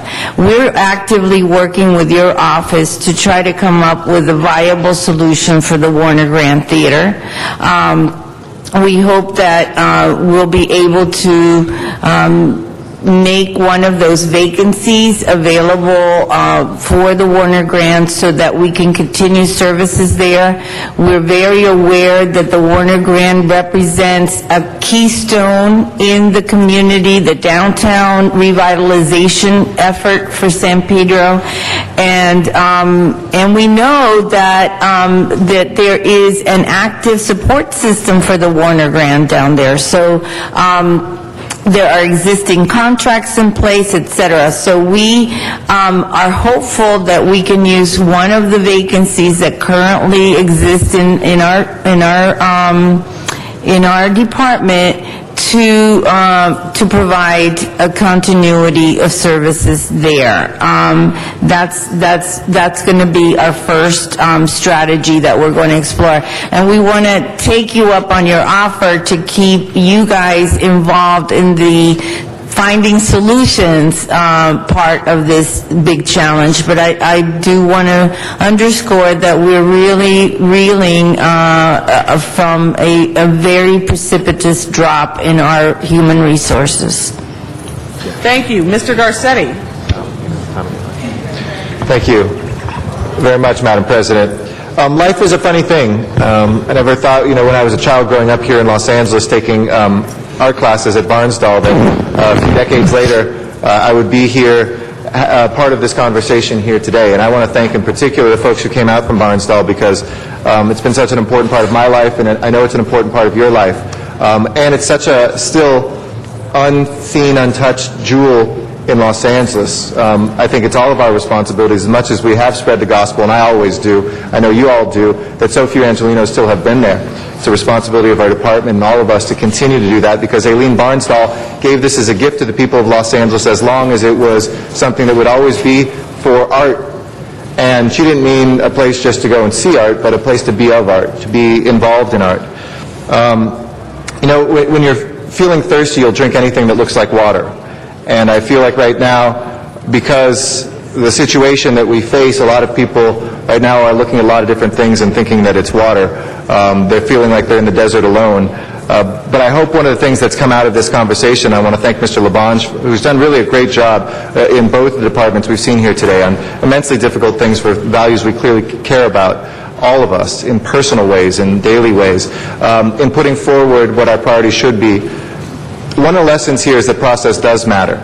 Process really matters. So when we hear that, arts classes are going to be shut down, and Mr. Wesson talks about his area, we have tremendous resources on both sides of this rope. Certainly Barnsdall has shown that. People out there who have put Barnsdall in their wills, who have gotten donations, who together we've gone to the state and gotten millions of dollars. There is always a way. I'm confident of that. I feel strong about that. And in Barnsdall, we have this amazing community that hasn't leveraged itself, that hasn't always been unified, that right now is coalescing like I've never seen it before. I mean, there's something beautiful that's going to blossom out of it. And I do agree, it's a matter of time, and we'll get that time, because we can create something even better. Never let a good crisis go to waste, as some say. But we also need the heads up. We can't be told that it's, people being laid off by us when they're early retirement. And I know that was something that you corrected. But we also need to know when that's happening. And I know it's not fun to be a general manager right now in any department. That's the truth. But for me, I just want to speak to my values. My priority on arts, where we have to make cuts and not, is to keep arts programs where it touches the most people and the most people who would otherwise not have access to art. It's tough because some of this is going to be a zero-sum game. But in deciding between, for instance, artist grants and community art classes, artist grants can wait to some degree over community arts classes, because we'll never have the future artists if we don't keep those classes going. There are other sources. And I don't want to turn artists against each other either, because none of us want to be in the position of telling artists, we're going to cut out all the grants programs. And that's why I was one of the seconders to Mr. Reyes's motion as well, to look at what sort of things we can do to find additional resources. But it is important that we do this the right way. And I think Barnsdall is very different than Watts. Watts wants to keep it as a public thing. That's a different thing the community can engage in. I think at Barnsdall there's a wonderful nonprofit kind of vision coming up that is community-based, and all those people that we have there, everybody knows it's been a pretty dysfunctional bureaucracy up there, and we've not always had the right people there. And that truth has to be told, because the people who volunteered a lot of their time and a lot of their energy have not always been welcomed by the city in the right ways. On the other hand, there's stupendous people up there that have, with very few resources, inspired generations of artists and have kept that place alive. But right now is a time to, I think, bring those pieces together, whether it's junior art classes, adult art classes, Hollyhock, the theater, the municipal gallery, and make this a place that is second to none in this city. When you look at the educational institutions that are there, Hollywood has always been synonymous with the creative heart of this world. You say Hollywood anywhere in the world and people's eyes light up. I was in the Blue House, I think it's called, in Seoul, Korea, where the Korean president, saw me wearing a little lapel pin that said Hollywood on it, and he thanked us for the Tiffany bowl that Mayor Han gave him, but he really wanted my lapel pin because it said Hollywood. This is what it represents, and if we can't bank on that, and if we can't help Watts out in the same way, because you're part of Greater Hollywood too, this is the place where it happens. So, bottom line, process matters. Let us work with you. Let us figure out that time to make sure this happens. We have resources we can bring to keep classes alive for whatever it is, but we have to know about that to be able to work on that and not be playing defense. Thank you, Mr. Garcetti. Mr. Labange? Members, thank you. All right, the department, look at these options. We request the CAO and the city attorney to look at that option, come back. Make sure this is the public works 1% of the art, not the private development 1% of the art. Make sure we're clear on that so it doesn't affect private development's commitment to the arts. We're looking at our own right now in this gap financing. And also come back with a preparation for RFQs or others that are necessary to look at centers to have that public-private assistance programs for art centers. Thank you, members. This will be back next week. Keep your track shoes on and keep moving further down the lane so we can come in and score big for this. Thank you. Thank you. Thank you very much, Mr. Labange. This will be noted. There's no action necessary on this item, correct, Madam Clerk? That's correct, Madam President. All right, we'll go on to item 13. And Madam President, just quickly before council goes on to 13, item number 6 was being held on the desk, and there's a request from Mr. Parks to continue that matter for 1 week. All right, Mr. Parks, your request is noted. Should we open the roll on that? Or can I- That can be a unanimous vote if council wishes. All right, I'll do that without objection. Mr. Rosendahl. Right now? Yes. Good, thank you.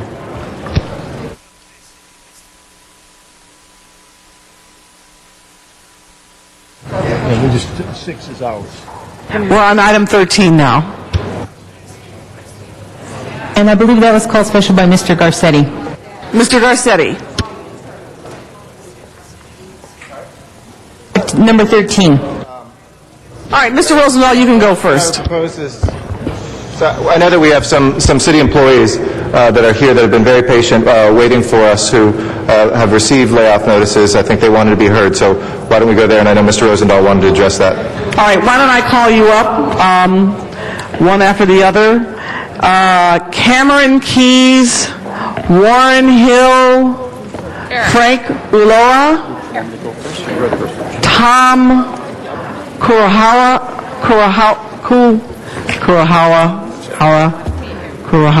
Okay, Tom. Monte Duarte, Jonathan, I think it's Peak. Jonathan? No, I can't read the writing. Jonathan Pitt. Does that sound right? I think it's us. I don't think that's us. Okay. Let me make sure. Okay, Angel Calvo, got that. And Gerardo Mendez and Chris Calhan? Or Calman? Okay, all right. And then I'll call the other cards, but you're all the city employees. Thank you, council members. I'm Cameron Keys. I'm currently post-production supervisor at Channel 35. There are many resources during this budget crisis that are perceived to just be too important to the public to cut. DWP, the harbor, the airport, but one of those resources was gutted last Tuesday when Channel 35 lost 7 technical members in one day. That coupled with Camilo, who was gone a month ago, left us with 8. And Camilo's a 17-year member of the station, an Air Force veteran. We lost him early, and that coupled with a member that we're going to lose possibly on July 1st, that's a member of the coalition, and a member of management who's taking EREP, that leaves the cuts to 10 people out of a staff of 21. So I think I don't have to tell the council how important this station is to distribute information to the public. We're doing it now. But there are some things in the city that simply won't get done without Channel 35, and we're very much in risk of not being able to complete those tasks. The last election, there were other radio stations and networks that were referring their listeners to Channel 35 for more information about items and the statements of the council members that were running, because they simply weren't available anywhere else. That's in danger of losing it. We've got a vital resource here, and we've got members here that represent decades and decades of experience. And talk about egregious cut. Why is this station taking a 50% cut in staff? Now, we're being told by some people that there'll be some way that we can manage it, but I don't see it. I just don't see it. We're already experiencing difficulties. The day after, I know that Dave Brown was switching the show, and he got a request from Councilman LaBonge's staff for some dubs that were important for something they needed. He couldn't do it because Frank would normally do it, but he was gone. That's what we're experiencing already. All right, we have thank other you very members much. that are... Warren, you're next, and then Frank. Good afternoon, council members. My name is Warren Hill. I am a proud resident of District 17 as well as Los Angeles. I've been with the channel for about 16 years, both as a contractor and, until recently, a staff member. Some of you may recognize me as the writer and producer of Council Week in Review. You've been a guest on the show many, many times. I know that all of you around the Horseshoe are in favor of transparency in government. Channel 35 is that transparency. We go out to your voters, to everyone in the city that has cable, that has access to a computer, can watch the programming from Channel 35. This is a key element right now because so many departments are being cut. The Department of Disability, the Department of Aging, the library we heard from earlier. All this programming comes on to Channel 35 and is available to your constituents. This is very important information to get out there. And as you're all aware, information is knowledge, is power. Thank you. Mr. Ullah. Good afternoon, Council Presidents and fellow council members. My name is Frank Ulloa, and I am the sole video librarian at Channel 35. I've been serving Channel 35 for 8 years. I came from the private sector, DirecTV, to work for the City of Los Angeles to seek the stability the city had to offer in employment. The reputation of the City of Los Angeles had the utmost longevity and salary compensation. It never entered my thoughts that I would be laid off due to the budget crisis. I serve all 15 council members sitting here today, in addition to the constituents of the city and all city departments, including proprietary departments. The community meetings and commission meetings, which are LAPD, CRA, DWP, LAWA, and Harbor, are also videotaped weekly and ingested into Channel 35's website for the public to view. My position is not just a job, but a service to the community for public access. My son, Frank Ulloa Jr., is currently an LAPD officer and serves the Southwest Traffic Division. My daughter, Larissa, is attending medical school at the University of Autónoma, Guadalajara, Mexico. I do support her financially and have not shared my status of being laid off due to her dense studies. In addition, my youngest daughter, Diana, is attending private school, and with this devastating result, I will not be able to continue her education at Bishop Amon High School in La Puente. Thank you. Tom Kurohawa. Tom had to leave. Tom had to leave. All right. Monte Duarte. Good day, City Council members. I'm here along with my colleagues from Channel 35 to say that this is a sad day that we are here since we have been selected for layoff. And I know a few things that most people do not know. I, along with my co-workers, have worked long and hard hours not only on city council meetings, but on budget and finance committee meetings that have gone long into the night.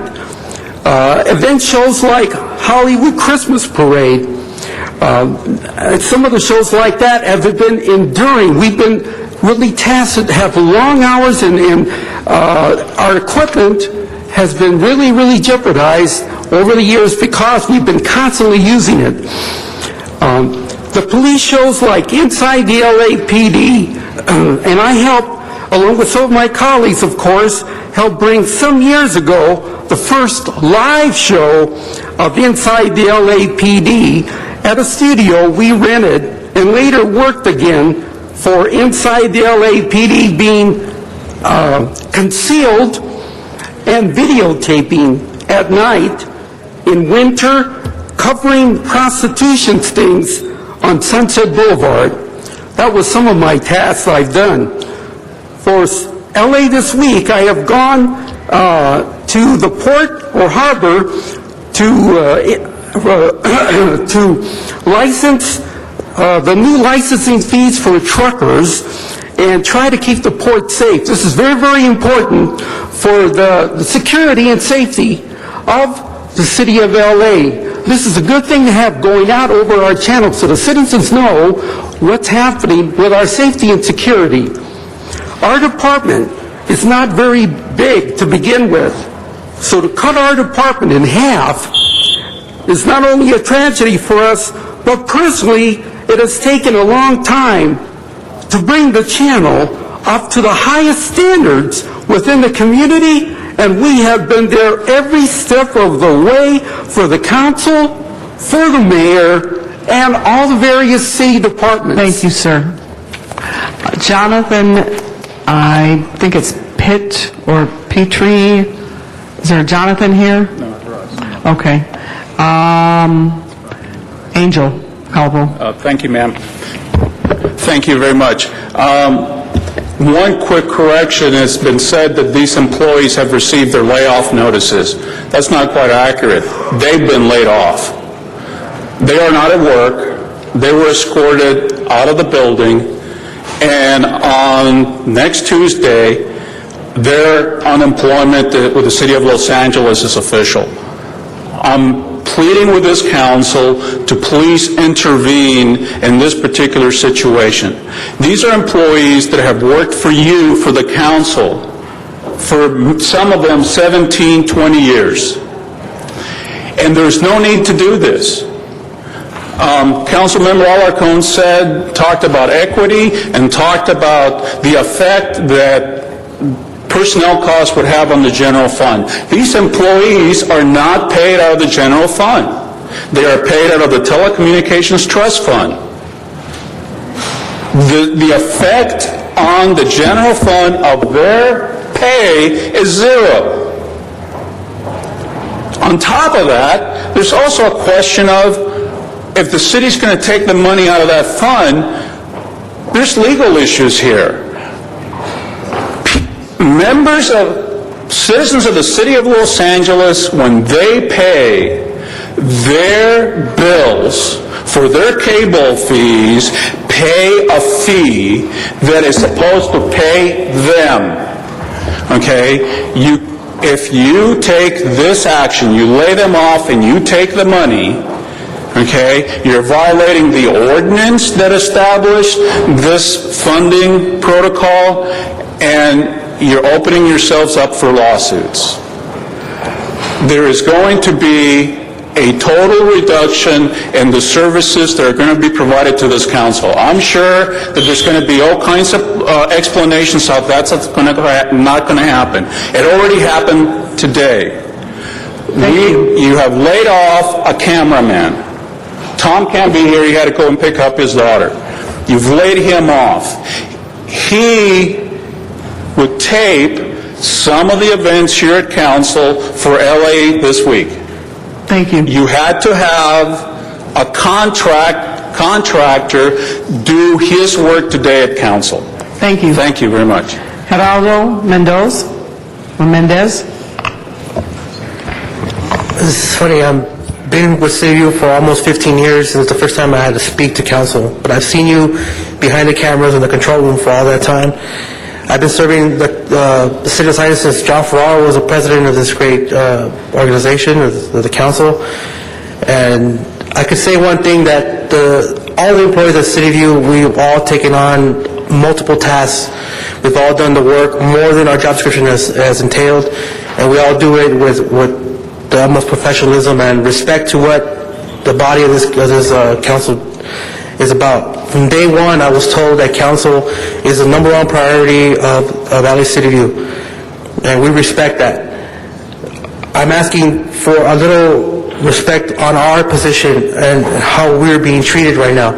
There's a lot of people that are being affected by this. My family alone, we're going to take a massive... I have to move them out of where we live because I can't afford to pay where we're at no more. But everybody here, from Tony Gani all the way down to Monty, and we all work very hard, and we're all good at what we do, and we all get acknowledgments from all over the nation. That's all I got to say, I guess. Thank you for your time. Thank you. Chris Callahan or Callahan? Hi, my name is Chris Callahan. And the first thing I want to do is thank the council president and the council members for taking a moment to listen to what Channel 35 has to share with you today. First of all, I want to say thanks to the guys in the control room who, even to you at this moment, are invisible. They're producing this show. We're putting on a show right now. This is a program. This is information. This is the heart of what everyone breathes, the digital divide, the information age. This is it. This is democracy at its finest. This is the city-state going back to the Greeks and the marathon. I feel like a marathon runner, you know? It's like the passion that you bring in a daily to the event on a daily basis. Half a department. Well, I'm looking at you guys. You have a hard job. You're trying to figure one of the most critical financial times in the history of this country. So hats off to you guys. But I want to go back just for a moment, and I get the parting shot. Think of the marathon. Think of the marathon runner. He's out there and he's delivering that message in ancient Greece. That's what we do. We deliver your message. That's what the channel does. We deliver the public message. Well, did they have a big gun at the end of the race where they received the message and go, hey, let's shoot the guy who brought the message? That's called shooting the messenger. That's what you've done here. We're the messenger. And you've killed us. So think historically about what you're doing. This is a part of democracy. It goes back hundreds of thousands of years. What are you doing? I just want you to think in terms like that about the decisions that you are going to make. Art, that's part of culture. Communication, that's part of culture. This is a new part of that paradigm that we call culture. But we're that representative piece of it. And so thank you for giving us a moment in the sun to speak to you today. Thank you. Thank you, Mr. Arnold Sachs. Following Mr. Sachs will be Matthew Dowd.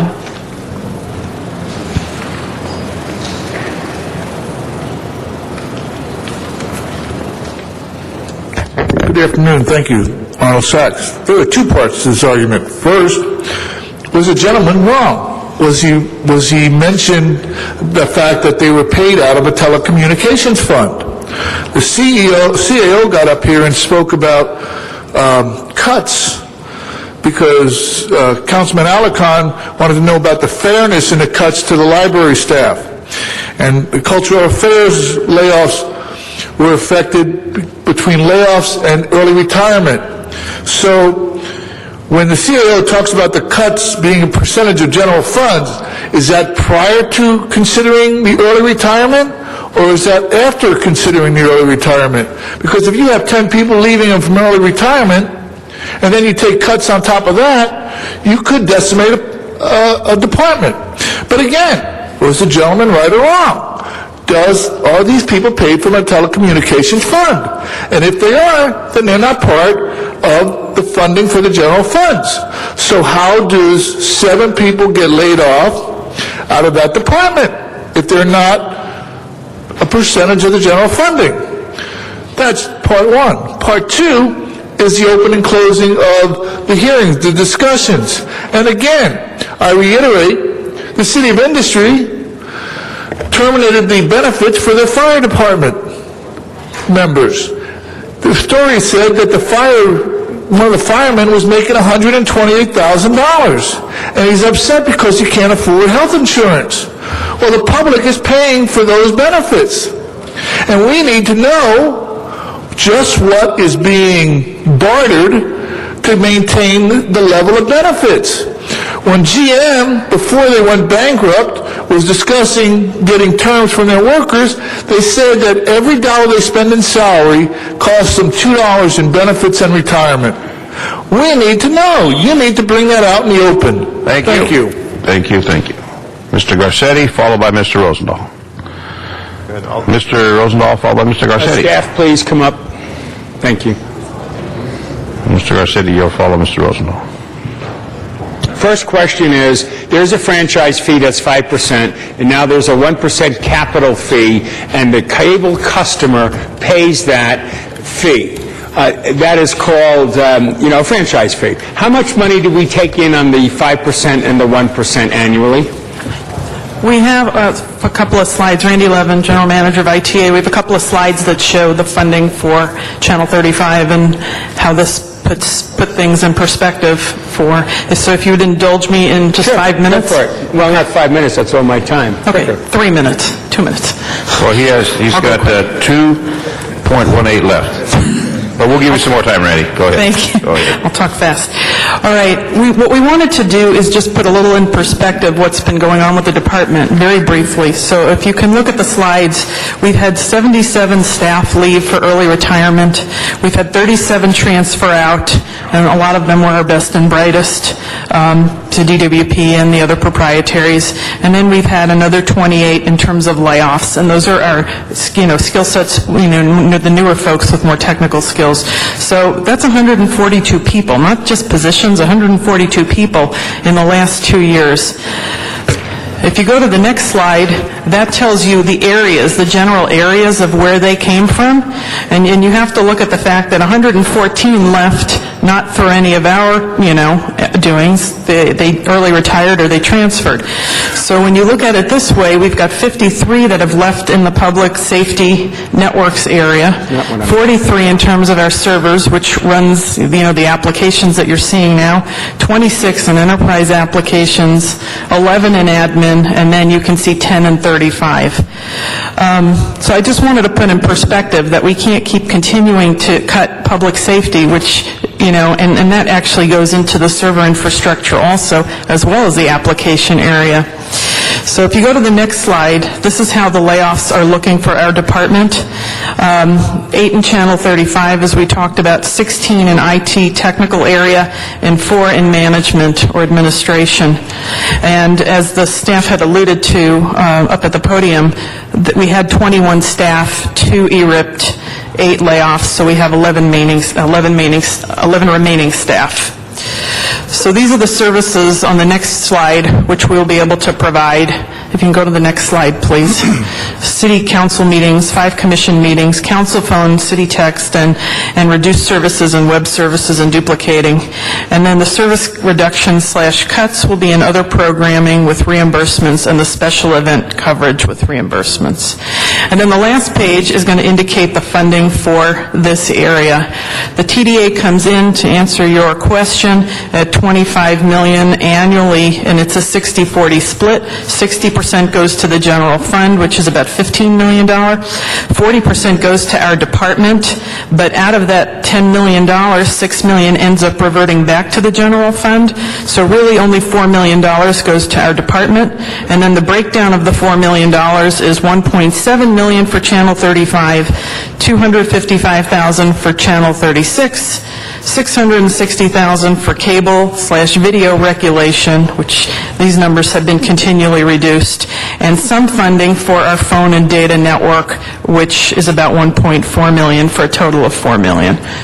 Okay, by the way, my question wasn't answered except for the very last slide, and the bottom line is this. You have no right to take from that $10 million the money you've taken and leave $4 in there. It's against the law. The council has not passed a policy that upped the percentage. It was previous councils that said 60% goes to the general fund, 40% to run the channel. When a person writes a check who's a cable customer, they're writing that check for the franchise fee. And I want to know how you were able to take away that $6 million and put it in the general fund at the expense of Channel 35. I don't take anything away. Who did that? We did not vote on it here. Actually, Councilmember, in adopting the budget, the TDA fund showed that $6 million being transferred to the general budget? fund. One of these big, thick 2,000 pages that nobody looks at? The budget that you adopted, yes. Every year, in developing the budget, we look at what the funding needs for the department are, and to the extent that there are any excess funds from that 40%. Wait a minute, there's no excess fund if you're getting rid of workers from Channel 35 right now. You are cutting back on the channel's responsibility to the cable customer without the follow-through that's part of the law. Councilmember, the ordinance allows for those monies to come back to the general fund if acted upon by mayor and council to do so. It's not excess money. It's money needed to keep these people on the payroll to do the stuff we want them to do. That is a policy decision. Are you a city attorney? I'm with the CAO, Patty Huber. I want a city attorney up here. I think this is against the law, period. And I I take it personal. I helped create those channels when I was a cable executive. I know how cable customers feel about that channel, and you're taking it from a service to put it in the general fund without a public discourse discussion. Mr. Rosendahl, I'm not really in a position to discuss the budget or what was done with you're a the lawyer. budget, but the TDA was created by ordinance, and the ordinance explicitly reserves to this council the right to sweep those funds as needed with a majority If it's vote. excess funds. There's no excess funds when you're firing 8 people that run that channel. Anyhow, that's my comments. Thank you. Mr. Garcetti. I think what we heard from the city attorney is it's written that we do have that discretion, and we did take that discretion. So I appreciate what you're saying, Mr. Rosendahl, and I appreciate the passion on it, but I think we share some collective responsibilities here. So let's focus in on maybe what we can do to solve this. One of the things that was pointed out, one of the places that we often send folks to is to cover the port and the airport and public works and things like that. Right now, what do those proprietary or special funded sources pay to ITA for those programs, if anything? Those departments reimburse the general fund for coverage of those events. So today we have 5 commissions, and of those, several of those are special funded. So when we send staff to those commissions to be filmed, the staff that are covering them are actually paid through the special funds that reimburse them. Now, does that reimbursement include overall costs of employees, the pensions and benefits? When you break down the when you send them that bill of what your cost is, are you doing that just in the equipment, just in the hourly basis? Are you doing the entire cost of that employee? I believe it's the hourly basis. We'll verify that for you. Just of wages and benefits? Yes. Not the benefits, though, the wages cost. Actually, when we have to bill for staff, we do include the cap rate, which would include the benefits and overhead. It would include that. And do you charge anything or estimate the stories that some of these folks have done, which I know because I've seen them and I've watched them, and I still do have cable and not Dish TV.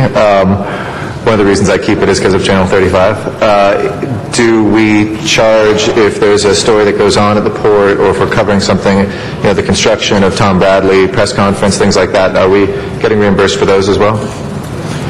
Prior to this fiscal year, we generally did not receive reimbursement for other content that we produce other than so the city council meetings and the 5 commission meetings, those are covered by our existing staff.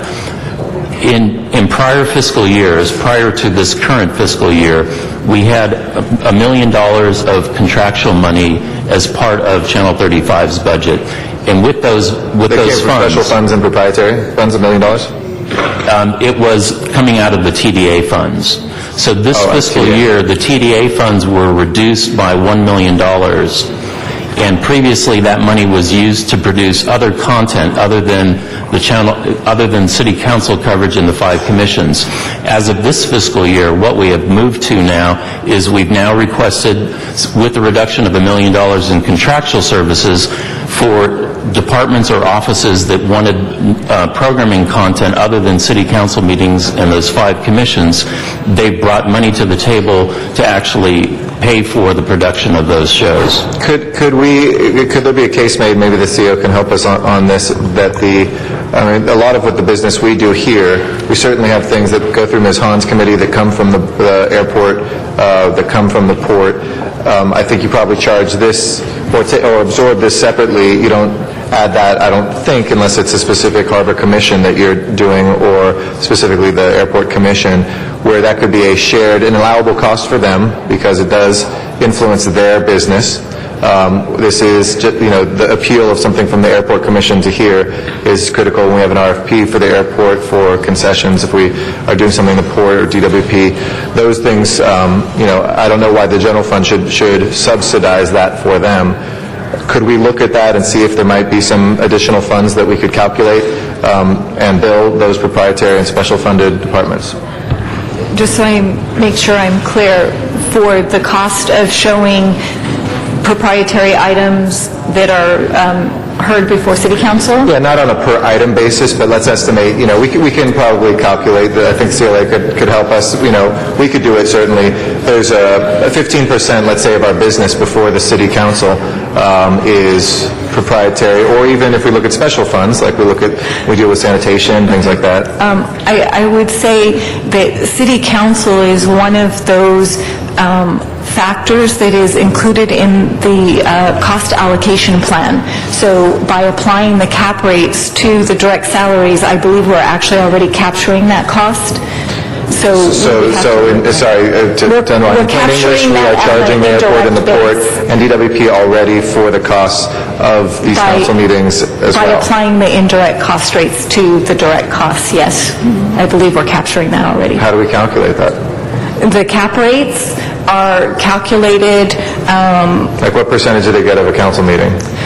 That is something that would... I don't know how the council costs are allocated because the controller calculates the cap rates, but...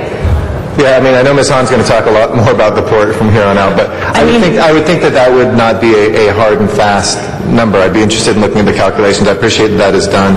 It was one idea in one place that I had, and I doubt that you're charging special funds in regular departments, non-proprietary departments, for the work that we do here. And I know that we certainly have balances in those areas this year, partially because of furloughs and other things that may be able to be applied. We could take a look at it, but again, I would say when we calculate or we do the budgets for the special funds, we again use the cap rate as the mechanism for reimbursing the general fund for overhead costs. And mayor and council are, part of the city's indirect cost centers, such as the CAO, the personnel department, all of those costs that get allocated across the city. The controller is the one who actually calculates the cap rates, but we could go back and look at it. But I would, on a first blush, say I think we are capturing that cost, and we would need to be careful not to be charging them twice. Absolutely. We can't legally charge the airport for doing something that the airport can't reimburse us for. But we have to be careful not to charge them twice for the same thing on a direct and indirect basis. Absolutely. But I would like to see, from the. So just to be clear, I'm sorry, last time, and I'm sure I'm over, and maybe somebody else can pick up this line of questioning. We do charge each department that gets covered a kind of an ITA Channel 35 fee of some sort? Correct. When ITA calculates our cap rate, the cost for all of our services, Channel 35, communications, anything, gets spread to those other operating departments. So in that way, those special funds are reimbursing the general fund. Thank you, Mr. Garcetti. Mr. Cardenas, followed by Mr. Parks. Thank you. I think this discussion is a perfect example.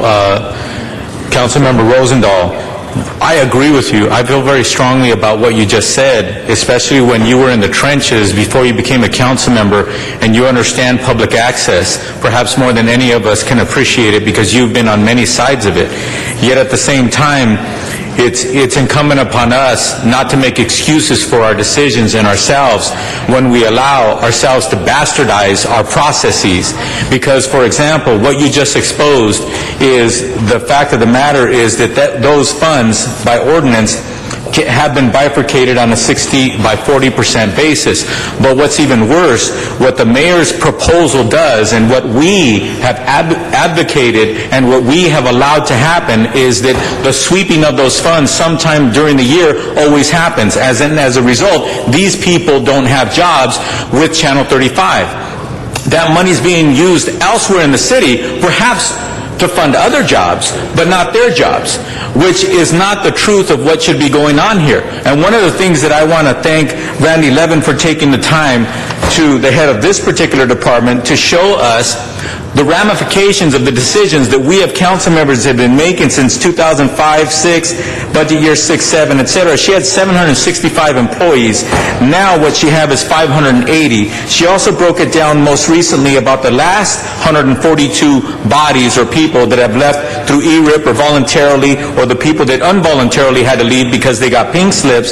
But at the same time, it is a result of our policy decisions. Now, whether we read those documents or not, it is still our decision. We vote on the facts. The facts, whether it's a fat document like this or a one-pager, the bottom line is we are the decisions makers here, not Randy Levin. Randy Levin didn't give people pink slips because she wanted to. She gave them pink slips because we didn't give her the resources that we promised to give for the things that we claimed that we're committed to.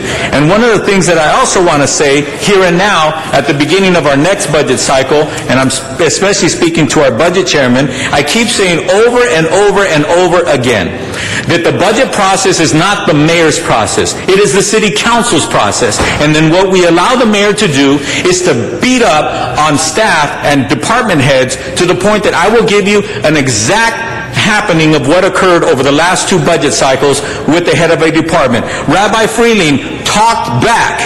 He argued and pushed back with the mayor's staff when they wanted to cut his department. What was the result of that? Subsequently, no, wait, hold, you're getting one step ahead of me. What happened was they, in the next budget book that comes out of the mayor's office, they cut his little tiny department by over 50%. And then when he continued to push back and speak out, what happened was, in the next budget cycle, they just got rid of him. And guess what, council members? We let them do that.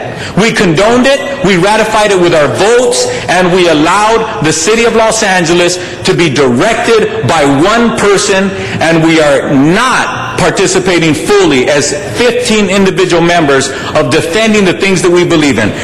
Mr. Rosendahl, if you want to go ahead and defend at least the 40% or maybe as much as 60% of those funds that should be going where they should go, I will support you in that.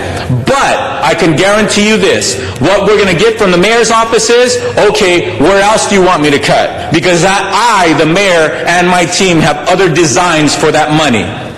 They are making the policy decisions, not the city council. And this is exposing exactly what we've been allowed to happen on the city council for many, many years before many of us have gotten here. And now it's just getting a little bit too uncomfortable because now we're not talking about where are we going to spread the money to. We're talking about where are we going to pull the money back from. And we're letting the mayor and his team make those decisions for the city of Los Angeles, and the city council is not taking its responsibility.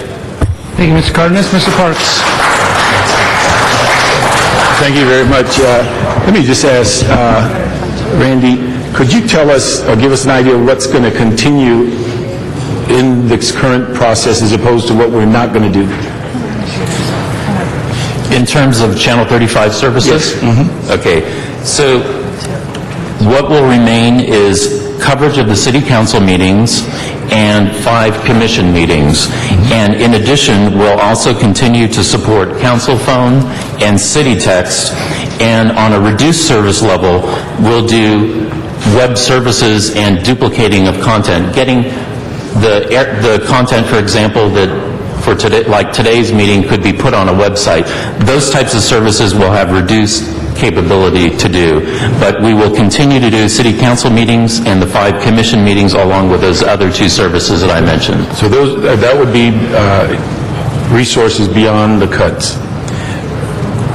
Correct. Okay. The remaining 11 positions will be able to perform those services. Okay. And then on the 60-40 split, are we saying that the 60% goes in the general fund, but the 40% is there a portion of it that's routinely swept, or do you use that money each year?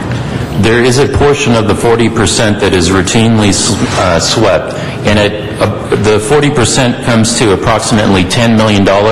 So of that, $6 million ends up reverting back to the general fund. Okay, is that from being held from your usage, or is that from the usage not being encumbered, or how does that work out? I think it's a combination of both. Okay. Is the money able to roll over year to year? The money could roll over year to year, but it is swept at the end of the year. Okay. That's been the is there a sense of how much is swept by unraveling what your proposals are as opposed to money that's not been encumbered? I think for the most part, the money that comes to the general fund is just money that was not allocated to the department. There may be some that is swept as a result of maybe they had vacancies and weren't able to spend their whole appropriation.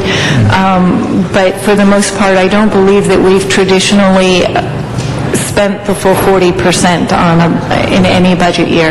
And Patty, can you tell us, is there any additional general fund money that goes to the department? And in fact, that we're talking about 60% coming from their fund, but how much general fund money goes into their operation? 60, just to be clear, the 60% number is a straight revenue to the general fund from the franchise fee, and I believe that's 25 million or thereabouts. The department's budget appropriation, I believe, is around 95 million this year. 93 million. We knew it was in the 90s. Okay, so we have a $90 million budget, of which most is of the general fund. About 10 million is from the ITA account. Is that? We have some special fund money, but not very, very much. But I want to get the bulk of it, a $90 million budget. Where does the bulk of the money come from? The 93 was their general fund appropriation, and then beyond that, some from TDAs, I don't remember all. We get a small amount from building and safety and from the public works special funds as well, but the 89 million of our budget is general fund. Okay. Mr. Rosendahl, you may want to listen to this. At ITA, how much money is spent by the general fund? About 89 million. $89 million comes out of the general fund. And so, in addition to that, they get 10 million from the technology fund. No, that includes the TDA, the money that comes to ITA from the TDA, because the way the city considers the TDA money, it is interchangeable with general fund. All right. So the issue is that what comes out of that TDA money is 25 million, but what's funded in that budget is over 90 million. Okay. So I just want to make sure everybody understands that they're not being necessarily robbed, that the general fund is putting a substantial amount of money in there. I think the other thing, and I would hope that we realize, and I agree with Mr. Cardenas, but I would hope that as we go through the budget, and having spent a couple of hours in each year doing the budget, that everybody realizes it's their budget. That if anybody sat in their chairs thinking it was the mayor's budget, then we wasted a whole lot of votes believing that you were making independent judgments as to what's in the budget. And so I'd hope as we go through this year that your votes would reflect what your sense of the budget is saying, or that you are attempting to reconstruct the budget for the benefit of the council policies, as opposed to voting on it and saying, the mayor made me do it. And so this is something that I think is important as we go forward, and also that we hope that whether the budget is 2,000 pages or 100 pages, that it's never too big for us to read it, because it is probably the most important document that we deal with in this city, is setting priorities of where our money is being spent. So I would hope that as we go forward, that everybody will take the opportunity to spend the time necessary to on the budget and vote their conscience as opposed to what's being presented, and believe that when the budget is finished, all of us will not get all the things we want. But again, we should never leave this room believing that we voted for somebody else's priorities. Well, I don't. Mr. Koretz, Mr. Paul Koretz. Yeah, thank you, Mr. Chair. I'm still trying to clarify the process on this. Does the council actually need to vote on specifically laying off folks in this cable-funded category? Because if we do, we voted generally to lay people off, but the first time we actually saw a list of positions and what the service impacts are were last week. And we were told, since it was just a report back, that this would be our time to deal with it now. So can the mayor decide this unilaterally to eliminate positions from this fund? Or does the council have to do it? Because to the best of my knowledge, we haven't done it yet, and yet people have already been laid off.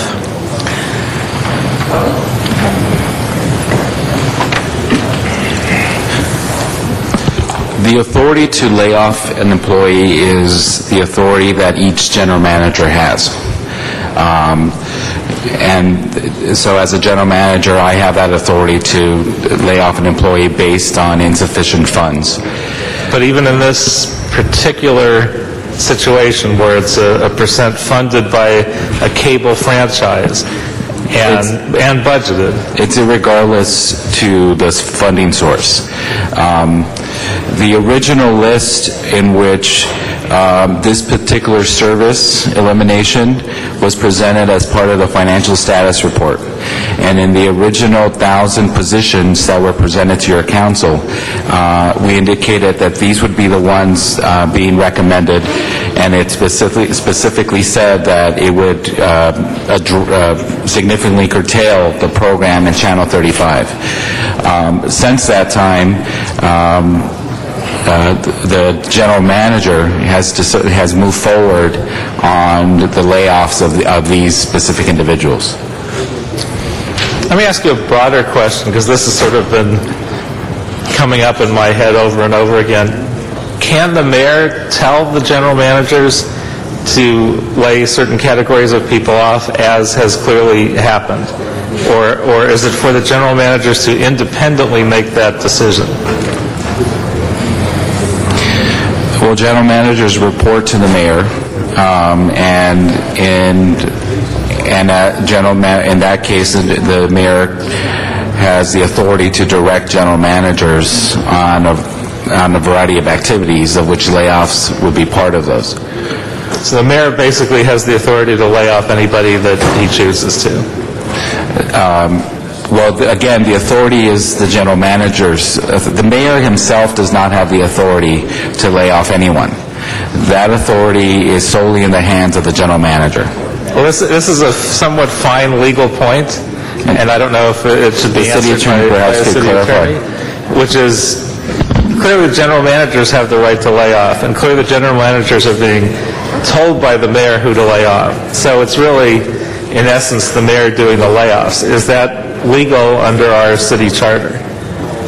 Under our charter, what Mr. Santana has said is consistent with the charter. So the mayor is allowed to direct people to as to whom they're able to lay off? Just not to twist the words here, the general managers have control over their employees, and the mayor has control over the general manager. Well, that's kind of hard for me to believe, but I guess that's the way it is. Now, as I understand it, we don't have enough people at Channel 35 under all circumstances to actually have employees do the work. So somebody isn't able to come in one day, they have to take off in an emergency, we have to contract out for those positions. So have we cut too close to the bone to be in a position where, even though we're pretty desperately short on funds, we're having to contract out positions?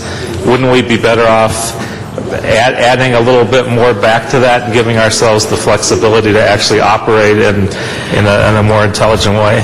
Well, the answer to that question lies in how I'm directed to respond. And what I mean by that is, if I am directed to respond to restore these positions but cut from somewhere else, my answer to you will be no, I won't do it from another place, because we've already been so impacted in all of these other areas that I don't want to put public safety, in any more dire situation than we're in. We've already lost in the last, like I said, and this is almost 142 people. So there's no way that we can deliver the services with the same level of reliability that we've done in the past. And so we've been through every single service that we actually provide, and we know exactly how many staff that we have that can provide that service. And there has not been any area that has been immune to any cuts.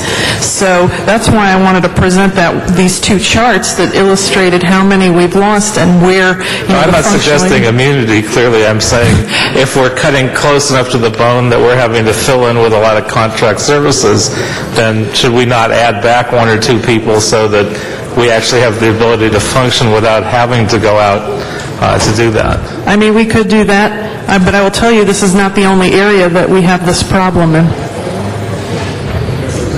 Well, I certainly would suggest that, but again, it appears that's not our call, but at least perhaps we could add that as food for thought. Mr. Also, you're over. Go ahead, say your last sentence.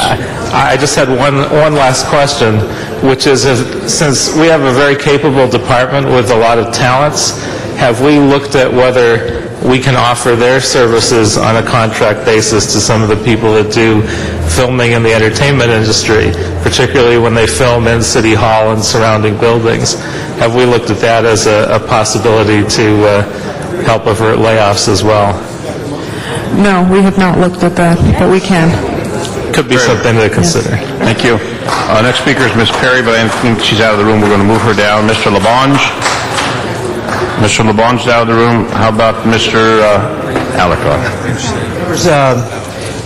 We were very specific. We were very specific in our direction. Although I didn't vote for the motion, the council exempted positions that are generally funded. These positions are generally funded.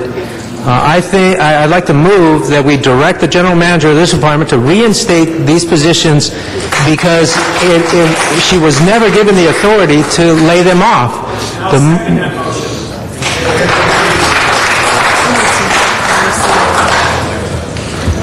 Ms. Perry? Oh, that was me. Sorry, that was me from Ms. Perry's chair. If you'll indulge me from the chair, folks, if I could just get a report back from the CAO on reimbursements and a second piece of that, whether or not there are interested departments who would want to have more programming this coming year that they could pay for out of special funds. Well, we could certainly look into that. Absolutely. Thank you. Mr. Labange? Mr. Rosendahl? Make a final comment on this. Look, I've been dealing closely with ITA over Channel 36 when we talked about the 60-40 split, okay?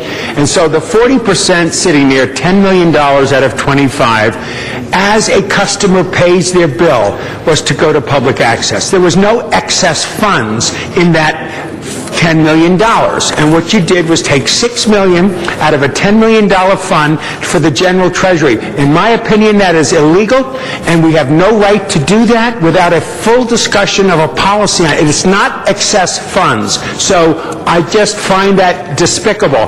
I'd like to see the language in whatever document that gave you the authority to say that it was excess funds at the expense of the responsibility of the franchise fee, which was to keep that channel lit. Thank you.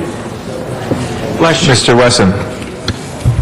Thank you, Mr. President and members. I just kind of want to piggyback a little bit on some of what Mr. Cardenas said and some of what Mr. Parks said.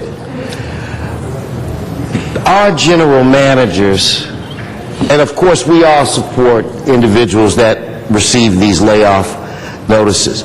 Our general managers, we hire them because they're professionals and they know things that we don't know as well.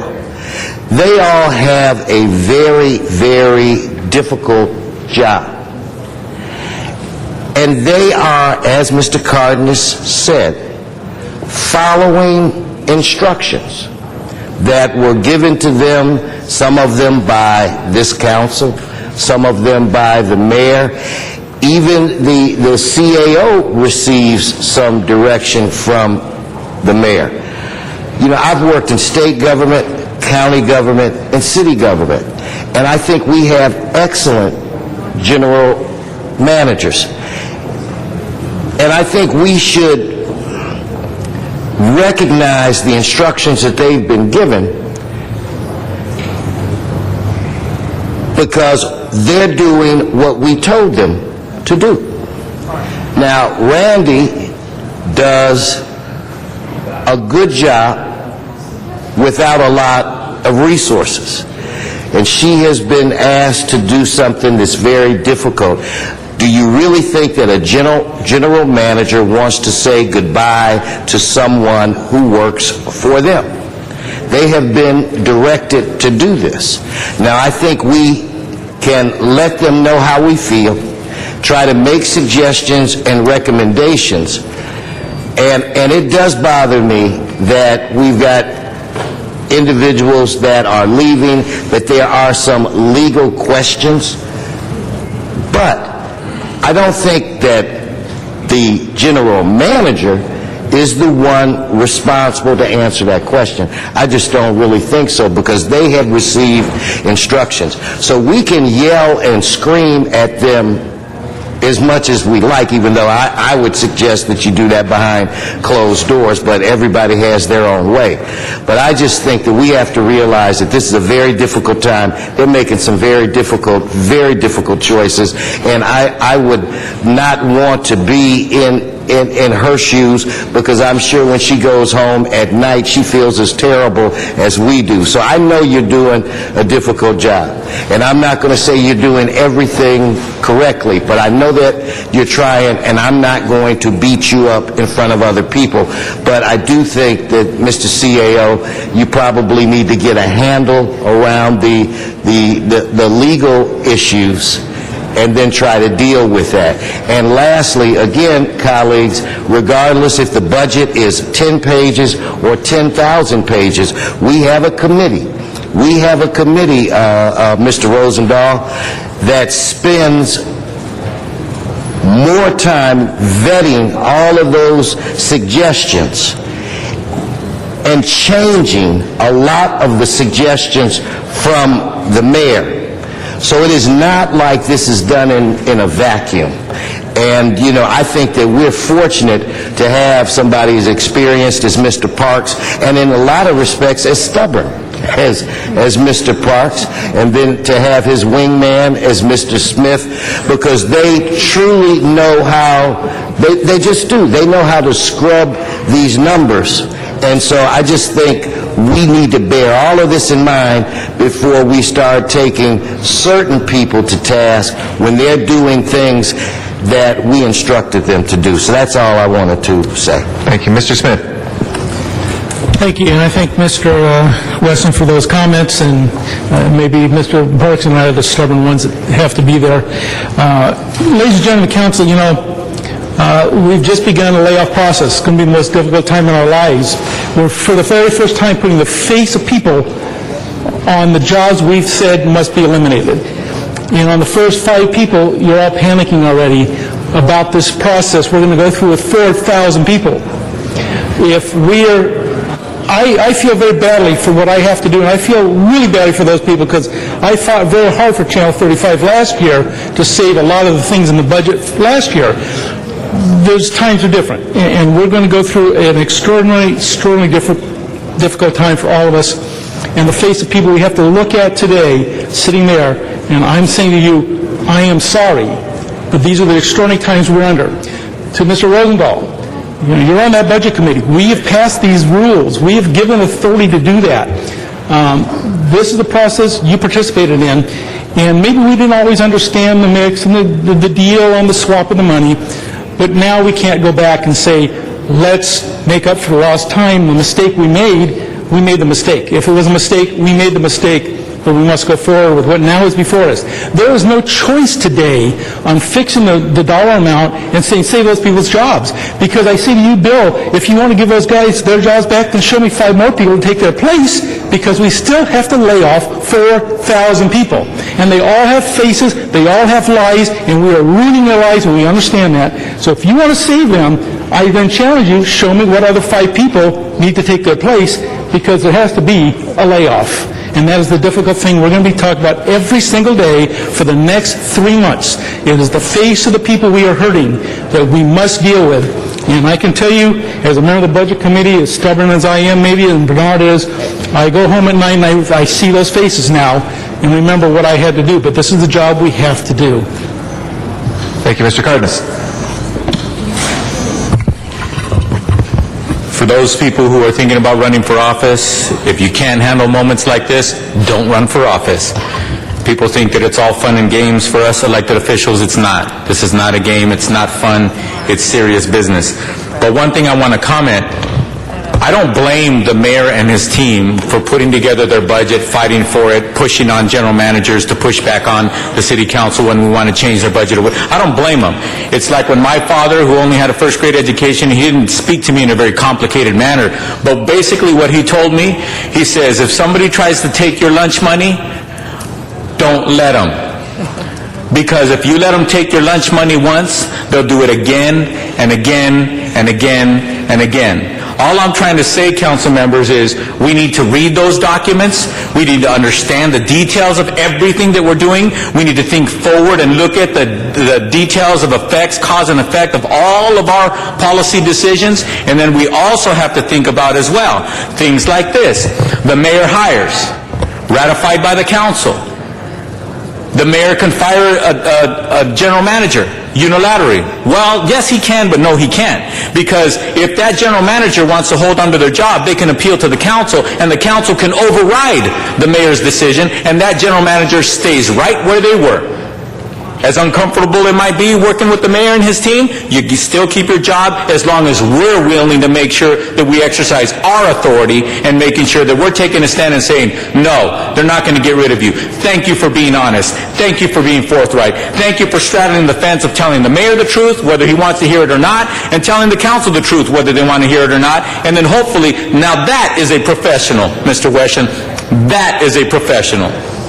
But if we're going to be professionals, we have to adhere to our responsibilities as well and be professionals and adhere to the details, pay attention to what's going on, understanding the complications or what have you, having more and more and more and more and more meetings to understand the details, and then make decisions based on the facts, based on the truth. And you know what, even after that, we still might disagree, but at least we can be honest with each other and say, I understand where I stand, I understand why I'm making this decision, and I understand why I disagree with you on this one, Mr. Smith, and we can respect each other for that. That's why I respect Mr. Smith so much. He might be a Republican, I might be a Democrat, but the bottom line is we don't always agree. I said might, I'm not sure. I don't check your registration all the time. But the thing is, we don't always agree, but I respect the fact that when he talks to me about an issue, he's prepared, he knows what he's talking about, and then if I ask him a question he doesn't understand, he goes back and checks it and usually tries to tell me I'm wrong. But the bottom line is, he does his homework. And if we would have done our homework on this one, this 60-40 split would have truly remained 60-40, and these people would still have their jobs. And I want to end on this note. The problem with us reversing those 10 jobs is that money is already being used elsewhere for 10 other jobs.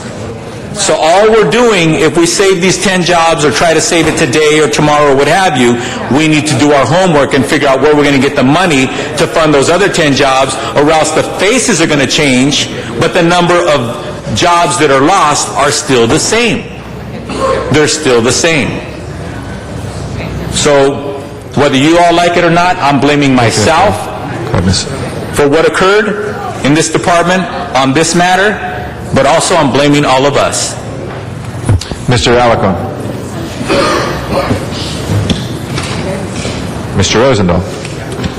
A report back from the city attorney's office pointing out how they were able to go into the 40% of special funds that came from cable customers and say there was an excess of $6 million out of the $10 million to fire these people. I want to see it in writing. I don't believe we approve that. I think they always were general funds. They happened to be segregated for the TDA purposes. However, council always had the ability to transfer those funds.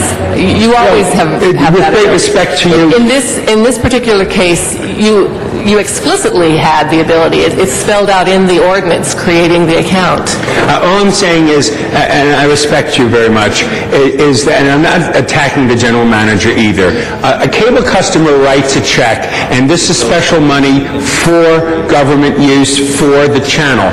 We, not us, but previous councils have said, well, we don't need all this money, and they bifurcated it. They took 60% and put it in the general fund and kept 40 cents or 40% in the account to manage the channel. Last year I was fighting to keep Channel 36. Never once did anybody say there was excess funds, which there weren't, and never did I sign anything or say anything that they could sweep it. So I want to see legal documentation that allowed somebody to raid that special monies coming from a special group of people out there that authorized them to go below that 40%, which was in there. I just don't believe it. Thank you. I want to report back in writing on that. Mr. Tom Labange. Second Mr. Rosendall's motion, just to ask for a report back. You say you're going to make it a motion, Bill.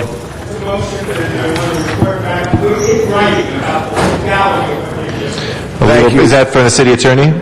You're asking the Yes. city attorney legal opinion Yes. on, okay, great. So I second it. All right. Thank you. This That's is the not last- good times. I thank everybody. I always like to thank anybody who helps project what government does, and this certainly has been a wonderful asset. It is challenging times. I just want to know, is there ever any opportunity, because I think we talked about this, because I saw cable television and public television do advertising. Huell Hauser is presented by somebody. Have we looked at that? Yes, we have, Councilman.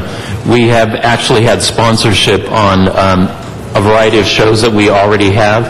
We've been having more recent discussions with city attorney on different alternatives and ways to do it. But the city attorney can address this, but there's some limitations in how we can't have, quote, advertisement, but we can have PBS-type sponsorship. Right, so, Madam City Attorney, want to just, you could address and you could feel comfortable to address the chair. Mr. Wolf is correct. We are quite limited under federal law. We cannot run the government channel or the public channels for commercial purposes. So we You can't do something akin to what they do on PBS. But, again, will that bring in a lot of revenue? I don't know. Well, PBS certainly is an opportunity. They certainly, you could do that. How soon could we get something back on that, some concept or ideas? In the next 30 days, we can get a report back. Okay, I'm not going to make a motion, but I'm going to hold you to that, because I think it's important to look at that. If you call Al Jarone at KCET or Tom Carlo in San Diego Public Television, or just get an idea and just see what it would be to say that, would someone want to sponsor these programs, not necessarily council meetings, but some programs that would enhance the people's ability to know and understand and love Los Angeles. Now, come back to Budget Committee, if you would. Because I think we had a big argument, I know, when Ms. Gruhl was here, and then we finally did it to get advertising on dash buses, so it's just a way to look at that. Thank you, Mr. President, and thank you to the technicians. I'm sorry it's a difficult time, but we're going to try to find a way. Thank you. Thank you. We have, I think, 3, maybe 4 motions before us in reverse order. The last one was a study for city attorney report. Any objection to that? Okay, we'll deem that pass. The second one was Mr. Alacone's, which the city attorney said we, and in consultation with Mr. Alacone, we don't have authority well, we've changed it to request, not to, I forgot what the original word was. Direct. So that would be to request. Madam Clerk, can you tell us the rest of it? Yes, and that would be to request the general manager to reinstate the positions of the laid-off employees. Okay, is everybody clear on what that vote is? Okay. Was that a request for? And actually, it was seconded by Mr. As we say, we use our words here. Okay, there was a second on that. There was to request, and who is it that we're requesting? Requesting the general manager to reinstate the positions of the laid-off employees. Okay. Everybody clear on that? If it's a point of information, or clarification. Oh, actually, you can press your speaker. Nobody's closed nobody has closed this yet. Debate. Mr. Parks, there you go, okay. I'd just like to ask the question, is that if we're asking or recommending to the general manager to restore these positions, are we saying that they stay within the budget limits that they have? Or are we saying that they're going above the budget limits that they currently have? Is that what the motion? That wasn't specified. It wasn't specified by intent. All this motion does is say that when the council said that specially funded positions were exempt, that this group was intended to be in that group. That's all it says. Now, we recognize that she has to come within budget, and there may be other considerations, but I think I believe these people were fired without authorization from this council. Well, I think laid off, excuse me. Okay. What I think is that if all the money is general fund, Now, we may have created this technical fund for a portion of it, but in fact, all the money that they use is general fund. The city could have taken all of the money from the cable and put it in the general fund and created no fund. So it's all general fund. So the fact that we created the fund is not necessarily a special fund as we call it. It's basically we're giving them funds from a source or a revenue source, but it's not a special fund as we understand it that says it's only to be used in a certain fashion. It's general fund money. And so I would say that Mr. President, if Mr. Alakon's motion is saying go back and to re-establish these positions, that the caveat has to be within the limits of the current budget. It can't be, now that the budget is cut, add another portion of money that will accommodate these positions. Make it as an amendment. We have Ms. Perry, Mr. Koretz, Mr. Cardenas, and Mr. Labange. I would ask that Mr. Alarcon accept Mr. Parks' language as a friendly amendment to his budget in order to have an affirmative vote. I think we're going to start, if this is going to start happening on the council floor, when we do ad hoc revisions to decisions made without sending it back to Budget and Finance, we're going to have a problem here. So is there, I guess I'll make the motion to take what Mr. Parks has just said and add it as a friendly amendment if Mr. Alarcon will accept it. And help me on the language again. The issue Mr. Parks, why don't you say it one more time? Okay, if the issue is if Mr. Alacon is saying to direct the department to restore those positions, then it should have a caveat that says it's within the budgetary limitations that they've been given, that they create that change, but not an additional allocation of money. Okay. And one thing I'd also like to just point of clarification, I believe we have a budget policy that says if we're going to make these kinds of changes, the maker of the motion has to create and find the source of revenue. And so if it doesn't have a source of revenue attached to that motion, then it is my understanding that it doesn't fit within the financial policies. Okay. If I could address that, look, I understand the spirit of the motion is friendly, but the problem I'm having is that the purity of the motion that I made is simply to address the authority that the council established when it said that special funded positions would be exempt. The budgetary concerns should be followed up, and there should be some subsequent action. But I just think we got to vote on the principle, which is that the council said special funded positions should be exempt. I believe these are special funded positions, and they should be exempt, and therefore there would be no authority for this layoff. But how she addresses her budget issues, I think those matters should be direct. Those issues are assumed, I would think. But I don't want to incorporate them into this motion because I want to be specific to the authority. Mr. Alacon, in business tax that come in, they're not special funds by definition. We created a fund for a specific purpose. These are no different than any other fund or fee we receive. Okay, I think we'll go in the order. That means that there has been an objection to whether it's friendly, so we'll have to vote on that to amend to the motion. Mr. Koretz? Yeah, I just want to try one more time to clarify this. So we're saying we created a cable fund to fund our cable TV stations. If we decided to sweep the whole thing, so there was no funding for any cable TV at all, we could still collect that money on a completely bizarre pretense to run a station that doesn't exist. That's the ultimate end game to this question. How far can we go? We can completely eliminate this fund because it's all general fund. Where do we stop? The issue is he just gave us clearly what they do now. That satisfies the public access. The issue is that it comes from the general fund and we're funding it. The fact that we put bells and whistles on it over time is something that we decided to do, and we can withdraw that. There's nothing in the public access that said we have to have people at every commission meeting. There's nothing in public access that says they have to come out to our events and publicize them out in the community. They satisfy public access by doing our meetings. And so to say that all of a sudden we decided that we're going to go beyond and we have to pay for it. And the other issues you can't ignore is that it's general fund money regardless of where it comes from. This is a fee that we get. We have given $90 million to a department that a part of their function is to provide public access. And so that's what we've done.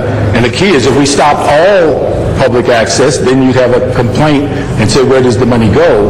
But there's nothing earmarked that says you have to have 3 studios, 6 camera persons, 6 writers. There's nothing in the ordinance that says that. So on my time here, so we're saying we could knock public access down to 1 person and our team covering our meetings, all our collective meetings down to 1 person and have the most skeletal effort and still be paid $10 million by the cable ratepayers of the city for a program that we've decimated. So we can't completely eliminate it, but we could come as close as possible. It doesn't sound right to me. It sounds like we created a special fund, even if technically it may not be that, to run this at least a reasonable level. I'm going to take it out. How we can just keep cutting it. Next year we could cut it back to 2 people, and technically it would, I guess it would meet the needs, even though it wouldn't meet the needs of the city. Mr. Smith. And Mr. Correct, we agree once. That's exactly the point. And if you've seen some of the other cities' access channels, they have a camera set up in the corner of the building, and that's it. And they broadcast from that. We have complied with the law. I think the problem here, folks, is you have Mr. Parks and a few of us saying, here's what the law says. The city attorney agrees with us. You have Mr. Rosendahl and others saying, no, that's not what the law says. And nobody can say for sure today whether this is right or wrong. So I would suggest that we table this matter until Friday's meeting so the city attorney can come back and give a citation to the federal law where they base their opinion upon, so we have the answer. Because today, you're all just kind of saying, this is my interpretation, and none of us here are lawyers. Good or bad, none of us here are lawyers. Well, thank you very much. None of us here are lawyers. So I think the propitious thing to do probably would be, then let's table matter, which I move to do, table this until Friday's discussion, let the city attorney come back and recite the federal laws to us so that we can see right in front of us what the law is and what the interpretation is. Otherwise, we're just shooting in the dark and we're basing it on our gut level feelings today. Ms. Perry. That sounds like a reasonable approach. I was going to say vote no, and then on Mr. Alarcon's motion, then vote yes as amended, but it sounds like Mr. Smith has a more practical resolution to this problem, and I think it's fine to get a city attorney opinion and put it on the record. And let this idea rise or fall on its own merit. Friday's an especially busy day. We have the ECAP coming back. Tuesday may be a better day and give some time to actually a more thorough opinion come back. But Mr. Cardenas? Well, whether we handle it Friday or Tuesday, I believe that I just want to talk to the people who came today. Don't get your hopes up, because I think the city attorney is going to let us know that when we received this money, it went into the general fund, because it was our prerogative to do so. We could have received the money and immediately put it into a separate fund, which, since it didn't touch the general fund, it would have never become general fund money. But the fact that we put it in the general fund, from that moment forward, it became general fund money.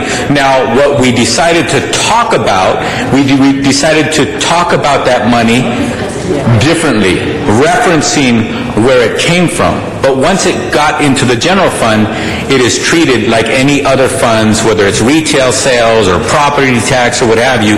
That's what the general fund is, just a whole different color of money, but it all, once it gets there, it is the general fund. So I have a feeling that's what the city attorney is going to come back with us with. Secondly, I just wanted to point out that the reason why we did it is because it was our local jurisdiction's prerogative to do so. It was not dictated to all local governments that you cannot put it in the general fund. If they would have dictated to us that we cannot put it in the general fund, trust me, the cable companies would have told us a long time ago. They would have threatened us with a lawsuit. Our city attorney would have probably said, if you want us to defend you, we will, but we're going to lose.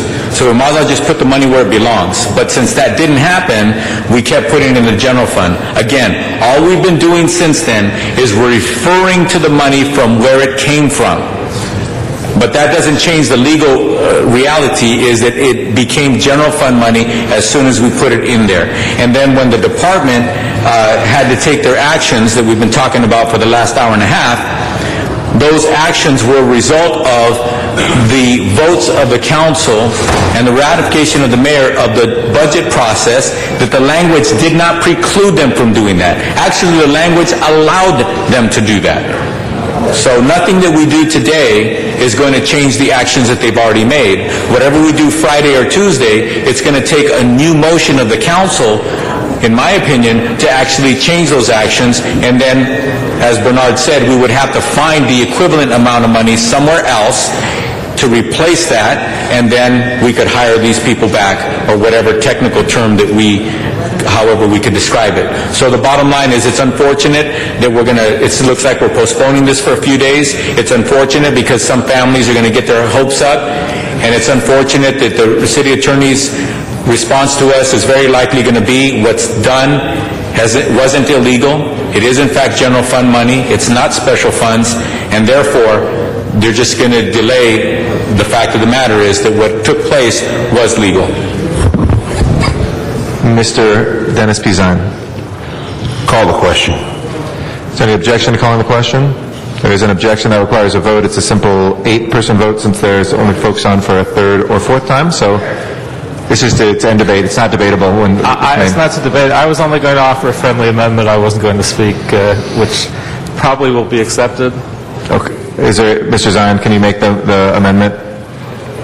Yeah, I was just going to suggest if Mr. Smith's motion passes, that if we actually are going to wait till we find out whether it's legal, that we ask that the final step towards the layoffs and actually cutting these folks loose not be done until we actually know the result, because it wouldn't make sense if we found that it wasn't allowed to have to hire them back. I'm ready to advise you right now that under the federal telecom law, that money that's earned from the franchise fees is completely unrestricted. There's one caveat to that. There's what we call the 1% franchise fees, which are restricted to PEG capital purposes. And in fact, the city has segregated those funds, and those aren't at issue here. With respect to the fees that are earned from the franchise fees, what we call the 5% franchise fees, those are unrestricted. Those can be used by the city for any purpose whatsoever. I can't cite the exact code section to you right now, but that is the law. I've been working with this for a couple of years now. The motion wasn't seconded, so I withdraw it. Okay. All right, we have a vote on moving the previous question still before us, so we have to vote on that. This is to end debate. It's an 8-person vote. A yes vote is to end debate. Your motion to move the previous question. Please, this is to end debate. A yes vote is to end debate. No vote is to not end debate. Please open the roll, close the roll, and tabulate the vote. 10 ayes, 1 no. We now have before us a few other motions. The most recent of them is that we hadn't voted on. We did ask for the opinion back, although we also just got an oral opinion now. We then have to... Sorry? On the legal opinion? Yeah. Oh, you're talking about his motion? Yes. Yeah, no, we'd already done that. Yeah, I know yours is withdrawn. Then we come next, I think, to Ms. Perry's amendment of Mr. Alacone's motion, then Mr. Alacone's motion, and then I think my motion. Is that correct? You want a yes vote on that, it's amended. My memory serves me right? Yes. Point of information, Mr. Sparks? I just think we need to clarify what's the timing on the issue of the layoffs if we delay anything. And I think people have been given that on their last day. Do we have any info on that?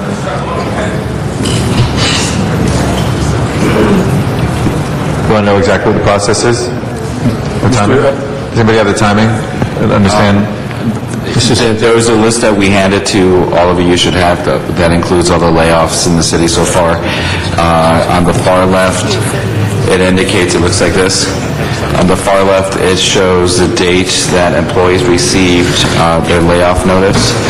And if you turn to page 2 of 3, it's the majority of these, of the employees that are impacted as a result of the channel being reduced in service. Most of these employees received notice on the 12th or 11th of this month. So, and they were given 2 weeks' notice. That 2 weeks' notice would be expiring this week. Thank you. All right, so we have Ms. Perry's amendment of Mr. Alacon's motion, which would be to tie a specific, that any request to reinstate these positions be offset by equal savings elsewhere in the ITA budget. Is that a fair representation, Ms. Perry? Yes. Yeah, okay. Let's go ahead and open the roll on that. Close the roll and tabulate the vote. 9 ayes, 2 noes. Okay, that passes. Next, we have Mr. Alacon's motion as amended. Mr. Kretz? I'm sorry, I was away from my desk. I'd also be a no on that one. So it was a 9 vote, so it would not change the outcome. We'll record Mr. Kretz as a no. As amended now, this is Mr. Alacon's motion to request that these positions be reinstated now with the Perry amendment if there's an offset in the ITA budget of an equal amount. No, we voted We have voted on the amendment, so now it is amended, and then we have to vote on Mr. Alacon's motion as amended by Ms. Perry. Mr. Alacon asked for his to be voted on purely on principle. That just meant, that made it an unfriendly amendment, and you still have the right to get your amendment voted on first. Just to review the rules, anybody can object to an amendment. That makes it unfriendly, not just the maker of the motion. A friendly amendment is when all members concur that it is friendly. So there was some disagreement that happened to come from Mr. Alacon, but it doesn't matter that it came from Alacon. It could have come from anybody. We voted on it then. Instead of accepting it, it is now passed. That means that Mr. Alacon's motion is now before us as amended by that action we just took. Ms. Perry's motion amended Mr. Alacon's motion. Ms. Perry, did you... Why? Sorry? Ms. Perry made a motion to amend Mr. Alacon's. That's what we just voted on. Right. Everybody understand? Okay, now please open the roll on the motion as amended.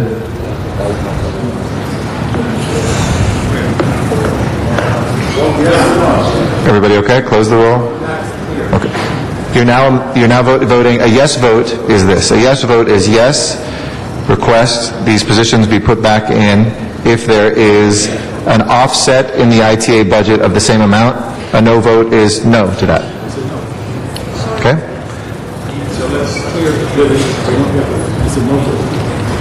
Please close the roll and tabulate the vote. 3 ayes, 8 noes. Okay, that fails. Then I had my motion.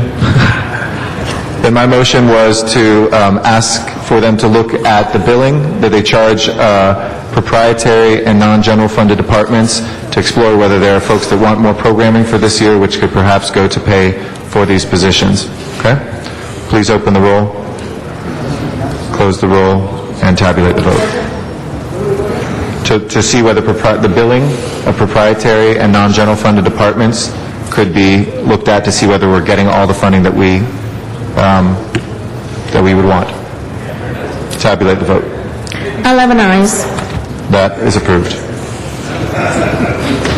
Okay, we have, now we will go into closed session on the same item. Colleagues to consult with the CAO and give direction on any... I'm bringing some duct tape. Sorry, which one? Same item? Oh, yeah, that was accepted without objection. Yeah, I said that before. Okay.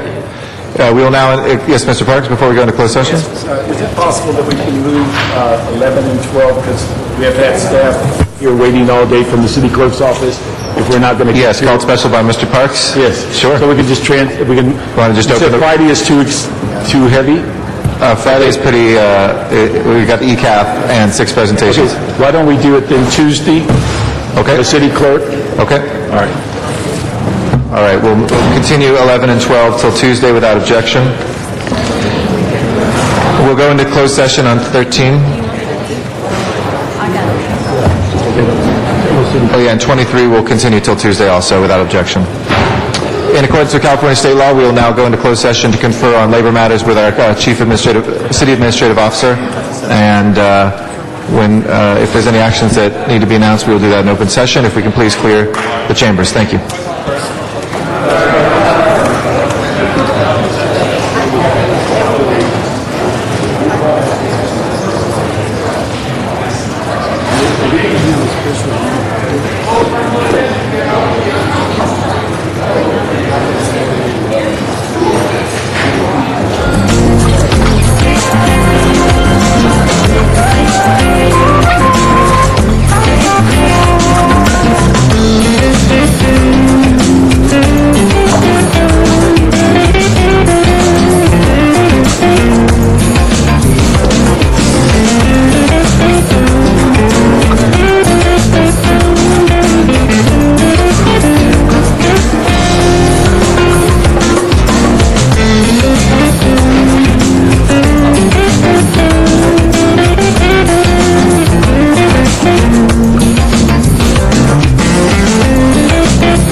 Welcome back to our open session.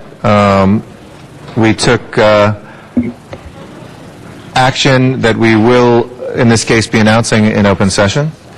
That is correct. We don't need to.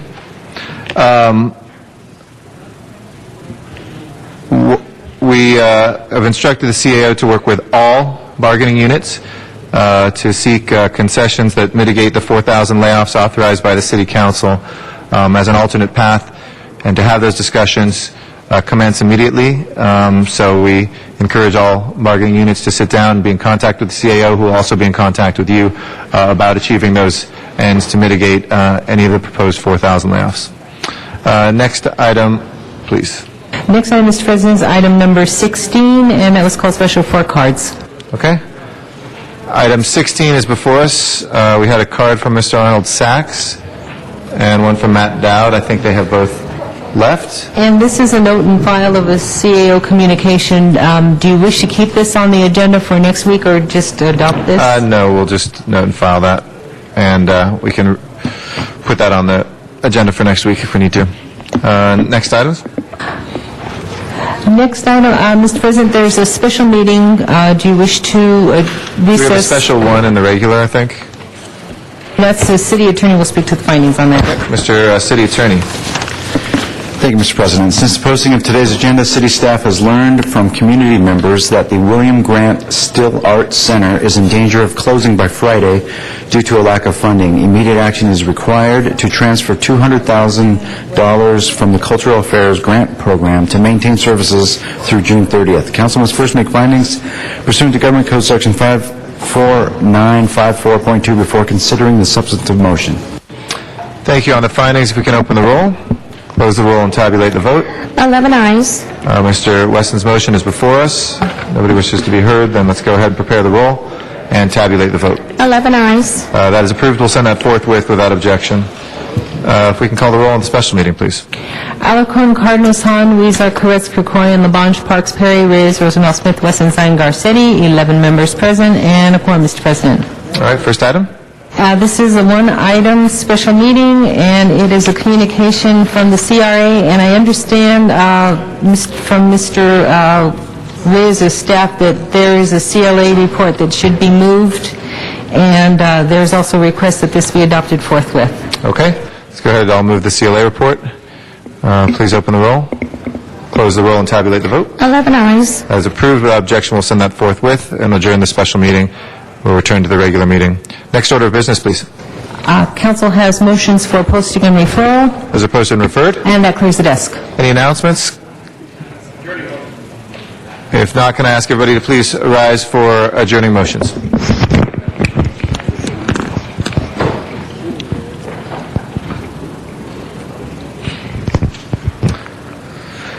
Mr. Zine.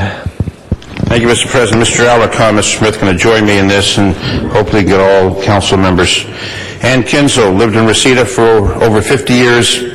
Her lifelong commitment to the community was recognized by the many organizations and lives that she touched.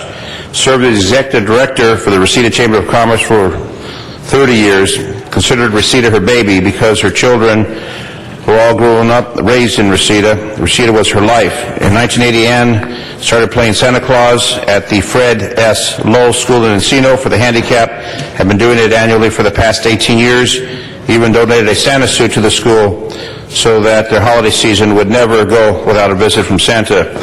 Passionate about public safety, volunteer with the Los Angeles Police Department for 29 years, as well as a crime prevention specialist for 13 years, coordinating neighborhood watch meetings all over the West Valley. Honored by the Police Commission for her many years of dedicated service to the Los Angeles Police Department.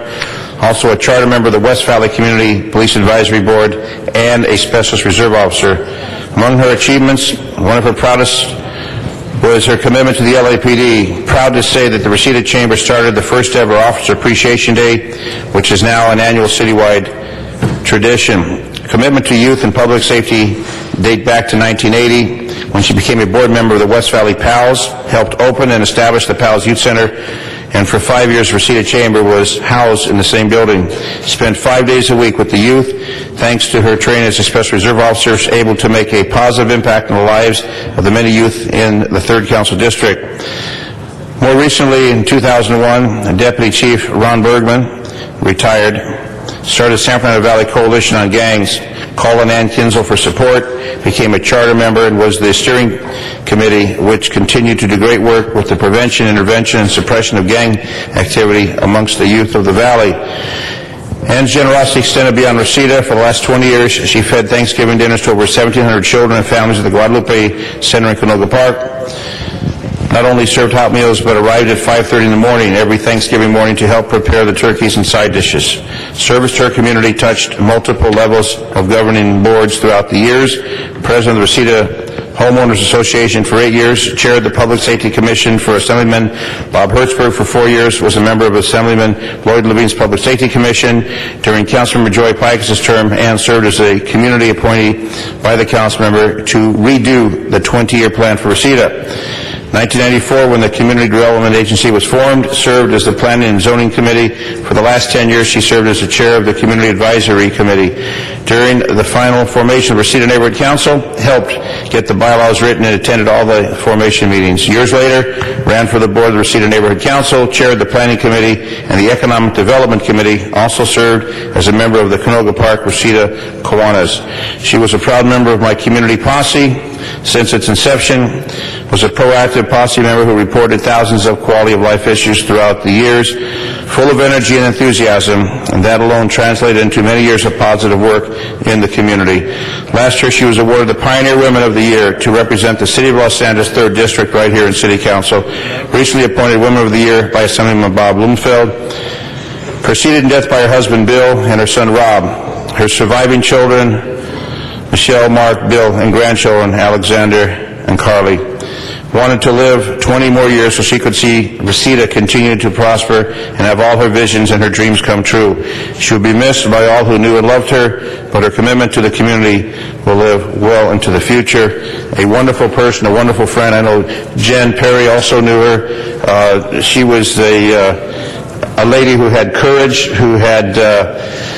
in her later years, she continued smoking cigarettes, and she had a walker, and she would get around the community on the walker. Just a feisty lady, and she'd always tease me when we'd greet, always a hug and a kiss. Just a lady of such incredible integrity for that community. She loved that community. The community well respected her. The funeral arrangements are currently pending, and we'll announce that. But if we can get all council members. Mr. Alarcon? Mr. Alarcon?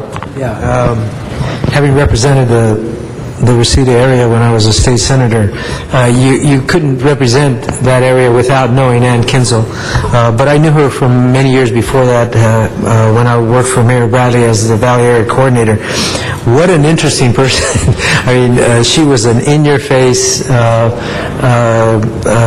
greatest generation type of person who was what she presented herself as. I mean, she was a tough fighter for the community, but at the same time, she had an enormous heart, and she really believed that we could transition youth into something positive.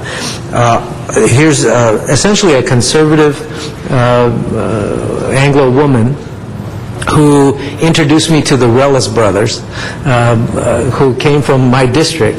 But she was very much into boxing because she saw it as a way out for those people who might have found themselves in trouble at early ages. But it was also giving back, as she recognized that the future of Reseda was in transition, was going to become more and more Latino. She was at the front of the gate to open the door for them to succeed in Reseda. And I have to tell you, she was supportive of so many different efforts, as Mr. Zine said. But I have to tell you, I wish that more people could embrace the values that she embraced in terms of supporting her community, working hard for her community, appreciating our democracy so that she could tell you exactly what she felt about any given issue. At the same time, she recognized that the future was coming, and rather than fight it, she wanted to help it come and make it stronger.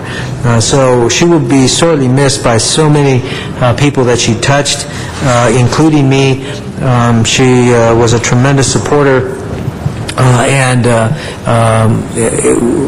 we're just going to miss having her around because she is the kind of person that I wish more and more people would be. Any other adjourned motions, Mr. Parks and then Mr. LaBonge? Thank you, Mr. President. I'd like to ask that we adjourn in memory of Reverend Elliot James Mason, born in New Orleans in 1922 and passed away March 23, 2010. He received his calling at the age of 16, received his minister's license, and initially preached at the First Free Mission Baptist Church, attended the Dillard University in 1938, graduated with a Bachelor's of Arts degree and was the class valedictorian. In 1944, he went to Oberlin Graduate School of Theology in Ohio and received a degree in divinity. Also received the scholarships, the James Monroe Scholarship for the highest honor for the graduating class.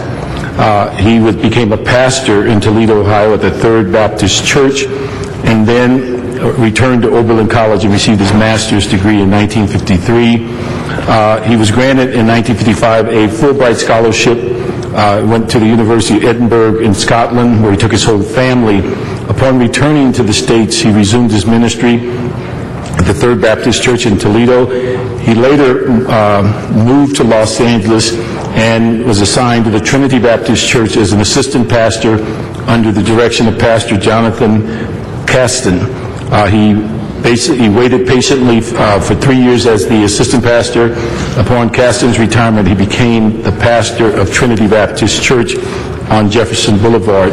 His funeral services are Tuesday, March 30th, 11 a.m. at Trinity Baptist Church, 2040 West Jefferson Boulevard. He's survived by his wife and a host of family members. Thank you, Mr. Parks. Mr. Tom LaBonge. Members, I ask for adjournment in memory of a great American, Liz Carpenter, who served President Lyndon Baines Johnson and also Lady Bird Johnson. She's credited with writing the speech that Lyndon Johnson gave as he arrived back in Washington from that terrible dark day in American history when President Kennedy was shot. Liz is survived by her daughter and son, Christy and Scott. I ask we adjourn in memory of Liz Carpenter, a great American. Thank you, Mr. LaBonge. Any other adjourning motions? Mr. Rosendahl. On that, Ms. Carter. Madam Clerk, please call the roll.